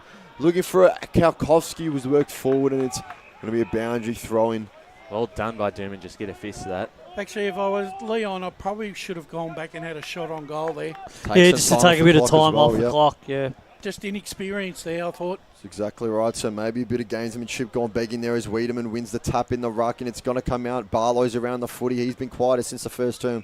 Bodies dropping around it. So Vermont, the longer they can keep this footy locked in the forward half, the happier they will be, as the margin is still, it's now at 9 points. Well, they won't want to really have a point here, Vermont. They just want to hold it in. As Wiedemann snaps around the corner. Ball goal across the face. Dooman trying to keep it in. It will be kept in by Davies, but now it's gone out of bounds. So the time is Vermont's friend. The boundary line is Vermont's friend. Well, can they transition the ball here? I reckon there's 4 minutes to go. 4 minutes is a call from Brush. Has been pretty accurate with these predictions so far today, as the punch will go out. But just shepherded over the line by Harrison Banfield. Will they get one last look at a Brush? The footy will stay just outside the arc of the Vermont forward 50. There's a free kick in the ruck contest there. It's going the way of Strawn. And as I said before, Brush happy to, even with the man on the mark from 50 metres. Yeah, well, he's got time to take off the clock here. Yep, Strawn will just tuck the mouth guard away, take his 30 seconds off the clock. And whether he kicks a goal, a point, or misses everything here, be a good result. So there's another half a minute taken off the clock. As Strawn walks in, 45-degree angle. 50 metres out, probably kicked from about 55-6. He's got good length on it, will fall short. Off fist. There's a Vermont player with a foot in his hands. He's been taken down. A terrific tackle. And it's in the back. The illegal tackle. High free kick. Oh, it's high free kick. Infringing player DeLuca Cardillo there. You know, you almost sort of feel like this is not the way that you want the game to finish on a decision like that, because I think both sides have really given everything this afternoon. You know, it's one of those free kicks. Probably a 50-50. Yeah, it could have gone either way. Could have even been a ball up. You're saying the umpire doesn't have a sense of theatre, Brush? No, he doesn't. This game has certainly been a spectacle so far, as now with the footy in hands, Josh Spencer, slight angle, will be kicking from 25 metres out to seal the game for Vermont and to more or less push Vermont to yet another win, as they will now move to 2-0 on the season, as they get their 13th major of the day. It's 13-11-89 for Vermont. 15-point margin restored over Doncaster East, 10-14-74, as we'll go around the grounds with Paul Yacone. Who had exactly 15? I think it was you, wasn't it, Paul? Yes, it was. Paul, got some final scores from Premier Division. Rover with a big win over Bowen, 10-14-74 to 6-8-44, and Noble Park getting over Berwick, 12-7-79 to 9-11-65. Second term as the ball is going nowhere here inside 50. Can't really come out. The quick handball. And again, we'll get another ball up. But Ryan, in fairness to Doncaster, to Vermont, Doncaster East have had a lot of looks at goal in this last quarter. They have. They've had some costly misses. Again, a bit of a scrap of play as we tick towards the 28-minute mark of this final quarter. Thanks for joining us on Radio Eastern 98.1 FM, our Facebook and YouTube streams. It's Jay Rankin trying to burst through a pack. DeLuca, the handball forward, cut off this time by Fisher. Big tackle laid by Hoskin, but he got away his kick in time, did Fisher, towards the boundary line. They're happy to see this one out. Banfield passing it over the top. Spencer, left boot forward, bouncing ball inside 50 now for the Eagles. Bit of work to do for Johnson. Got a bit of time and space A long kick towards us, the broadcast side, and the mark is taken by Connor McCafferty, who's done his role quite impressively today, and he just slowly walks back and is happy to take another 20 seconds off the clock before he goes forward, finds Kelkowski by himself. He's cramping up a little bit. So we approach the 29-minute mark now. Yeah, they've just done enough, Vermont, to get over the line. Look, they'll walk away with this. They'll learn a lot. They'll grow a lot. And some missed opportunities, though, for Doncaster East. Inside 50 again. And the stoppage. It's just what Vermont want to see. So we approach the final siren. So the ball up in Vermont's forward 50 shortly. As there it is now, the Rucks will go at it. Tapped out, Doncaster East have maybe one more chance for a miracle here. As Rankin's under the footy, went straight through his hands, couldn't quite take it cleanly. Outnumbered in the contest was Shaky, who did well, but not quite well enough, as Hines will bring the footy out, taken in a tackle by Shalakis. And will fall on the ball, and the call is holding the ball. But there is the final siren on this Anzac round fixture. It is Vermont. I'd be having a shot here if I were Doncaster East. The percentage will come into it. Just never know. You've got to have a shot here. And they will be doing just that, as it will be DeLuca Cardillo. So we'll postpone our post-match proceedings just for now. Well, Vermont don't want him to have the shot. They've already played the song. Can already hear the song coming through now. Bit of a backing track to this kick, maybe. He's been kicking it for about 60 out.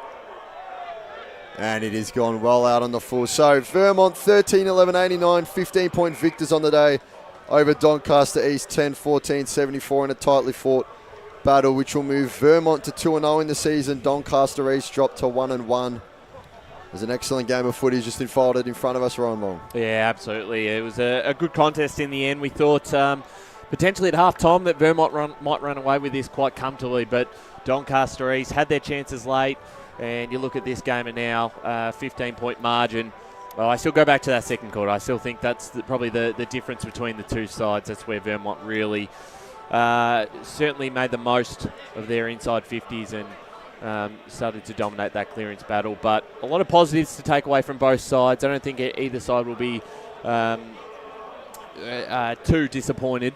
Well, Doncaster East will be disappointed, man. They lost the game. They had their chances and they just... in the end, they didn't get over the line. But Vermont, got to give them full marks. They did what they had to do, got the job done. And sometimes, and it's a real, and in essence for Vermont, it's actually it's a great win for the young guys of self-belief. Yeah. Correct, yeah. But Doncaster East, it is round 2. I know they're obviously going to be disappointed in that sense, but they did show a few signs, and I think they played a lot. They played a lot better after half time, and they've shown that they can match it with the top echelon of the competition. I agree. We'll see if Jared Benlin can grab an interview down at ground level. We'll see who he's going to find. He's going to find Lockie Johns, of course. Gentlemen, I've got Lockie Johns down here. Mate, you held on in that last half. The conditions were pretty brutal in the end, and they were coming at you. How do you feel you guys went?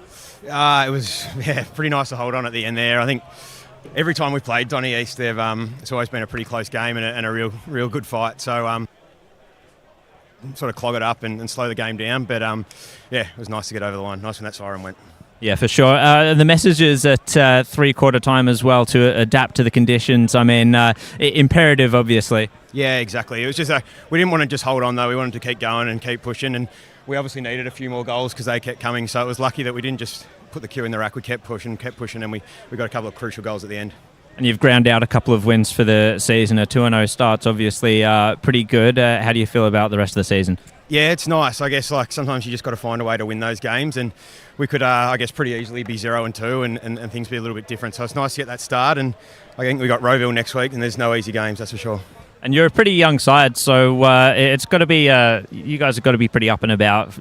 Just sort of like the youth, the exuberance. How does it feel for you as if you don't mind me saying, one of the elder statesmen of the of the team? Well, I had Tim Johnson last year, who was well and truly older than me, and he retired, so that's put me at the top now. So, but yeah, they bring the energy and they keep us old guys going, and it's a great feeling around the group. Awesome, congratulations. Go in and celebrate. Thanks, mate.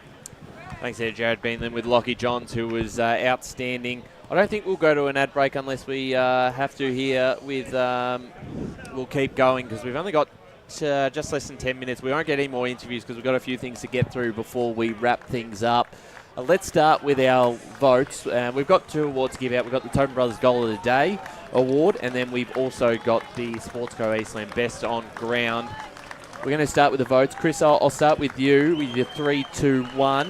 Where are you headed with this? Yeah, I've gone 3 votes for Angus Strawn. Overseeing the ruck, got a goal in the last term. I think it was massive for Vermont, not just in certain spells or moments, but throughout the entirety of the game. I think Lockie Johns' start to the game was too good not to give him votes, so I've given him 2. Obviously, absolutely dominant in that first half. And then I've gone Tom Bell from Doncaster East with 1 vote because he was just going along all day, and despite it not falling his side's way, did absolutely brilliantly and really can hold his head up high after that match. I've got mine. I've got Kobe Askew for 1 vote, particularly on his first half. I thought that second quarter, when the difference between the 2 sides, I thought he was really on top in the clearances, had plenty of the football. Gone 2 for Tom Bell. Again, as you said, was really probably the leader of the side for the Lions in the end with getting them back in the game. Looked like the match winner for Boundary them. for song. I believe we've got the song as well, thanks to Tobin Brothers Funeral Celebrating Lives. We give our all for Vermont, and we fight through thick and thin, following our club apprenticeship. For we are the greatest team, great team. It's the purple and gold for the Eagles. We shoot it, We didn't get all of that, but there was a bit of an extra added verse onto the end of that. We might have to ask Jared how that went, but my 3 votes as well. I'm going Lockie Johnson on 3 votes. I just thought throughout the entire afternoon he was just massive for the Eagles. So 3 for Johns. Brash, your 1, 2, 3? 3 Johns, 2 Bell, 1 Strawn. That's what I like. Yeah, I've gone that way. I've gone 3 to Johns. I've actually gone 2 to Bell and 1 to Strawn. Paul Uconi? I've gone 3 to Johns, 2 to Bell, 1 to Strawn. Kate Green, who's entered the media van from the Boundary. Have you got your 3, 2, 1 from today's games? Yes, I have. Strawn 3, Bell 2, and I've got to give it to Rankin. Because he never gave up all game. Yeah, it's a good. Jared? Did we get the song, by the way? We got half that. We're going to ask you okay. what the little bit at the end, the added verse we hadn't heard before. But your 3, 2, 1. Yeah, I went 3 to Strawn, 2 to Johnson, 1 to McCafferty, actually. I hope someone was keeping count because I wasn't. No, that's is it Strawn or sure Johns? that's Lockie Johns. That's Lockie Johns just pipping out Angus Strawn. So congratulations, Lockie. A $50 Sportsco Eastland voucher coming your way. Goal of the day. Tobin Brothers goal of the day. I reckon that Tom Bell goal. Yeah, Tom Bell. Yep. Sensational. Yeah. I like it. Tom Bell, the Tobin Brothers goal of the day award winner. Now, Jared, can I get you to do a favour for me? Can you get these awards out to them before they do leave? I might give them to you because every time we seem to come to Vermont and we're about to give out the awards, they're already gone by the time we're off air. So right. I know we've got 5 minutes, but well, I'll sign you know off. what? You've got 4.5 minutes here. Hang around. I thought we might be a little bit earlier. So okay. Just on that added verse, what was that at the end? It wasn't particularly clear because I was like trying to hear through the headset and it wasn't coming through properly. So we'll have to come down here and figure it out. Goes to the famous tune of "Road to Gundah Guy." Yeah, it's the Vermont song does. the Adelaide. The Adelaide one. The Adelaide song, yeah. Well, that's what Adelaide theme song goes to. "Road to Gundah Guy." Is it? Yeah. I'm not too sure. Let's go down to very famous song. Does it? Okay, let's go down to Paul Uconi around the grounds. Just some scores. Just go through. We've only got a couple of minutes, so just some key ones as you pass through the divisions. Yeah, so in Premier Division, Roeville with the big win over Bowen by 30 points, 10-14, 74-6, 8-44. Noble Park and Paul win for them, 12-7, 79 to Berwick 9, 11-65. In Division 1, Park Orchards with a comfortable win over Bayswater, 17-19, 121 to 6-9, 45. Baronia with a big win over Montrose, 17-10, 112 to Montrose, 6-8, 44. That's a big loss for Montrose. That's huge. North Ringwood, 20 24, 144 to Norwood, 8-7-55. Divi 2 now. Croydon get their first win of the year with a win over Surrey Park, 11-13-79 to Surrey Park, 4-7-31. Wani South, 14-16-100 to Templestowe, 8-8-56. Lilydale, 10-8-68 to Waverley Blues, 9-7-61. Mulgrave pulled away from East Burwood in the end, 7-11-53 to East Burwood, 4-10-34. In Divi 3, Donvale with a big win over Coldstream, 13-14-92 to Coldstream, 4-6-30. Scoresby 14-6-90 to Oakley District, 7-1-43. The Basin with back-to-back wins, 14-9-93 to Sylvan, 11-8-74. And Knox 18-8-116 to Ferntree-Gully, 11-6-72. And in Divi 4, Whitehorse with a 65-point win, 16-14-110 to Croydon North Emlock, 6-9-45. Thanks there, Paul. Doing a great job around the grounds this afternoon, as well as the women's game with Scott Hardy in the morning. Also, Jared Beanland and Kate Green on the boundary line. Big weekend for you, Kate. Been boundary 4 games. You've done a That's fantastic impressive. job. Legend. As well as Jared Beanland as well, who's had a big weekend too. We've pretty much had... Always a pleasure. Pretty much everyone's been here for the last couple of days. It's been a big weekend ahead. Big weekend we've just had. Matt Spider-Lee, what's on tonight? The Dogs play tonight? Yeah, we're playing tonight, the Bulldogs, Who so have they go got? home and put the feet up and watch that, and then go and watch some footy tomorrow, no doubt. Looking forward to it, but been a big weekend of F&L footy and thoroughly enjoyed it. Brush has had a big weekend. He's been up till 4 in the morning watching Eating WrestleMania. pizza. And, Oh, yes. And he's come in very tired today. I'm sure you're going home and probably have a sleep. Yeah, I am going to have a sleep. That sounds like he's already there. I put it this way, I sat up to 4 o'clock and rated the WrestleMania at 4 out of 10. It's not good. It was pretty ordinary, actually. After 20 years of watching, I get a 4 out of 10. Oh, there you go. I'll tell you what, that is not how I'm going to be spending my Saturday night this weekend.